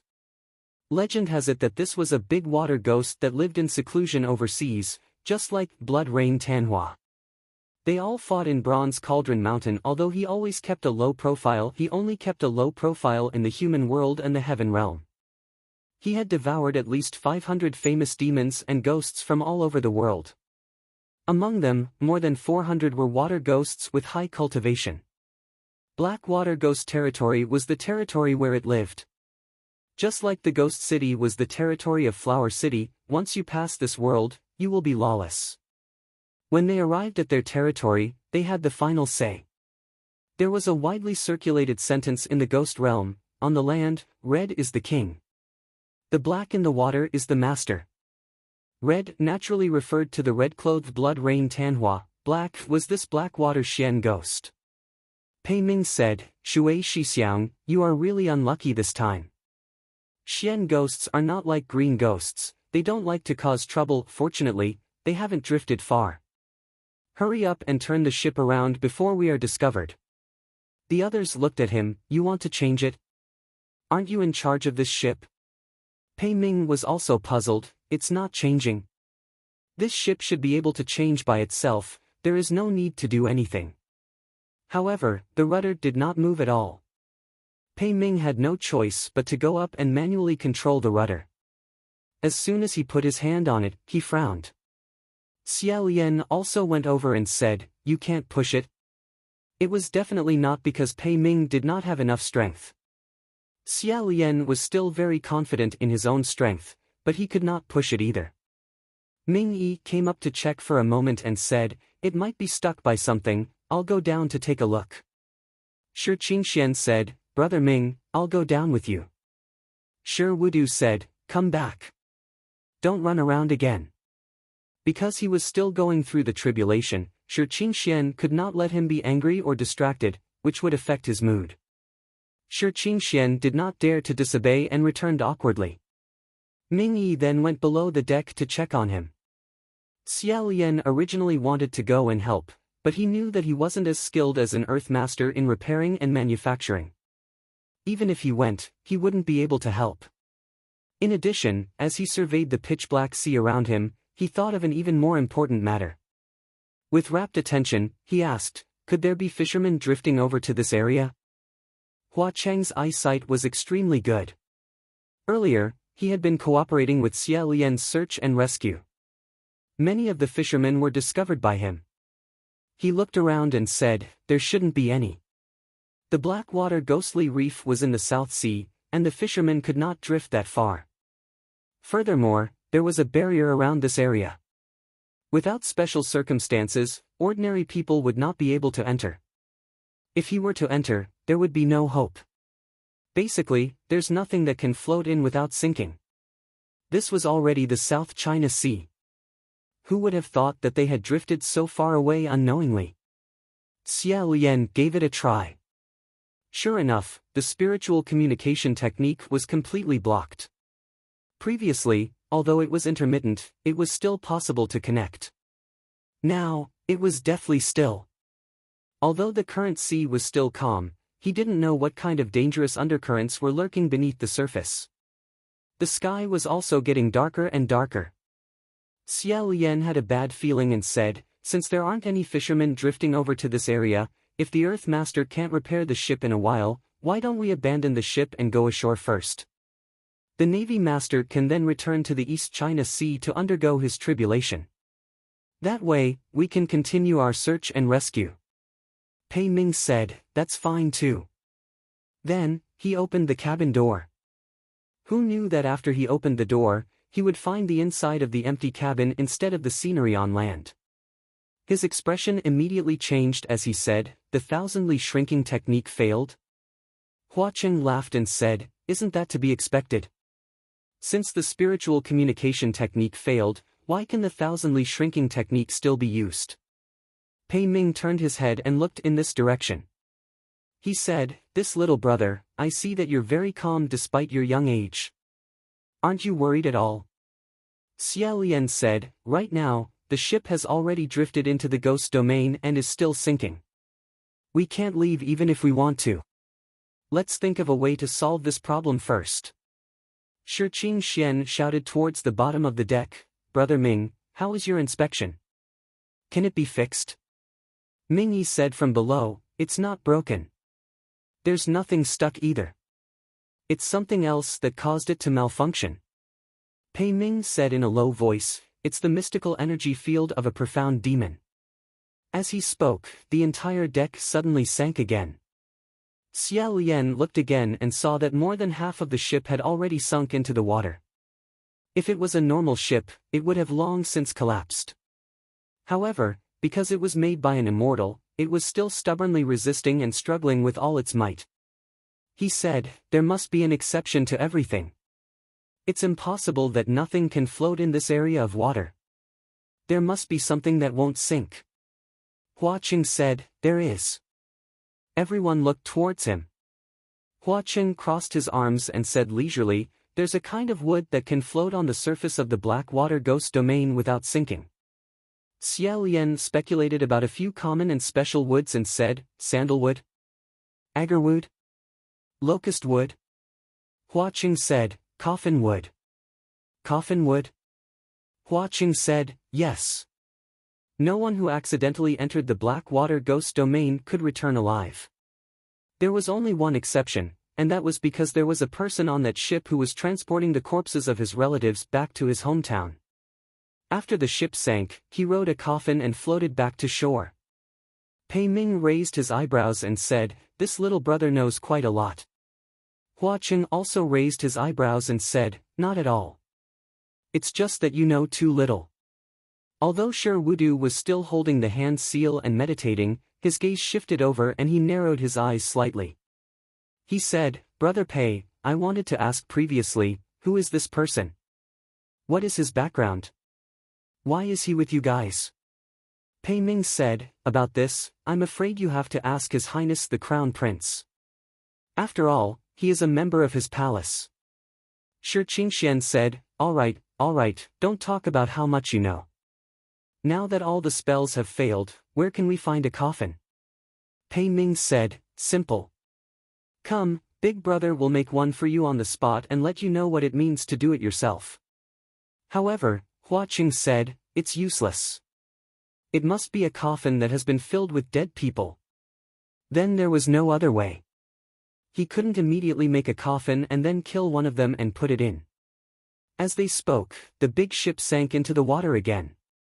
The deck that everyone was standing on was slightly tilted and was almost level with the sea. Sher Wudu was originally meditating properly, but he almost tilted and said coldly, "Forget it. Let me do it." He took out a paper fan and lightly tapped the center of his forehead. When he opened it, there was a water character on the front of the fan and 3 water ripples on the back. Sher Wudu raised his fan and shouted, "Water." Just as he said that, Xie Lian felt the body of the ship suddenly jump up. His feet were a few feet higher than the sea level, and he felt quite safe. He asked curiously, "Shui Shi's fan can even control the water of the black water ghost domain?" Hua Cheng said, "It's not the water of the ghost domain. He brought water from other places." It turned out that they had not floated into the black water ghost domain for long. Just as they crossed the boundary, Sher Wudu summoned the seawater of the South Sea not far away and surged to the bottom, lifting the ship up. Pei Ming said, "Well done, Senior Marshal Brother Shui. The rudder is useless, and the ship can't turn around. Hurry and use the water to lift it back." Before Sher Wudu could reply, the body of the ship sank again. It was the water of the ghost domain that refused to admit defeat and went against the foreign ocean current. This time, the ship sank even more, and the entire deck tilted even more. The top was heavy and the bottom was light. Everyone slid towards the bow and steadied themselves. Although Sher Wudu had a refined and handsome face, his personality was very tyrannical and he would never admit defeat. Feeling that something was going against him, a green aura flashed across his face. He closed the fan and opened it again. The 3 ripples were even greater, and the power of the water in the sea was also stronger. The body of the ship rose again. One force was clamoring for the ship to sink, and the other stubbornly wanted the ship to rise. Up and down, it was as if both sides were in a stalemate. The big ship moved and stopped on the sea, sometimes sinking and sometimes floating. Waves splashed wildly, and from time to time, the water would flow backwards. It was extremely annoying. If the people on the ship were all ordinary people, they would have been scared out of their wits. Xie Lian grabbed the side of the ship with one hand and Hua Cheng with the other. He said, "What's going on? The ship is starting to spin." It was absolutely true. The big ship had already started to spin in one direction, and it was spinning faster and faster. The more it spun, the heavier it sank. Xie Lian suddenly realized that the body of the ship had already sunk into a huge whirlpool and was being sucked into the depths of the whirlpool. He shouted, "Everyone, be careful. The water on both sides is fighting." After all, this was not Sher Wudu's home ground. Although the power of the seawater that he had brought from other places was tyrannical, it had crossed the boundary and was reduced. It was slightly inferior to the ghost domain ocean current. After Xie Lian shouted, the big ship was indeed sucked into the center of the whirlpool. At the last moment, Xie Lian threw out his maiden heart and pulled Hua Cheng. The 2 of them stepped on the sword and flew up. He was originally extremely worried that his maiden heart would not be able to fly, but once he left the deck, he finally heaved a sigh of relief. Although he was flying crookedly, in any case, he could still fly. Looking down from above, the entire sea was a deep and terrifying pitch-black color. Below, he could clearly see that there were two huge currents of different colors fighting. It was precisely their chase and bite that formed this huge whirlpool. After the center of the whirlpool swallowed the big ship, the two huge currents also scattered. However, they had not given up on fighting each other. Like two poisonous snakes, they were still constantly attacking each other. Every time they collided, it would stir up a raging storm. Xia Lian looked around and said, "Sir Windmaster. Sir Earthmaster. General Pei. Are they all here?" Behind him, more than a dozen feet away, Shi Qingshuan's voice sounded, "Your Highness the Crown Prince. We are over here." Xia Lian said, "You guys are also flying swords." He turned around and was speechless. He saw Ming Yi standing on the handle of a crescent moon shovel, while Shi Qingxian sat on the head of the shovel, waving at him. This wasn't flying swords, this was flying shovel. This scene was truly unbearable to look at. On the other side, Pei Ming's voice also sounded, "Where's Senior Marshal Brother Shui?" He rode on his sword alone and did not see the navy. Shi Qingxian also shouted, "Brother? Brother?" Xia Lian said, "Don't worry, Senior Marshal Brother is the water god, he shouldn't sink." However, when he thought of the power of the whirlpool, he didn't dare to underestimate it. He still turned around and said, "San Lang, hold on to my waist tightly. Don't let go and fall." Hua Cheng seemed very obedient as he said, "Okay. However, brother, there is something I must say." Xia Lian asked, "What is it?" Hua Cheng said, "You can't fly above the Blackwater demonic island. Something will come out." As soon as Pei Ming finished speaking, a long, sharp whistle sounded. A huge white creature broke through the water and attacked Pei Ming. Pei Ming was an expert swordsman, so when he saw the monster attack, he subconsciously pulled out his sword. However, at this moment, his sword was stepped on the soles of his feet, so he pulled out empty air. Fortunately, his reaction speed was godly. He jumped down, grabbed his sword, and slashed in the air, cutting that thing in two. Then, before his body rapidly fell, he flipped over and climbed on his sword again. He steadily rose up, his hair not messed up. Rather calmly, he asked, "What is it?" After that thing was cut in half, it let out a wail and fell into the sea, faintly visible. Xia Lian squinted his eyes and looked carefully, saying, "Fish?" It was indeed a fish, but it wasn't an ordinary fish. It was a 5 zhang long and 2 zhang wide bonefish. That fish didn't have any flesh or scales, only a dense white bone. It had a mouth with sharp teeth, and it was unknown if it was poisonous. If it bit them, it would definitely be unbearable. Pei Ming flew even higher and said, "Everyone be careful, this thing definitely isn't just one." Sure enough, when he said one, the second one also suddenly jumped up. This time, it attacked Ming Yi and Shi Qingxian. Unfortunately, the Earthmaster wasn't a martial god, so his attack power wasn't strong. The Windmaster also had a mortal body, and in addition, Ming Yi wasn't proficient in using the shovel. Although the two didn't get bitten, they were knocked down and fell into the sea. Falling into the air, Shi Qingxian said in despair, "Brother Ming. In the future, remember to use your magic treasure more." Ming Yi said, "Scram." Pei Ming sighed and rushed over to save them. Xia Lian observed his skills and knew that he alone was enough to deal with it. He thought to himself, this really can't be blamed on the Earthmaster. A magic treasure like a shovel, a thin-skinned heavenly official really wouldn't want to take it out. At this moment, a cold aura jumped up his back. Xia Lian immediately regained his senses and warmly said, "Third Lang, hold on tight. Be careful, something is coming." Hua Qing said, "Okay." Sure enough, he tightened his arms. Not long after, 4 walls of water suddenly rushed up from all 4 sides, and 4 bonefish soared into the air. These 4 enormous skeletons, rather than saying they were fish, it would be better to say that they were more like dragons. Their skulls were jagged, and their horns were sharp. 2 balls of unextinguished will-o-wisps burned in their empty eye sockets, like a pair of large lanterns. 4 claws were complete, and their upper bodies stuck out of the sea. They were as thick as a water tank, at least 6 to 7 zhang long. Their lower bodies were buried in the sea, and it was unknown how long they were. These four things surrounded Xia Lian and Hua Cheng in the middle, sealing off all directions. The two of them were suspended in the air. If they looked up, their hearts would no longer be able to fly any higher. If they looked down, it would be a silent, dead sea.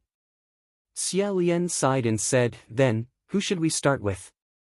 After thinking for a bit, he clasped his hands together and said, "It's better if we do it together." Just as he finished speaking, the bone dragon on the east side let out a sharp hiss and took the lead to rush over. Xia Lian raised his hand and pointed a finger. That bone dragon was immediately frozen in place. It could also be considered a colossus, yet it had actually been firmly frozen in place by a sword, a person, and a finger. No matter what, it couldn't take another step forward. Its tail and hind claws frantically swung about, setting off huge waves in the sea. The other three also swarmed over. Xia Lian changed his finger to a claw and grabbed the horn on the bone dragon's head. Using it as a weapon, he swung it in a circle. Whoosh! Amidst the sound of the air being torn apart, the three bone dragons were immediately beaten into a sorry state. The four bone dragons screeched as they fell into the sea, their bones smashed into pieces. When he was done, Xia Lian looked down at the surface of the sea filled with broken bones. He clapped his hands and let out a sigh of relief. Only then did he turn around and ask, "San Lang, are you all right?" Hua Cheng smiled and said, "With Big Brother protecting me, how could anything happen to me?" When he said this, Xia Lian actually felt embarrassed. Thinking about it, if Hua Cheng wanted to deal with this thing, it would be as easy as flipping his hand. If he asked if he was all right, it would seem a bit like he was deliberately asking for credit. At this moment, the blade of the sword suddenly sank. Before Xia Lian could react, the two of them rapidly fell into the ice-cold seawater. It wasn't that she was pulled down by something, but rather that her heart was too old and couldn't hold on anymore. After using it for so long, she needed to rest. The ice-cold and bone-chilling seawater poured in from all directions. Xia Lian choked on 2 mouthfuls of water before closing his mouth and trying his best to swim upstream. However, the water of this black water ghost realm was indeed very strange. Xia Lian could be considered an expert swimmer, but in this water, his body was as heavy as lead. No matter how hard he tried, he couldn't float. He opened his eyes and looked around. The water was also dark, so he couldn't clearly see where Hua Cheng was. He swept his arms around in the sea, but other than catching the falling heart, he couldn't catch anyone. Xia Lian couldn't help but feel a bit anxious. However, the more anxious he was, the more he couldn't swim up, and the faster his body sank. Fortunately, not long after, it was as if a hand had suddenly parted the dense fog. Xia Lian's eyes brightened, and in the next moment, someone grabbed his hand and wrapped it around his waist. They quickly floated up and soon broke through the surface of the water. Xia Lian took a few breaths, wiped his face, and looked. The person who had brought him up was Hua Cheng. It was strange to say that Hua Cheng was a dead person. As the saying goes, the dead sink, the dead sink. Dead people would be heavier, so he should have sunk faster than Xia Lian. However, in this water, he was as light as a feather and easily floated. He lowered his head to look at Xia Lian. "Are you all right?" Xia Lian nodded. However, this scene was very familiar. It was hard for him to not suddenly remember the same scene from last time, and his heart instantly began to boil. Hua Cheng held him in the crook of his arm with one hand while his other hand leisurely pushed the water forward. He said, "Big brother, hold on to me tightly.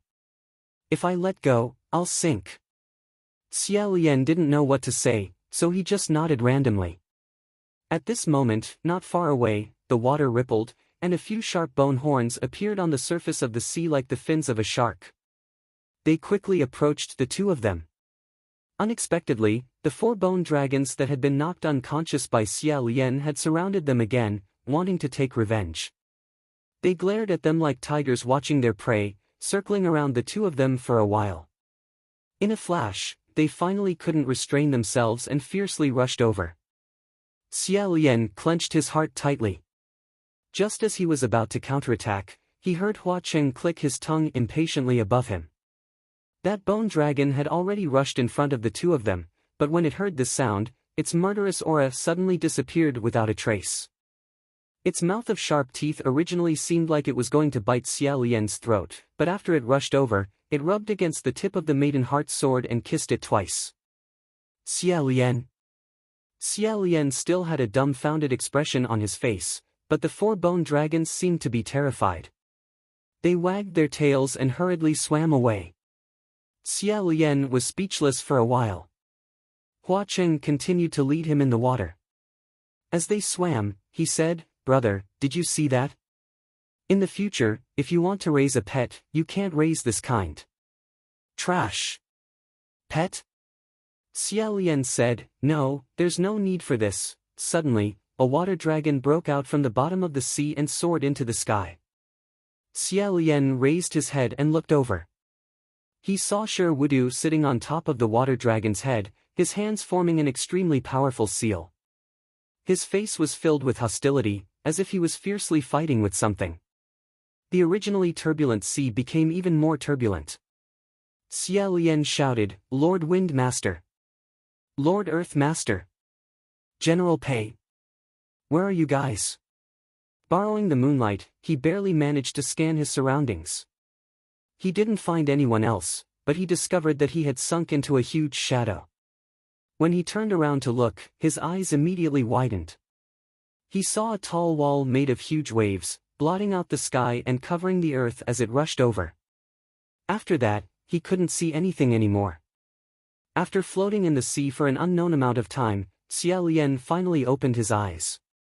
He didn't sit up, but he could tell from the feel of his body that he had landed. After lying down for a while and gathering some strength, he raised one of his hands and looked at it. The lines on his palm were already wrinkled from being soaked in the water. Xia Lian's waist bent slightly. He turned his head and saw that the thing that was poking him was Hua Cheng's arm. Hua Cheng was lying next to him. From the looks of it, he had been hugging him and hadn't let go. He was already awake, but Hua Cheng still hadn't woken up. His eyes were tightly shut. Xia Lian immediately sat up and gently pushed him. "San Lang! San Lang!" Hua Cheng didn't respond. As Xia Lian pushed him, he looked around. Although they were already on shore, there were no docks, signs of human habitation, or houses. There was only a dense forest. It didn't seem like a mainland, but more like an isolated island. Furthermore, it was already daytime. Could it be that they had been floating for an entire night? Where could they have drifted to? After pushing him for a while, Hua Cheng also fell into a deep sleep and didn't move. Ghosts couldn't drown, so Xia Lian believed that Hua Cheng definitely wouldn't drown. However, he couldn't guarantee that there weren't other things in the sea, such as venomous bonefish that secretly attacked him. Thus, Xia Lian touched Hua Cheng's chest, arms, and legs. He wanted to check if there were any wounds on his body. However, other than the conclusion that Hua Cheng's body was really good, he didn't find anything else. Xia Lian was stunned for a moment. He started to panic a little and muttered, "San Lang, don't joke with me." No response. In a moment of desperation, Xia Lian actually pressed his head against Hua Cheng's chest to listen to his heartbeat. Only when he pressed his head against Hua Cheng's chest did he remember. How could a ghost have a heartbeat? He didn't expect that when he listened, he would actually hear it. Xia Lian was stunned for a moment before he immediately reacted. He couldn't help but have a guess. Of course, Hua Cheng's original form wouldn't drown. However, he had turned into a 17 or 18-year-old human youth. Would he still drown? Although he still felt that Hua Cheng wouldn't make such a mistake, he really didn't have any other choice right now. He pressed Hua Cheng's chest a few times, but he still couldn't wake him up. After hesitating for a moment, Xia Lian slowly stretched out his hands and gently held Hua Cheng's face. This face's eyebrows and eyes were too beautiful. Now that his eyes were closed, there was less sharpness and more gentleness. As he held and looked at Hua Cheng and thought about what he should do next, Xia Lian found it really hard to calm down. He was conflicted for a long time. He looked around and saw that there was no one. He then looked at Hua Cheng, but he still didn't wake up. In the end, he finally steeled his heart and clenched his teeth. In a small voice, he said, "I'm sorry." When he said this, his voice was trembling. After he finished speaking, he put his palms together and silently prayed for a while. Then, he lowered his head, closed his eyes, and pressed his lips against Hua Cheng's face.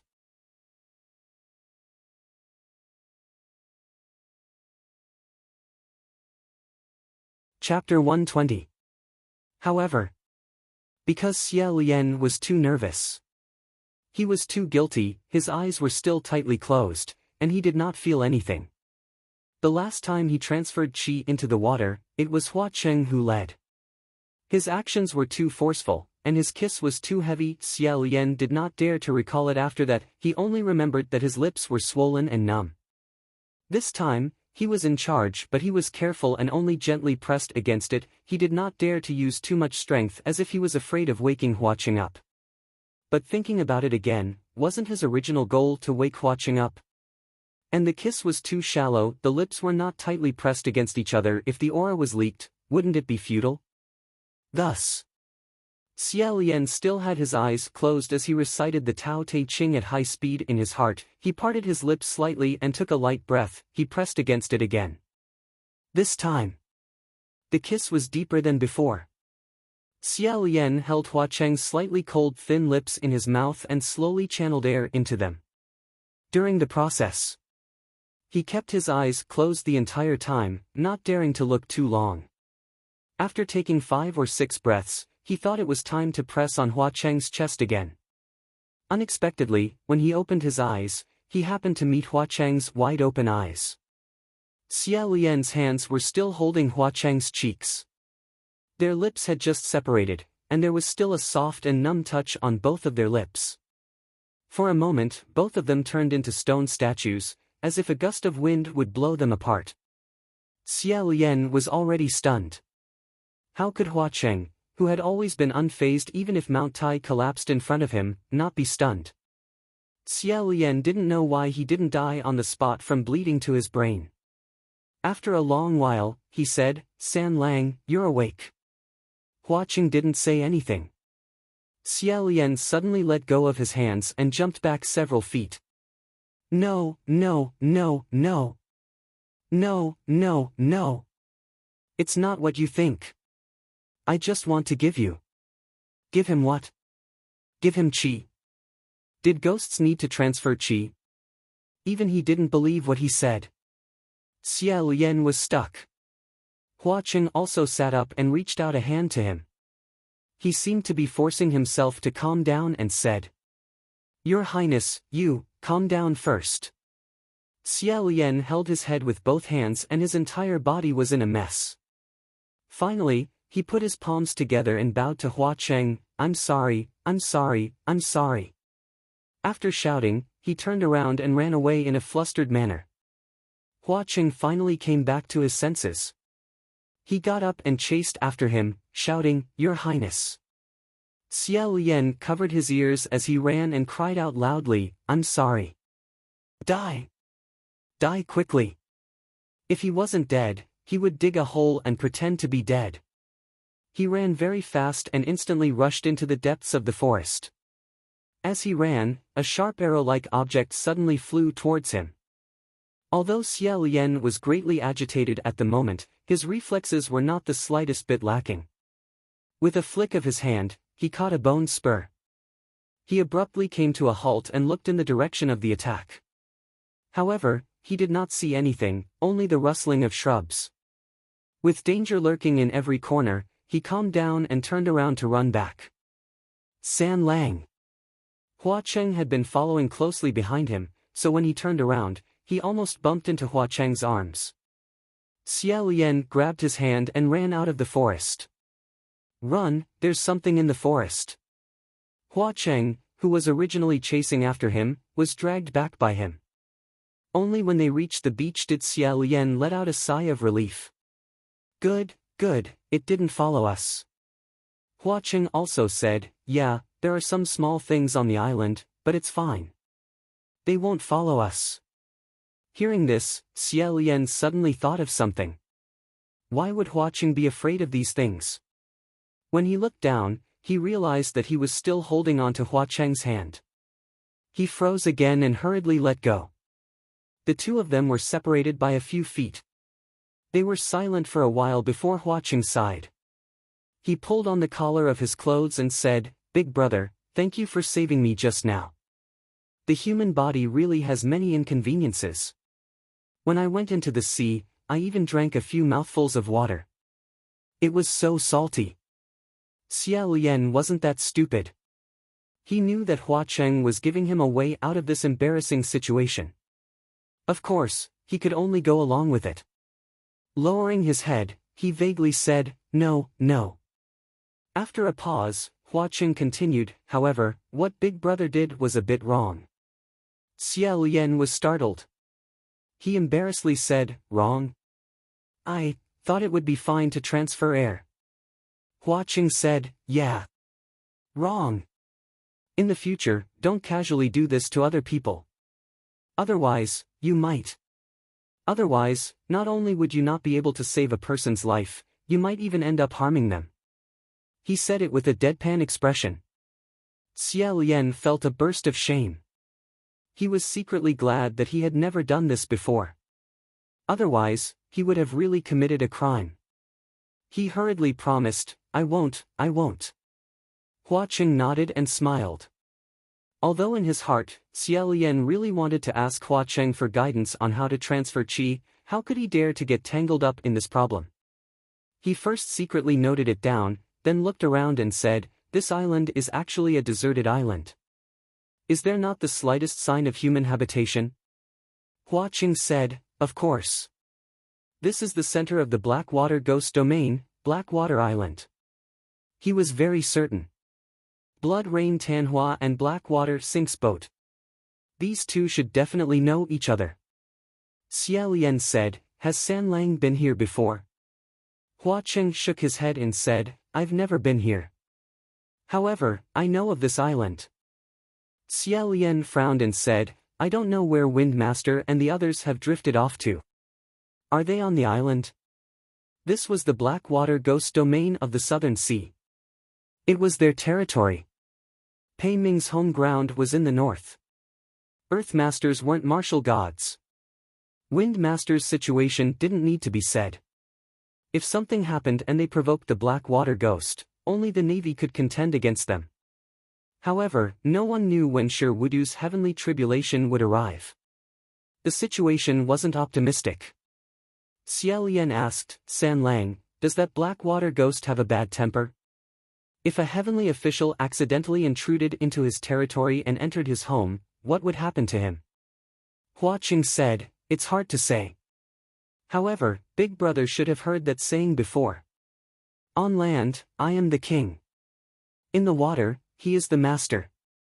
In the Blackwater Ghost Domain, even I have to be somewhat cautious. Not only was it not his home ground, but they were both peerless in the present age. No matter what, he had to give them some face so that they could meet again in the future. Xia Lian said, Then we have to leave quickly. They roughly walked around the island. During this time, the two of them didn't go deep into the forest. Xia Lian shouted for a while, but didn't hear any response from Windmaster and the others. Hua Cheng said, They probably didn't drift to Blackwater Island. The two of them then arrived at the beach. The surface of the sea was lifeless. On the road, Xia Lian picked up a piece of wood and threw it far away. Logically speaking, such a piece of wood should be able to float on the surface of the water. However, after it landed on the surface of the water several dozen feet away, it instantly sank. Xia Lian turned his head to look at the dense forest and said, It seems that cutting wood to make a boat is definitely not possible. Even shrinking 1,000 miles doesn't work. How are we going to leave this island? However, Hua Cheng said, Who said it's not possible? Xia Lian said, but only the coffins of the dead can float in the Blackwater ghost domain. Before he finished speaking, he immediately remembered. Coffins. There were trees everywhere. Weren't the dead right in front of them? Sure enough, Hua Cheng smiled and said, can't I just lie in it? Although he was smiling, Xia Lian's heart inexplicably felt a slight sourness. Hua Cheng spread out his palm, and the scimitar misfortune appeared in his palm. Without hesitation, the two of them began to pick up the wood. Because they didn't go deep into the forest, they didn't encounter anything lurking in the dark. In a short while, they chopped down several trees. In the blink of an eye, they had been busy for a whole day. The sky gradually darkened. The two of them divided up the work, rushing to do any work that came their way. Their efficiency was surprisingly high. By nightfall, the coffins were almost finished. Xia Lian had only eaten half a steamed bun along the way, so his stomach was already rumbling with hunger. However, he wanted to finish the coffins as soon as possible and leave. Seeing that the coffins were finished, he found an excuse to go catch fish. However, how could there be fish in the water of the Blackwater ghost domain? Returning without accomplishing anything, he turned to the edge of the forest and picked some wild fruits in a less dangerous area. Unexpectedly, when he returned, Hua Cheng had already started a bonfire. Sitting by the fire, he rested his chin on one hand and held a branch in the other, skewering a hare and roasting it. The hare had already been cleaned and roasted until its skin was slightly charred and oily. It was crispy and golden, and the fragrance of the meat overflowed. It was extremely tempting. Seeing that Xia Lian had returned, Hua Cheng faintly smiled, moved his hand away, and handed it to him. Xia Lian took the fruit and handed it to him. You can eat both. Both of them were dripping wet. Aside from soaking in seawater, their clothes were also soaked in sweat. However, they had a tacit understanding and didn't mention taking off their clothes to dry. Sure enough, the hare's meat was crispy on the outside and tender on the inside. With a light bite, their teeth felt hot, but they couldn't stop. Xia Lian still divided it in half and sighed. San Lang's craftsmanship is very good. Hua Cheng smiled. Is that so? Then I have to thank brother for your praise. Xia Lian replied, yes. Whether it's carpentry or cooking, I've never seen a better one than you. That noble lady must have cultivated her good fortune for several lifetimes. When he said this, he seemed to be very focused on eating the hare and didn't hear Hua Cheng's voice.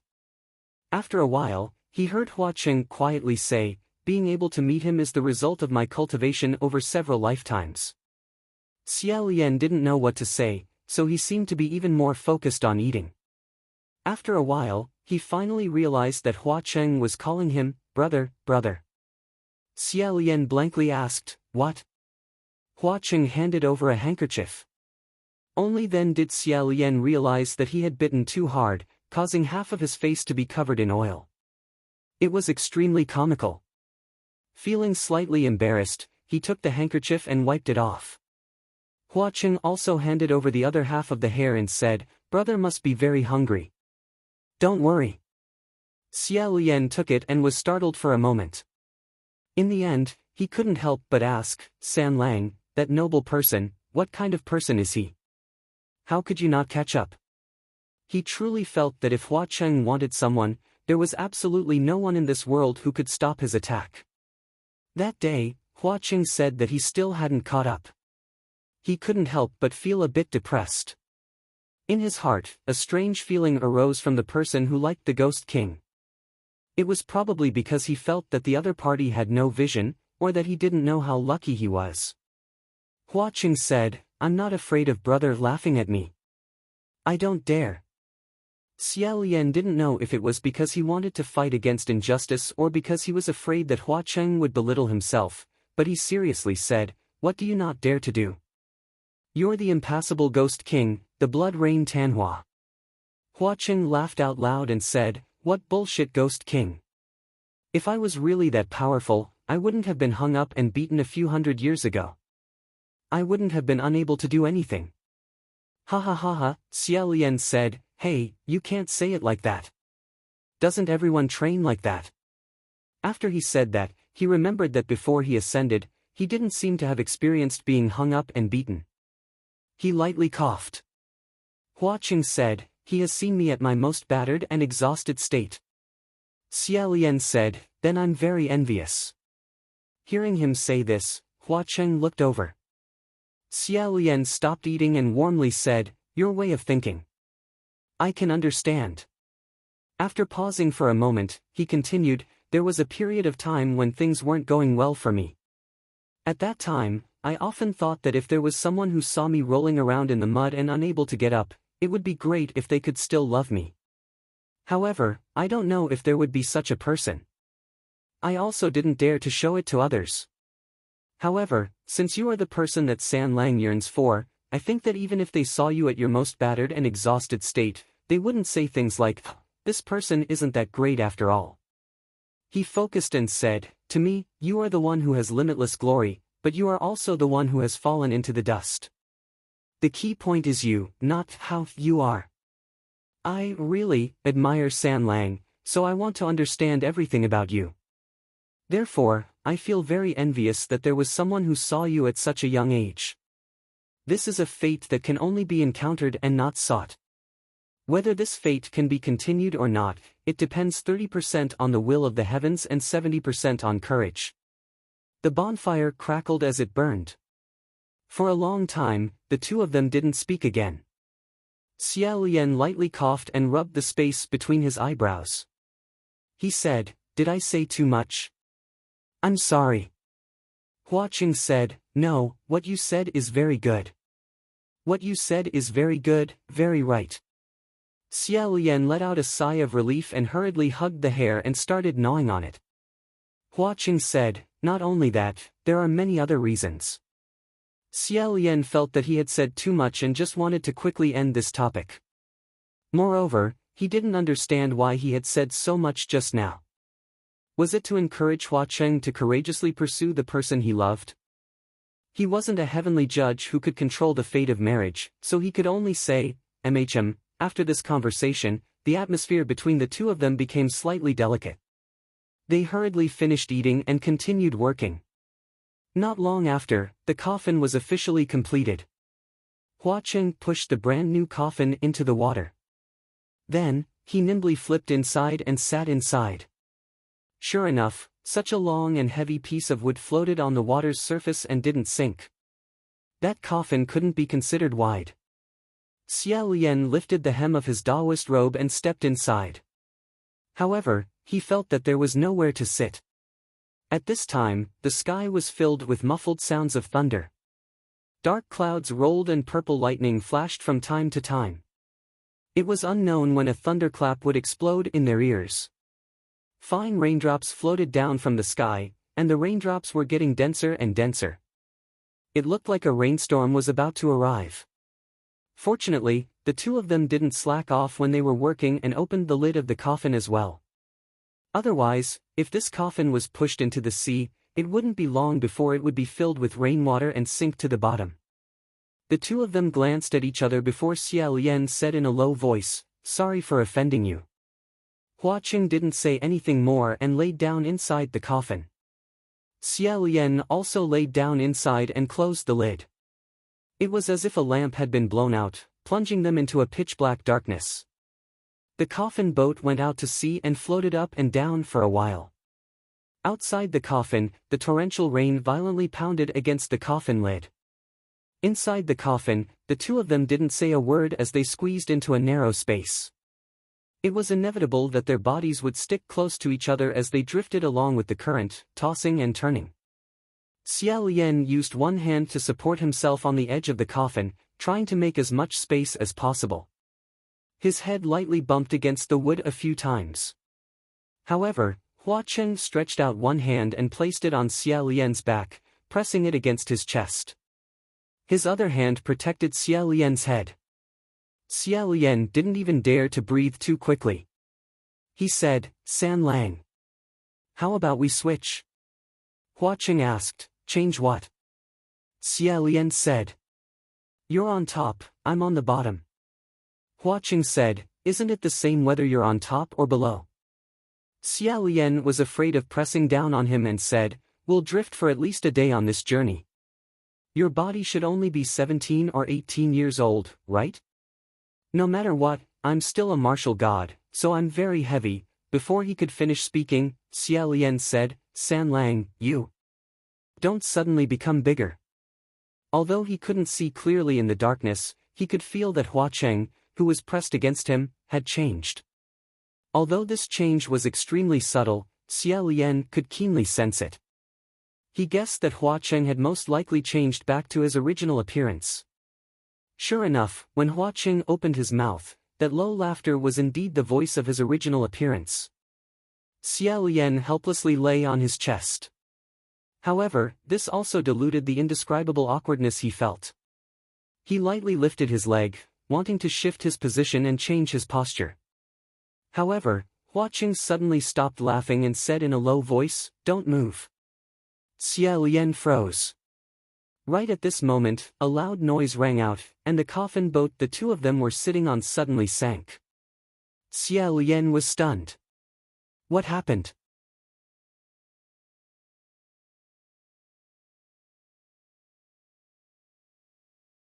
Chapter 121. Just as he finished speaking, the two of them felt their feet were heavy and their heads light. From lying down to standing up, the coffin boat suddenly stood up and quickly fell down, doing a big somersault. Hua Cheng hugged Xia Lian's waist tightly with one hand and placed the other on his head to protect him. He said, "Hold on to me. If it was outside, it would be 3 times more than this time." Xia Lian could handle it, but the bad thing was that he was limited to a small space. His hands and feet could not move. He did not know what he had encountered outside. He could only be on guard and secretly anxious. He said, "What if the coffin boat cracks?" Hua Cheng said, "It's okay. I'm not afraid of it cracking. With me, you can't sink." They were so close to each other that Hua Cheng's words were almost said while kissing his hair. Xia Lian could even feel the slight vibration coming from his Adam's apple, and his mind was slightly distracted. Then, his attention was taken away by the violently churning coffin boat. This boat seemed to have become a child's toy. It was held in the hands of a 3-year-old child, shaking and swinging it wildly. As a last resort, Xia Lian hugged Hua Cheng tightly with one hand and held the coffin with the other. In the chaos, the two of them went up and down, tossing and turning, changing positions several times. They hit and rubbed all the messy parts of the other party's body. Although Hua Cheng looked like a teenager, after being hit by him for so long, he realized that his entire body was hard. Xia Lian was tossed around until he saw stars. It wasn't easy for him to feel calm for a while, but he found that he was already pressed under Hua Cheng's body. His body was so heavy that he couldn't breathe. Xia Lian raised his hand with difficulty and grabbed Hua Cheng's firm forearm that was supporting his side. He groaned softly and said dizzily, "Is that enough?" For some reason, Hua Cheng didn't reply to him.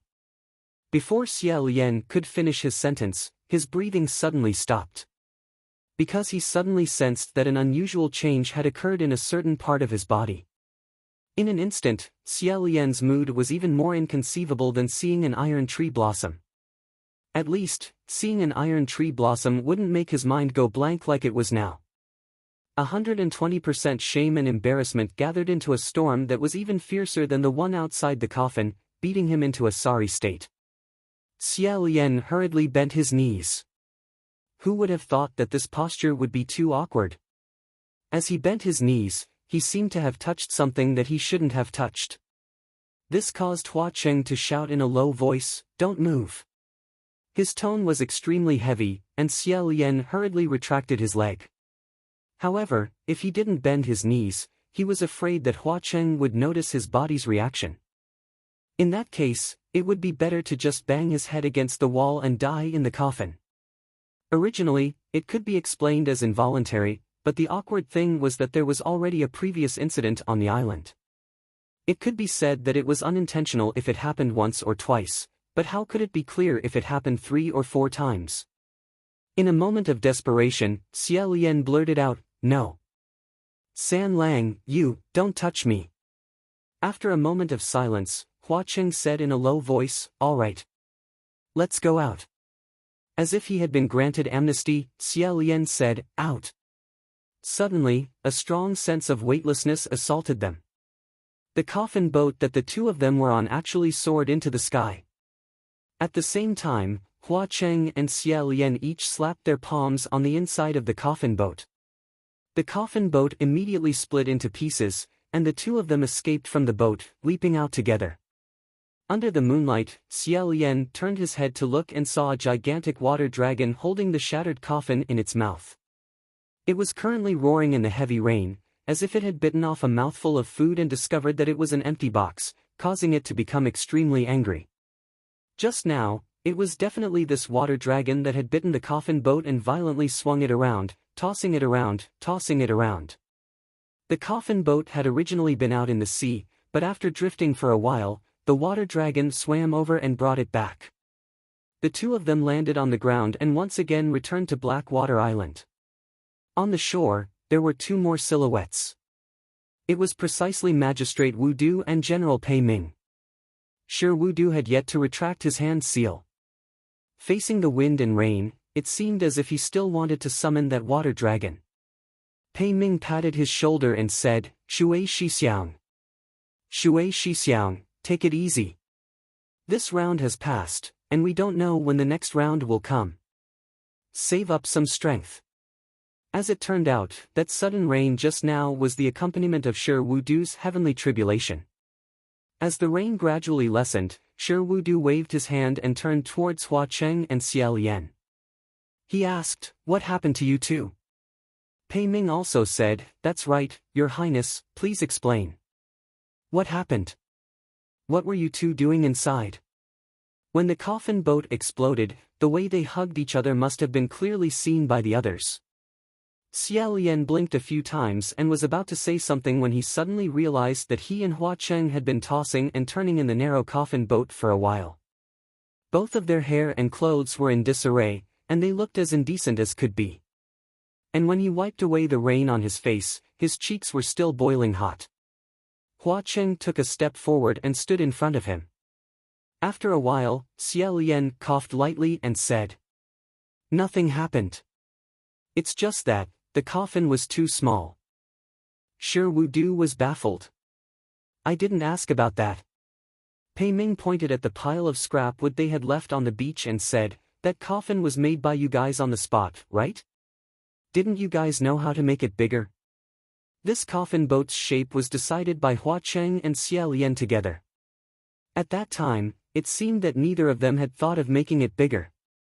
Xia Lian could only say, "That's true." Did the two of you just drift near this island?" Pei Ming said, "That's right. Shui Shixiang fought with the Blackwater Ghost Island's currents the entire way. Just as we arrived on this island, we actually saw a coffin floating on the Blackwater Ghost Island surface." "How magical!" Xia Lian's heart slowly rose. He smiled and said, "That's right. How magical." Shi Wu Du said, "You." He turned towards Hua Cheng and narrowed his eyes. "Didn't they say on the ship that the only things that could not sink in the Blackwater Ghost Island were coffins that had been used to hold the dead?" Pei Ming pulled out her sword and said unhurriedly, "That's right. We have a coffin. Then where is the dead?" Hua Cheng also smiled and said, "If you're so concerned about someone's death, I suggest you kill yourself." Pei Ming raised her sword and said, "How arrogant." As expected of the blood rain Tanhua. Sure enough, he had already guessed it. Hua Cheng laughed out loud. Just as the weapons were about to clash, Xia Lian blocked in front of Hua Cheng and said, "Sirs, please calm down. Don't worry. San Lang has good intentions." Pei Ming said, "San Lang? I've never heard of His Excellency Blood Rain Tanhua's family ranking. Good intentions? Your Highness, are you sure you're talking about him?" Shi Wu Du had to stand in the most conspicuous position. Thus, he pushed Pei Ming away and said sternly, "Was this your doing all this along the way? What's your purpose in luring us to the Blackwater Ghost Island? Where's Qing Xian?" Hua Cheng said, "This is someone else's territory. Did you think I wanted to come here?" Xia Lian was already used to this kind of situation. He skillfully changed the topic and said, haven't you found the Wind Master yet? Didn't General Pei go to fish them up? Pei Ming shrugged and said, I was about to fish them up. Shui Shixiang made a huge wave and scattered them. Shi Wudu said, Brother Pei, don't be mistaken. If I don't make waves, the things in the sea will come out one by one. You won't be able to fish them up. Xie Lian hurriedly said, Don't be agitated, don't be agitated. That Wind Master and Earth Master are together. It shouldn't be too big of a problem. Shi Wudu snorted and said, Earth Master. What's the use of Earth Master? He's not a martial god. His mana isn't even as good as Qing Xian's. At this point, he seemed to remember that Shi Qing Xian no longer had any mana left. His expression turned serious and he stopped talking. Xie Lian thought to himself, everyone has their own specialties. Even though Ming Yi wasn't a martial god and his mana wasn't particularly strong, he wasn't as bad as Master Shui said. Moreover, at the Banyu Pass, Earth Master had displayed skills that weren't too bad. Even if they weren't top-notch, they wouldn't be too bad. Pei Ming also said, don't worry too much. As long as he doesn't go up against Xian Gui, Earth Master should be able to handle it. Hua Cheng smiled and said, the Heaven's Calamity has already chased you all the way to the Blackwater Ghost Island. You guys have messed up its waters, and you still expect the owner of this area to not notice? Suddenly, Shi Wudu's expression changed slightly and he took out a longevity golden locket from his collar. Pei Ming said, Senior Apprentice Brother Shui, what's the situation? The longevity golden locket seemed to be vibrating in his hand. Shi Wudu said, Qing Xian is nearby, and he's injured. Xie Lian looked at the golden locket. It was exactly the same as the one that Shi Qing Xian wore on his body that day. He took it off to hold the formation and was left behind. He said, does Wind Master still have that longevity locket? I remember he took it off. Shi Wudu said, I kept it and put it on him. It turned out that these two longevity lockets were made from two pieces of brother's metal essence. When they were not far away and one of their owners was bleeding and injured, they would resonate with each other. The closer they were, the stronger the resonance. This wasn't caused by spells. It was a natural oddity, which was why it wasn't affected by the Ghost Realm execution ground. Shi Wudu took the longevity locket off his neck and hung it in his hand. He raised it horizontally in front of him and turned it around slowly. When he faced a certain direction, the vibrations of the golden locket suddenly became stronger. It was the direction of the forest, facing the unfathomable center of the isolated island. Shi Wudu said, Qing Xian is on this island now. As he finished, he strode towards the forest. Pei Ming naturally followed. Xie Lian thought about it. Since Wind Master and Earth Master were on this island, and Wind Master seemed to be injured and bleeding, it was better to find them first. He said, Sirs, there are little ghosts hiding in the forest. Be careful of sneak attacks. Hua Cheng had also caught up to them. Xie Lian had originally wanted to hold his hand, but when he recalled how he had lost control of himself in the coffin, he couldn't help but shrink his hand back. In the end, he pulled on Hua Cheng's sleeve, not daring to look at the expression on his face. Pei Ming, however, turned back frequently and said, Blood Rain Tanhua, Your Highness, the two of you are really glued to each other. You, a spirit king, are following us so openly. Don't you want to avoid arousing suspicion? Xie Lian said calmly, what is General Pei saying? Under such circumstances, he should follow us to avoid arousing suspicion. Otherwise, if the two sirs are in danger and suspect him of doing something behind our backs, how can he explain himself? Pei Ming said, at this point, what difference does it make whether he is in front of us or not? Isn't it easy to use the art of separation? As soon as he finished, there was a sharp sound of wind breaking. Pei Ming raised his hand and grabbed a hidden arrow. He said, there really is something. That was close. Senior Apprentice Brother Shui, be careful. Before he could finish his sentence, 7 or 8 hidden arrows flew towards him. Ding ling dang lang, Pei Ming raised his sword and swept it around. Puzzled, he asked, what are they doing? Shi Wudu laughed and said, "Brother Pei, you better be careful." As he finished, he quickened his pace. If they were just hiding in the dark and shooting arrows, there was nothing to be afraid of, but it was very annoying. Pei Ming was impatient. He flattened the bushes, and not long after, he picked up a few little ghosts. He said, "You guys are very brave, aren't you?" Those little ghosts were sallow and emaciated. They were the lowest level of minions. Being held in his hands, they were so frightened by the general that they shrunk into balls and begged for mercy. After all, they were the gatekeepers of someone else's house. It was understandable for them to defend against outsiders. Pei Ming threatened them a few times and let them go. But later on, he met especially vicious and cunning ones. He simply squeezed them into balls and slapped them away. The four of them walked through the dense forest. After walking for an unknown amount of time, the resonance of the golden locks in Shi Wudu's hands became stronger and stronger. Finally, they arrived at a spacious area in the center of the forest. In the center of the forest was a lake. The four of them walked towards it. Suddenly, Pei Ming said, "Blood Rain Tanhua, if you keep joking, I won't be able to endure it." Hua Cheng and Xia Lian looked at him, then at each other. Pei Ming frowned. "If you want to fight, then fight fair and square. I'm not on the same path as those 33 heavenly officials. I might not be afraid of you, but pushing you from time to time is boring." Hua Cheng raised his eyebrows. "Brother, you have to believe me, this has nothing to do with me." Xia Lian said, "General Pei, he wouldn't make such a senseless joke." Pei Ming asked suspiciously, "Is that so?" Xia Lian became vigilant. "Be careful that there are other things on this island causing mischief." Pei Ming didn't say anything. At this moment, Shi Wudu slowed down and said, "It's here."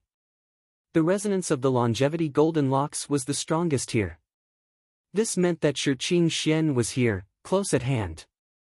However, they could clearly see that other than a lake, there was nothing else. Pei Ming said, "Could it be that there's an underground palace?" Shi Wudu stared at the surface of the water. Xia Lian said, "It's also possible that it's at the bottom of the water." However, the lake on this black water island couldn't be casually entered. If they went down, they might not be able to come back up. The surface of the lake was calm without a single ripple. It was like a huge mirror that reflected the pale white moon hanging high in the night sky. There were no stars or clouds. The four of them walked around the edge of the lake. Xia Lian was thinking about how to explore the bottom of the lake when he was caught off guard. A scream pierced through the night sky. The one walking in front was Shi Wudu, and the one walking at the back was Pei Ming. The three people in front all turned around to look. The scream came from the little ghost that Pei Ming had caught along the way. Its emaciated body was standing on the ground. Its head was nowhere to be seen. Black blood spurted out of its neck almost 10 feet high. Its head flew into the air and was screaming. Xia Lian said, "General Pei, why did you suddenly kill it?" Pei Ming said, "No." Before he finished speaking, his body sank and he landed on one knee. Hua Cheng smiled. "There's no need to be so courteous." However, Pei Ming's expression was extremely stunned. He shouted, "Shui Shixiang, be careful." However, what should he be careful of? Other than the four of them, there was nothing else by the lake. Pei Ming seemed to be trapped by something invisible. Shi Wudu rushed over to help, but a cold light flashed in the air. He dodged immediately. However, half of his face still had a bloodstain. He wiped it with his hand and his expression changed. Xia Lian protected Hua Cheng behind him. Invisibility technique? Pei Ming finally broke free from the invisible thing that was suppressing him. He shouted, "Gather! Don't disperse!" Shi Wudu did not care. He felt that the longevity lock was resonating again. He took it and ran around the lake while shouting, "Qingxian! Qingxian!" The scene was extremely chaotic. However, amidst the chaos, Xia Lian suddenly discovered something extremely strange. The edge of the lake was empty and flat. There was nothing. However, the reflection of the lake did not look like this. In the reflection, there was a dark building on the other side of the lake. The building was gloomy. It did not look like it was meant for people to live in. It looked more like a prison. There was no door. There was only a tall window that was mercilessly sealed by a row of iron bars. A pale hand stretched out from the iron bars. It was waving desperately as if it was asking for help. Xia Lian raised his head and looked at the other side of the lake. Indeed, there was nothing. Shi Wudu was there holding the longevity lock. He looked down again. The reflection of the lake did indeed reflect an eerie iron prison. Shi Wudu was in front of this iron prison. He looked around but could not see it at all. He blurted out, "Sirs, I found it. Look." At this moment, his pupils suddenly contracted. There was something new reflected in the black lake.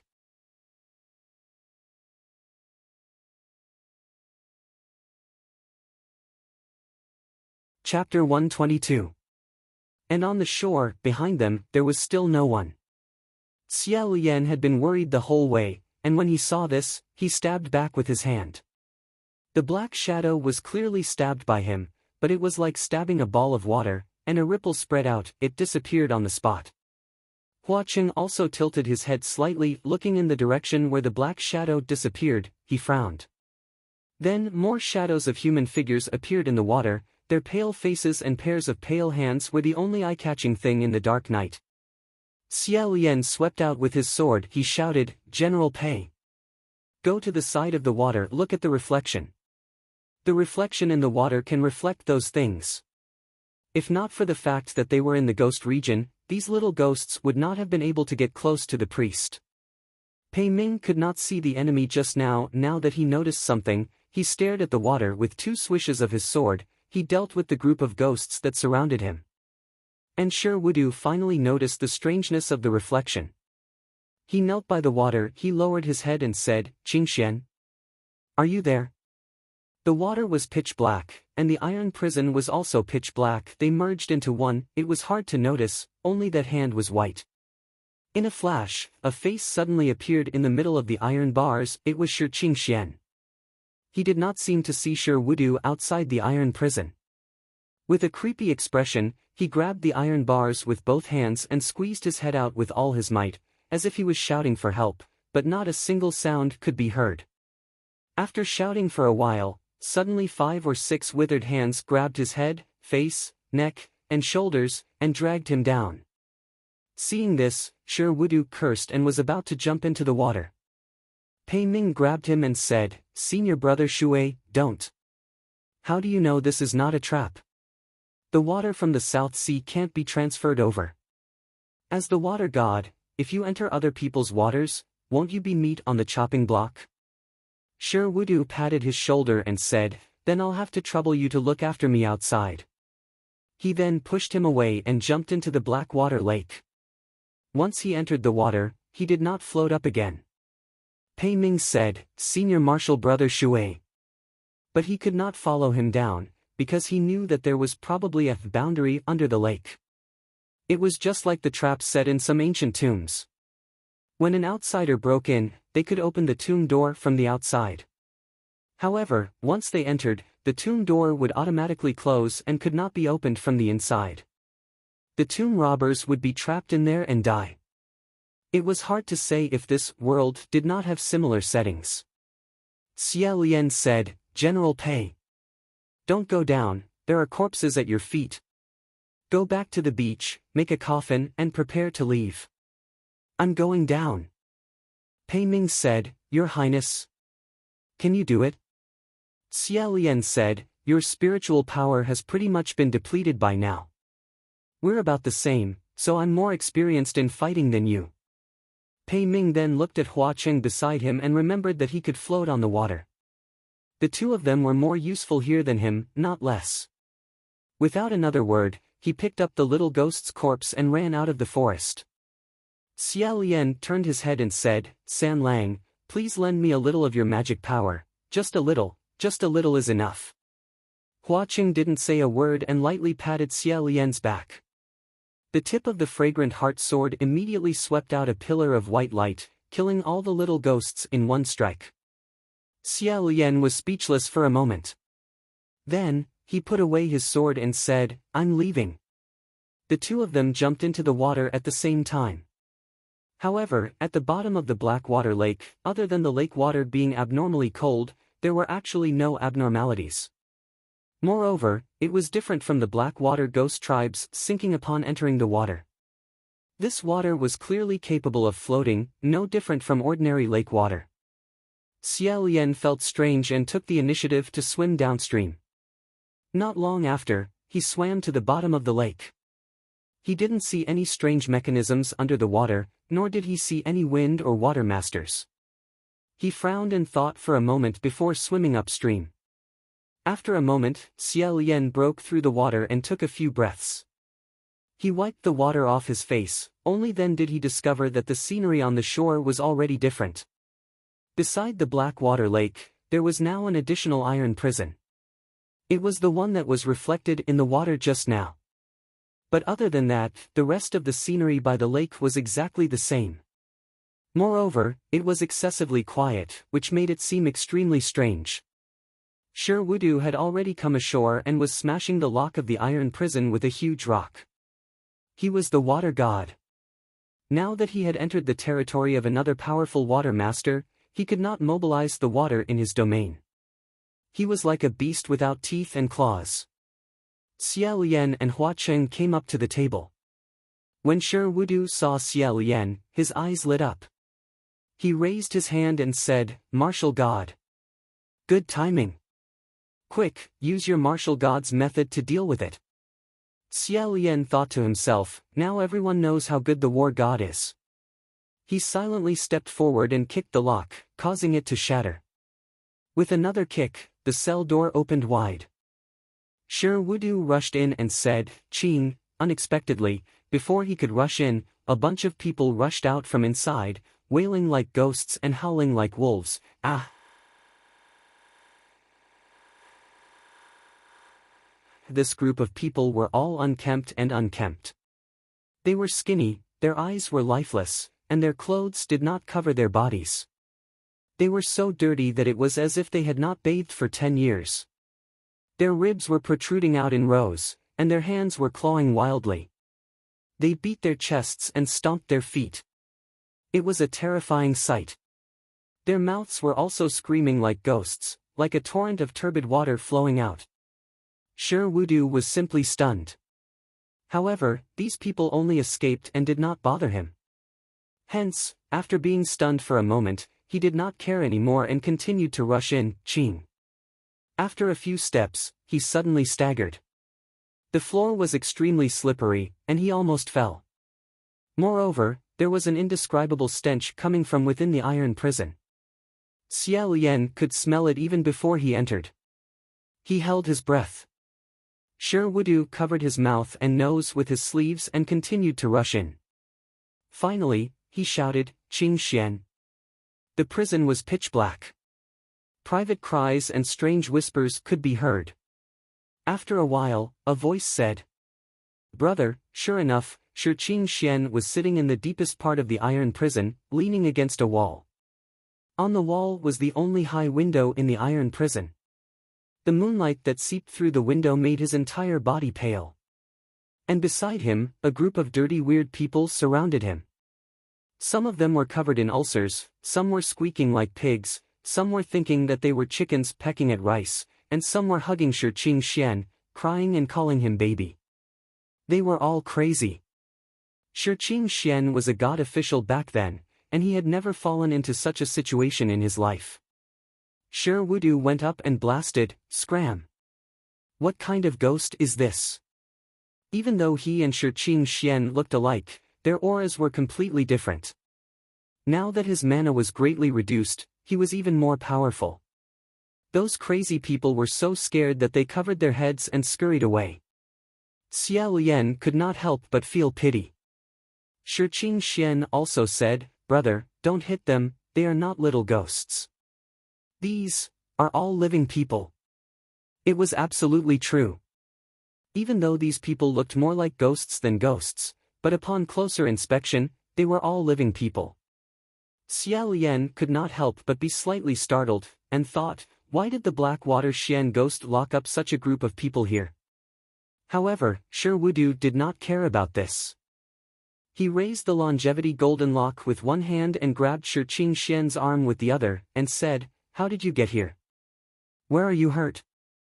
Shi Qingxian's body was indeed dirty, and his leg was bleeding a little, but it seemed to be fine. He said, we don't know how we got here, we fainted after a wave hit us, and when we woke up, we were already here. It's just a small injury, it's not a big deal. Brother Ming's injuries are more serious. Only then did the few of them realize that Ming Yi was lying on the ground at the side. His complexion was extremely bad, but it was not bad because he was unhappy. Xia Lian said, what happened to Master Earth? Shi Qingxian said, it seems that he was bitten by something in the sea. The teeth and thorns of those bonefish are covered in green moss, they are all poisonous. I gave him all the medicine I had on me, but, sigh. Xia Lian squatted down, wanting to take a closer look, but he almost fainted from the stench here. Looking around, there were some wooden buckets, and the buckets were filled with swill.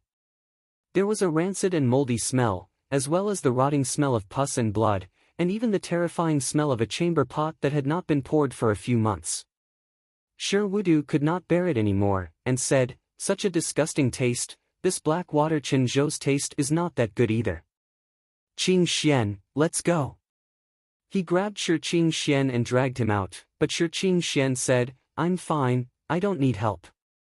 He picked up Ming Yi, and only then did he slowly leave the iron prison. However, it was easy to come in, but difficult to leave. The border passage of the Blackwater Lake had already been sealed. After going into the water a few times, and then coming out of the lake, the scenery did not change at all, proving that they were indeed left in the Blackwater Lake border, unable to get out. Shi Qingxian said, where's General Pei? Shi Wudu said, I let Brother Pei stay outside, he should also think of a way. Xia Lian said, I let General Pei go build the coffin boat first, wait for you guys to get out, then immediately leave. Shi Wudu said, if he finishes building the coffin boat, he can go back and report first, then come find us. However, Ming Yi was already injured, although he did not know how strong the poison was, it was better to leave as soon as possible, he was afraid that they could not wait that long. After thinking for a moment, Xia Lian said, although this Blackwater Xian ghost lives in seclusion overseas, he should not stay forever, right? Could it be that when he wants to go out, he has to cross the entire Blackwater ghost domain? Shi Wudu said, yes, you are right. There must be a place on this island that can shrink 1,000 miles. Originally, he did not treat Xia Lian differently, but now that they had gone through a disaster together, and Xia Lian had saved Shi Qingxian several times, he naturally looked at him in a different light, and so he did not hesitate to agree. At this time, Ming Yi slightly raised his hand, and Shi Qingxian said, Brother Ming? What do you want to say? As if to save energy, Ming Yi did not open his mouth, and only raised his hand higher.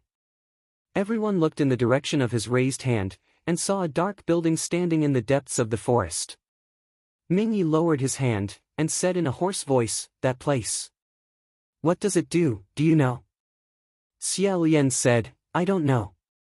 When we first came here, we did not see this thing. Shi Wudu narrowed his eyes, and said, then it should be the Blackwater Xian Ghost's Netherworld Water Mansion. Rumor had it that the residence of the Blackwater Xian Ghost was called the Netherworld Water Mansion. After coming to a conclusion, Shi Wudu said, let's go. He actually did not avoid the taboo, and directly set off there. Although it seemed reckless, in this situation, what else could they do other than leave? If just now, they had been circling around the other person's courtyard, then now they were going to break into the other person's door. Xia Lian whispered to Hua Cheng, San Lang, if it is inconvenient for you, don't follow. Hua Cheng's expression also became serious, and he said, let's go, brother, leave early. Xia Lian nodded, and did not say anything. But he could faintly see that Hua Cheng seemed to have some misgivings. Moreover, it wasn't because of the owner of this place, but because of something else. In his heart, he felt that something wasn't right. He thought of many small questions that he had accumulated for a long time, and felt slightly uneasy. Not long after, the group of people ignored the group of crazily running around, and passed through the forest, arriving in front of the eerie black building. Only when they arrived did they discover that this netherworld water mansion was actually a majestic hall, and its specifications were similar to those of the top Wind Master Hall and Navy Master Hall. The hall's door was tightly shut, and the few of them walked up several steps. Xia Lian stood outside the door, and knocked on the door, and said in a clear voice, "Sorry for disturbing you. It is truly an accident that we came here, and we are truly sorry." No one answered. He calmed his mind, and slowly pushed open the door of the hall. Originally, with Xia Lian's many years of experience and past practice, even if there was something inside, he would not come out to greet them the moment he opened the door. Who knew that he would open the door and slap his face? The first thing he saw was a horrifying thing. In the middle of the spacious hall, there was actually a person sitting upright. And this person was dressed in black, and his face was snow-white. It was actually a skeleton. Xia Lian immediately closed the door with a "pa" sound. He thought to himself, "Did I open the door in the wrong way? Normally I wouldn't show you such a thing right away." He originally wanted to greet him again, but Sherwudu walked past him, and pushed open the two doors, and scoffed, "Since you are already here, are you still afraid that he won't treat you well?" Everyone slowly walked into the hall, and slightly approached the black-clothed skeleton. Xia Lian carefully sized it up and said, "What kind of person's skeleton is this? Why is it being enshrined here?" Mingyi frowned, and said, "Isn't General Pei alone? It can't be him, right? It really wasn't impossible." Sherwudu was slightly shocked, and took a few looks, and then said, "It shouldn't be. This skeleton is even flatter than General Pei." Suddenly, Shi Qingxian said, "Wait." Everyone looked at him, and Shi Qingxian said, "Isn't this question very simple? This is the Netherworld Water Mansion. The only things that can be placed in the Netherworld Water Palace are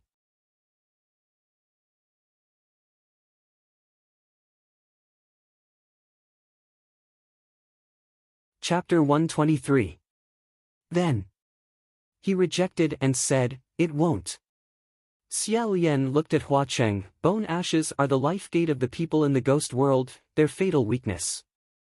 Think about it, how could such an important thing be placed out just like that? This point was still the first time he met Hua Cheng. Hua Cheng had personally told him. For some reason, he spoke with a straight face. But his mind couldn't help but think of Hua Cheng's other words. And Hua Cheng also stared at him. Xia Lian couldn't help but be absent-minded for a moment, then he turned his head, he coughed lightly. Shi Qingxian said, "Then, whose corpse could this be?" Everyone surrounded the skeleton and began to study it. Xia Lian said, "First of all, this is a man."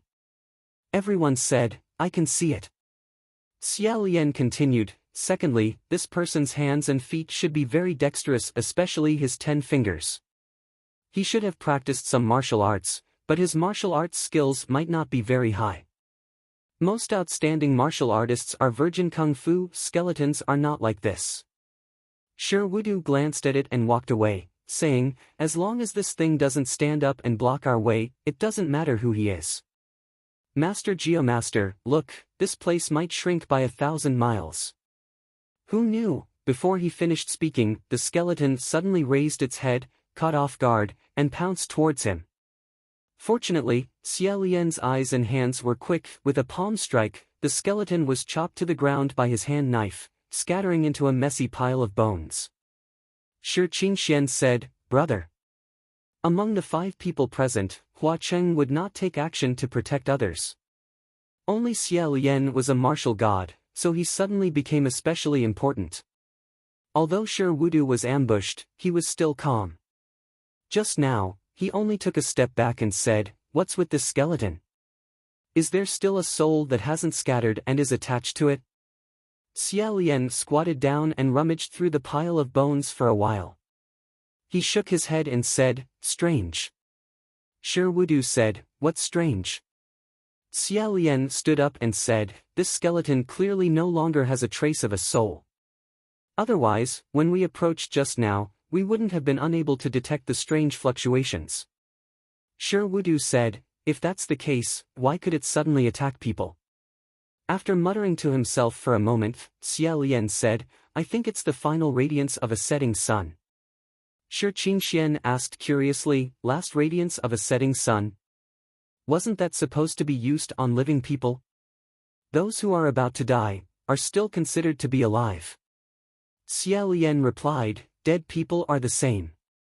For example, the seventh day of death was also a kind of final radiance of the setting sun. 7 days after the death of the deceased, their souls would return to see their loved ones. In fact, everything was the same. I think that just now, Master Navy must have agitated it. That's why it suddenly gathered all its remaining power for this last attack." Because his words were reasonable, Shi Wudu paid more attention to his words. "Then in your highness's opinion, what kind of stimulation would it be?" Xia Lian replied, "Either it's something you said, or it's something you have on you." Shi Wudu said, "What did I say just now?" Mingyi took a deep breath and said, "As long as this thing doesn't stand up and block our way, it doesn't matter who he is." Shi Qingxian scratched his head and said inexplicably, "Is there a problem with this sentence? Could it be that this dear friend has a violent temper?" Since they couldn't come up with anything, Xia Lian said, "Since the soul has already dispersed, forget it." Putting away the skeleton, he once again placed it on the altar. Clasping his hands together, he bowed a few times. Shi Qingxian also followed him and bowed a few times. The 5 of them wandered around the Netherworld underwater mansion for a while. This place was empty, and the legendary Blackwater Xian ghost wasn't at home. The structure of the underwater mansion was complicated. There were many large and small side halls. One of them was especially hidden and narrow. Strange incantations were drawn on the outside of the door. These were the traces left behind after using the thousandly shrinking technique. It seemed that on the entire Blackwater Island, there was indeed a place that could use the thousandly shrinking technique. And that place was this small side hall. Using a room as a specific connection point, the amount of mana consumed was much less than completely drawing a new formation. And right now, they didn't have any mana to squander, so it was just right. Mingyi was an expert. After taking a glance, he said, "This is a one-way formation." Xia Lian understood and said, "In other words, it can only be sent out from here and can't be sent back from other places, right?" Mingyi nodded and said, "The amount of mana consumed can be reduced." Shi Qingxian said, "Isn't that what we need? We just need to go out, that's great. Let's go quickly, don't let the Blackwater Master find out." He supported Mingyi with one hand, and just as he was about to open the door with the other, Mingyi said sternly, "Stop. There's a trap." When Shi Qingxian heard this, he staggered back 3 feet and said, "What trap?" Mingyi was also dragged back 3 feet by him. After being speechless for a moment, she signaled him to carry her up again. She looked at the incantations on the door for a long time and said with certainty, "It's a trap. Drawing a formation in this hall can only send out one person at a time." Shi Qingxian said, "There's such a thing. Then what will happen if 2 people are sent out?" Mingyi said coldly, "When these 2 people arrive at their destination, you will find that they have been pressed into one person." Among the few people present, only Mingyi was an expert. As for the rest, one was a water god, one was a wind god, and one was a martial god. They were not good at this aspect. Xia Lian's first reaction was to look at Hua Cheng. Seeing that he was looking at the formation with a frown and did not object, he thought that Mingyi's words were not false. He muttered, "If that's the case, the intruders who don't know what's going on will want to use this formation to escape, but instead, it will be a tragic sight. No wonder it's a trap." Right at this moment, there was a thunderbolt from the sky. The curved lightning climbed across the sky, and the faces of the people in the Netherworld underwater mansion were reflected with a hint of blue in the white, like 5 malicious ghosts. Everyone looked at each other, and Shi Qingxian said, "Brother," again. Shi Wudu's face darkened slightly, and he did not answer, but everyone knew that his heaven's retribution was chasing after him again. Pei Ming's inadvertent words rang in Xia Lian's ears. "Senior brother Shui, you're really unlucky this time," Shi Qingxian said. "Since we can use the 1,000 miles shrinking technique here, let's hurry up and leave. If a bolt of lightning strikes here and collapses this underwater mansion, then the enmity would be huge." Tearing down a heavenly official's shrine was the same as smashing their signboard, and it was a deep hatred. Although he didn't know if the ghost realm also had this taboo, no one would be willing to have their house torn down for no reason. Mingyi's finger dipped in the blood from his wound, and he barely managed to stand. He prepared to draw the formation and said, "Where to go? Who's coming first?" Xia Lian said, "Then it must be you, Master Earth, coming first. You're injured." However, Mingyi shook his head and said, "Every time this formation is used, it has to be mended again. You guys don't know how to draw it, so I have to stay behind to mend the formation." Shi Qingxian said, "Then Brother Ming, I'll accompany you to the second last one." Shi Wudu said, "What are you accompanying me for? Right now, it's useless for you to stay. Hurry up and go to the East Sea." However, Shi Qingxian said, "Right now, everyone is more or less useless, so it doesn't matter. This time, it doesn't have anything to do with Brother Ming, yet he has to suffer so much. He sighed and said, "I'm really sorry." Shi Wudu said, "In any case, it'll be sent to the same place. It'll be fine in a while. What are you afraid of?" If it was in the past, Shi Wudu would at most say a few words, and Shi Qingxian would listen. However, it was different now. Shi Qingxian actually didn't listen to him and asked something else. "If we leave first, what will happen to General Pei? Won't he just stay here?" Shi Wudu also noticed that his younger brother wasn't listening to him that much, and his expression became a little complicated. After a moment, he said, "It's okay, Brother Pei's vitality is tenacious. He can persevere here until we return to the heavenly court to call for reinforcements." Xia Lian didn't know whether to laugh or cry. Although his intuition told him that what the Navy said shouldn't be wrong and didn't have any evil intentions, he still suddenly sympathized with Pei Ming. After a pause, he said, "Wait." Everyone looked at him. Xia Lian said, "Master Earth, are you sure this house can really shrink 1,000 miles? Will there be any problems? I feel that it's not good to rashly go up. Do you want to try it first?" As expected, Mingyi stopped and said, "How do we try? If we want to try, someone has to go up first." Shi Qingxian raised his hand and said, "Then I'll try." Hua Qing didn't speak for a long time, but at this moment, he crossed his arms and said, "Sorry to disturb you. Have you all thought of a problem?" Mingyi said, "What is your opinion?" Hua Qing said, "How do we know if the person who goes to try has reached the destination?" Xia Lian was startled and said, "That's right, Master Earth said that this is a one-way formation. In other words, once a person was teleported out, there was no way to teleport back and tell others if they had reached the destination safely or not. And this place was isolated from the outside world, and they couldn't use spirit communication techniques to communicate. It seemed to be a dead end. Just now, they had all forgotten about this point." Hua Qing came to a conclusion and said, "So, it's completely meaningless to discuss this problem here. One sentence, to leave or not to leave, it'll be settled quickly. Don't dare. Then stay here." Although he was smiling, Xia Lian sensed that Hua Qing was slightly anxious, as if he wanted to leave this place as soon as possible. This anxiety should have been there ever since the coffin boat was brought back by Shi Wudu's water dragon. Right now, it was probably getting more and more intense. Shi Wudu also didn't want to wait any longer. The heavenly thunder was like an explosion in his ears. If they didn't leave, sooner or later it would strike down. Thus, he rushed into the side hall and slammed the door. Mingyi quickly formed a circle. When he opened it again, light smoke floated out of the room, but there was no one inside. Mingyi said, "All right. Next." Shi Qingxian said, "Then it's His Highness the Crown Prince."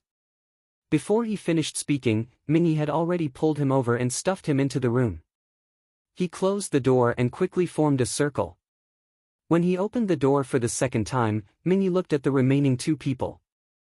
Xia Lian said, "San Lang, you go first." Hua Qing pulled him and said in a deep voice, "Brother, let's go together." Xia Lian was startled and said, "But this formation can't only be used once." Hua Qing said, "I'm not a living person, don't worry." Xia Lian always felt that there was something he was worried about, but he couldn't say why. Hua Qing brought him through the door and said to Mingyi outside, "Pu Chi Monastery." Mingyi silently nodded. That door slowly closed in front of Xia Lian. Through the crack in the door, he looked at Mingyi's green face. Xia Lian couldn't help but think in his heart, can Master Geomaster really hold on? Hua Qing personally closed the door. After a moment, he opened it again, and what appeared in front of the two people's eyes was the scene inside Pu Chi Monastery. It was currently night time, and Qi Rong was sleeping on the ground with his limbs spread out as if he had suddenly died. Furthermore, he had snatched away all the blankets and snored loudly. Gu Zi originally slept very well, but he didn't know if he had been led astray by this cheap father of his. Right now, he was also lying across Qi Rong's stomach like a dead fish. Lang Ying, on the other hand, obediently curled up in a corner and covered herself with a few pieces of clothing. Xia Lian picked up the blankets on Qi Rong's body and resisted the urge to directly press them against his face.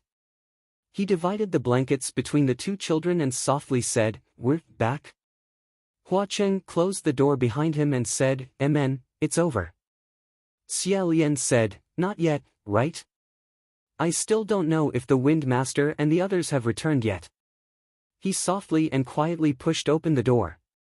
Only when he arrived outside of Pu Chi Monastery did he dare to raise his voice. Through the spiritual communication array he had set up previously, he called out, "Earth Master? Have you guys returned yet?" There was no reply. Presumably, Ming Yi's movements weren't that fast. Xia Lian once again entered the spiritual communication array of the heavenly court. If he hadn't entered, he wouldn't have known.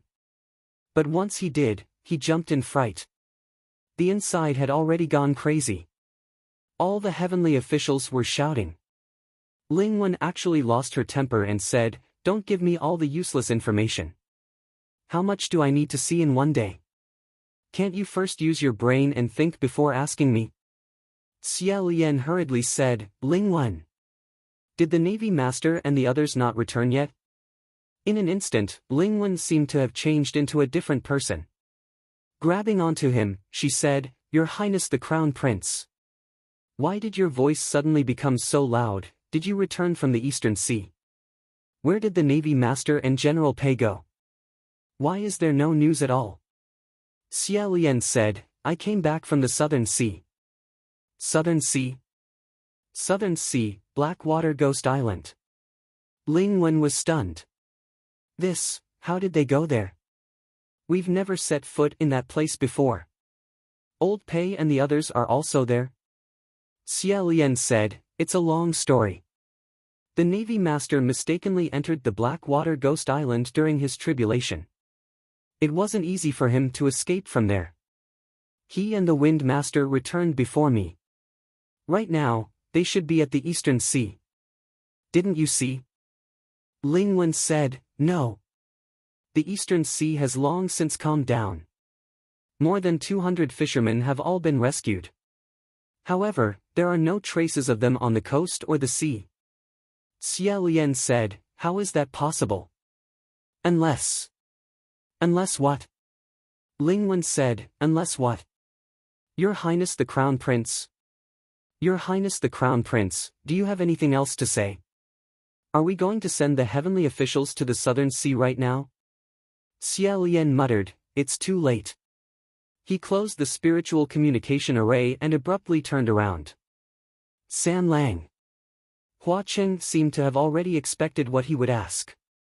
He clasped his hands behind his back and didn't say anything. Xia Lian said, Did you reach some sort of agreement with that person a long time ago?" Hua Qing didn't immediately answer. When he opened his mouth, Xia Lian hurriedly said, No, don't tell me. You don't need to answer me. If you had already reached an agreement with someone else, I definitely wouldn't want you to be someone who goes back on your word because of me. It's my fault for suddenly asking you. Please don't make things difficult for me. Hua Qing said, Your Highness, I'm sorry. Xia Lian shook his head and said, You don't need to apologize. I should have guessed earlier that there must have been some sort of agreement. That's why you couldn't interfere and couldn't directly tell me the truth.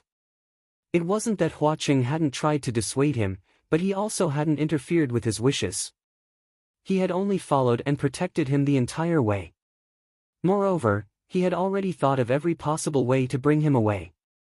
However, every time, Xia Lian would, for various reasons, enter deeper into the heart of the matter. Xia Lian said, On the contrary, I have to thank you. Hua Qing said, You've already guessed it. Xia Lian nodded and said, I've more or less guessed it. In fact, I should have guessed it a long time ago. It's just that he's really too amazing. I often think too much, suspecting something and then repeatedly overruling it. I often overlook the most direct possibility. After pausing for a moment, he continued, Moreover, that person really gave you face. In order to peacefully transfer me away, he spent a lot of effort and wasted a lot of twists and turns. Your Highness, Hua Qing said, this matter ends here. Xia Lian sighed and said, I also hope so. However, I'm afraid he went a bit too far. After a moment of silence, Hua Qing softly said, But since you've already returned, you can no longer return to the ghost realm. Let's leave this matter to them to resolve themselves. However, Xia Lian said, Not necessarily. Hearing this, Hua Cheng's figure slightly froze. Xia Lian said, Just now, I suddenly thought of something. There's a way to contact the Wind Master. He formed a hand seal with both hands and said, So, San Lang, I'm sorry, but I have to go back first. Seeing that hand seal, Hua Qing immediately understood. However, he clearly hadn't expected that there would be such a move. Slightly opening his eyes, he said, Gage? Xia Lian said word by word, Great. Soul. Transfer. Technique. After closing his eyes, that familiar feeling of weightlessness assaulted him.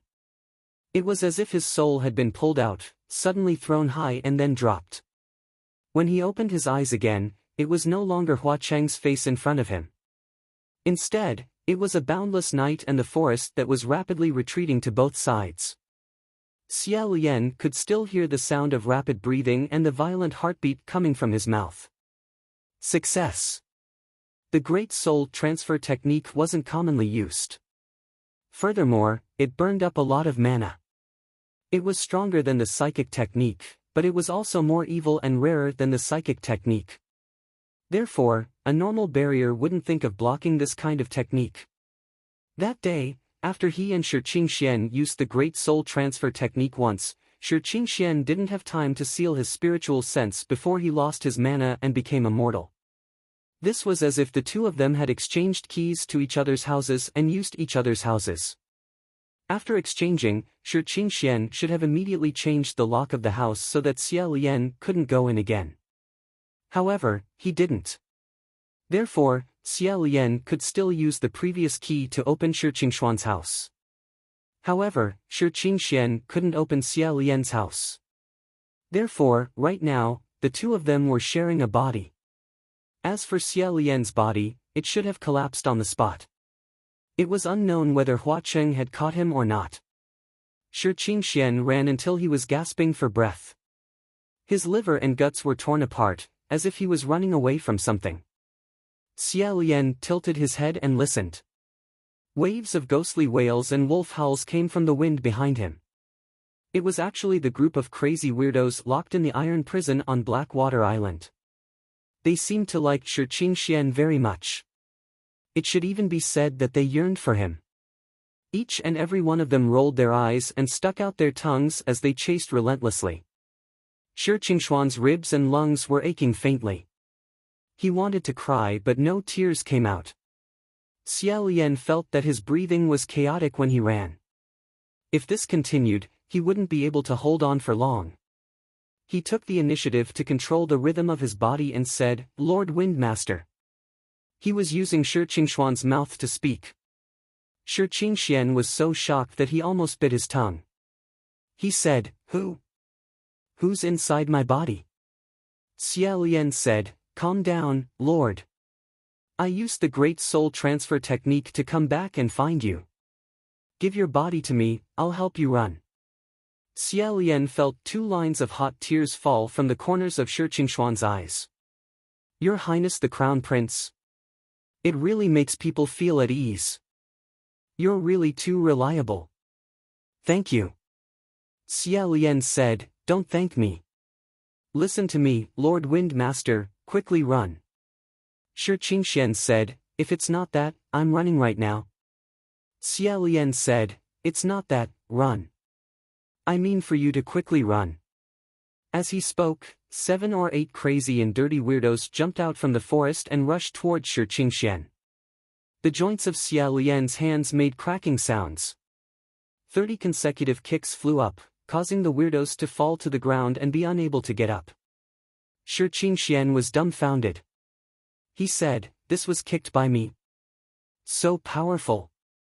The martial god is so good. I also want to be a martial god."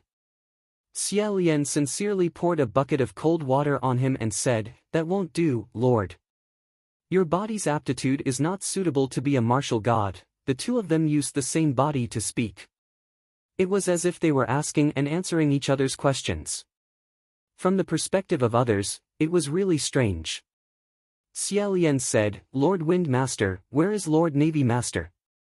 Shi Qingxian looked around and said, "I don't know where my brother and brother Ming went. When I opened the door just now, I found that I was still in the Netherworld underwater mansion. I just came out from another room. I don't know what went wrong." Suddenly, Xia Lian's feet touched the ground and he jumped up, flying up the tree. Shi Qingxian didn't understand, but the feeling of his body suddenly being able to fly on roofs and walls was quite wonderful. He let Xia Lian control his body to climb to the top of the tree and said, "Your Highness Crown Prince, why are you suddenly?" Before he finished speaking, Xia Lian covered his mouth. In reality, he was just covering his own mouth. Not long after, Xia Lian climbed up a branch and sat on it, hiding in the dense foliage. Soon after, a tall black figure stumbled and appeared at the end of the road. Looking closely, it was actually Ming Yi. His face was still miserable, and there was a deathly aura in his handsomeness, but he could still walk with difficulty. Shi Qingxian was overjoyed. He put down his hand and was about to call out to him, but Xia Lian raised his hand and covered his mouth again. This time, it was his hands, covering it so tightly that he almost couldn't breathe. Shi Qingxian wasn't a reckless person. He immediately understood that Xia Lian must have a deeper meaning, so he stopped struggling. Watching Ming Yi walk over from the small path below, Xia Lian let go of his hand slightly and quietly slid down from the tree, moving stealthily in the dense forest. After running for a while, Shi Qingxian looked back and said in a low voice, "Your Highness Crown Prince, why didn't you let me call out to Brother Ming just now?" Xia Lian didn't answer, and his figure suddenly stopped. Shi Qingxian turned his head again, and his pupils instantly contracted violently. Ming Yi, who had clearly left just now, was standing in front of him, or rather, in front of them. Ming Yi seemed to be holding on to a tree to support his body. He frowned and said, "Why are you here too?" Shi Qingxian blurted out, "I." Xia Lian didn't say a word. He stretched his hand behind his back and waved, indicating that he must not expose the existence of the third person. Shi Qingxian understood, but Ming Yi's brows furrowed even more. "What are your hands doing behind your back? Are you hiding something?" Shi Qingxian hurriedly spread out his hands for him to see and said, "No." Xia Lian could feel that his scalp was currently exploding in circles, and his back was also feeling numb. Thinking about it, even though Shi Qingxian felt that Ming Yi was very reliable in his heart, he was still startled by him appearing like this. Ming Yi had a baffled expression and said, "I didn't really ask you to show it to me." Although this expression was disdainful, it was also very cordial. Shi Qingxian heaved a sigh of relief, and the goosebumps on his upper body gradually subsided. Although Xie Lian was extremely anxious, he didn't dare to rashly open his mouth at this time. Ming Yi said, "Where is Master Navy?" Shi Qingxian said, "Didn't you see my brother? I'm also looking for him everywhere. Didn't you say that you can teleport us out of Blackwater Island? Why is His Highness Crown Prince and the others going back, and we're still here?" Xie Lian listened and was secretly anxious. Although he tried his best to suppress the ha that would inevitably appear when Shi Qingxian was overly nervous, such normal and serious words didn't seem like something Shi Qingxian would say. Thus, he grabbed his hair and pointed at Ming Yi and said loudly, "Brother Ming. Didn't I tell you to practice more when you have time? Did you draw wrong again?" Although it was a little exaggerated, the effect was not bad. As expected, Ming Yi didn't notice any clues. His face darkened and he said, "Scram. If you have the ability, draw it yourself." As he said this, he walked over again. Shi Qingxian stood stiffly and didn't move. Xie Lian hurriedly moved in his place and went up to support Ming Yi. He said, "Brother Ming, how are your injuries? Are you all right with the poison?" Ming Yi shook his head and said, "I'm fine. Let's find Master Navy first." Shi Qingxian nodded and the two of them slowly walked forward. Xie Lian couldn't find a chance to warn Shi Qingxian and complained incessantly. In a flash, he suddenly felt his lips slightly open. It was Shi Qingxian who was silently opening and closing his mouth. He couldn't help but shiver. Carefully analyzing the shape of his mouth, he said, "What's going on?" Xie Lian was afraid that Ming Yi, who was close at hand, would discover something strange. He slightly lowered his head and also mouthed, "He's fake." The moment he mouthed the 4 words, Xie Lian felt a thin layer of goosebumps on his arms. Shi Qingxuan's eyes widened and he mouthed, "Fake? Then who is he?" Xie Lian silently gave the answer. He said, "Vernacular true immortal." Shi Qingxian sucked in a breath of cold air. Ming Yi's voice came from above, "What's wrong?" Shi Qingxian sucked in this breath of cold air and then sighed. He said with a trembling voice, "I'm afraid." After a moment of silence, Ming Yi said, "It's too early to be afraid now." If it was in the past, these words would definitely be interpreted as awkward comfort. However, at this moment, it was filled with an indescribable gloominess, as if it was some kind of threat. Shi Qingxian lowered his head and mouthed to Xie Lian, "It can't be. Vernacular true immortal can't transform." In fact, after Xie Lian said it, he also felt that it was not appropriate to call him vernacular true immortal.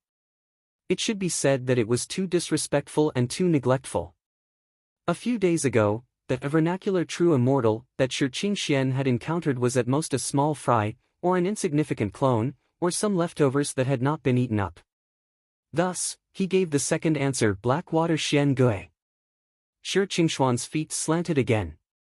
Ming Yi said, "What's wrong with you again?" Shi Qingxuan's teeth trembled as he said, "I want to die." Ming Yi said coldly, "You wish." It was here again. The same frosty tone, the same cold words. It was clearly no different from the past, but at this moment, it had a completely different meaning. However, this was far from the end. Xie Lian silently uttered a third name. He Xian. Shi Qingxian seemed to be unable to take it anymore. His heart was beating like a drum. Xie Lian also noticed it. Coincidentally, he passed by a small stream. He made a prompt decision and said, "Brother Ming, I think you should rest first before looking." Ming Yi said, "How can I have time to rest now?" Xie Lian said, "You're poisoned. The harder you move, the faster the poison will spread. Besides, if you don't rest, I, a mortal, also need to rest. You sit down first, I'll go get some water to drink." Thus, he tried his best to stabilize his hands and feet, not revealing a trace of trembling. He let Ming Yi sit on the grass, while he went to the stream and used the sound of the flowing stream to cover his low voice. Shi Qingxian splashed 2 handfuls of water on his face. He calmed down and said in a low voice, "Your Highness, what are you talking about? Who is this person behind me? Was it one of the three that transformed into Brother Ming?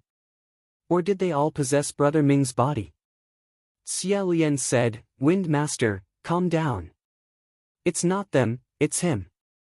Right now, there's only one person beside you.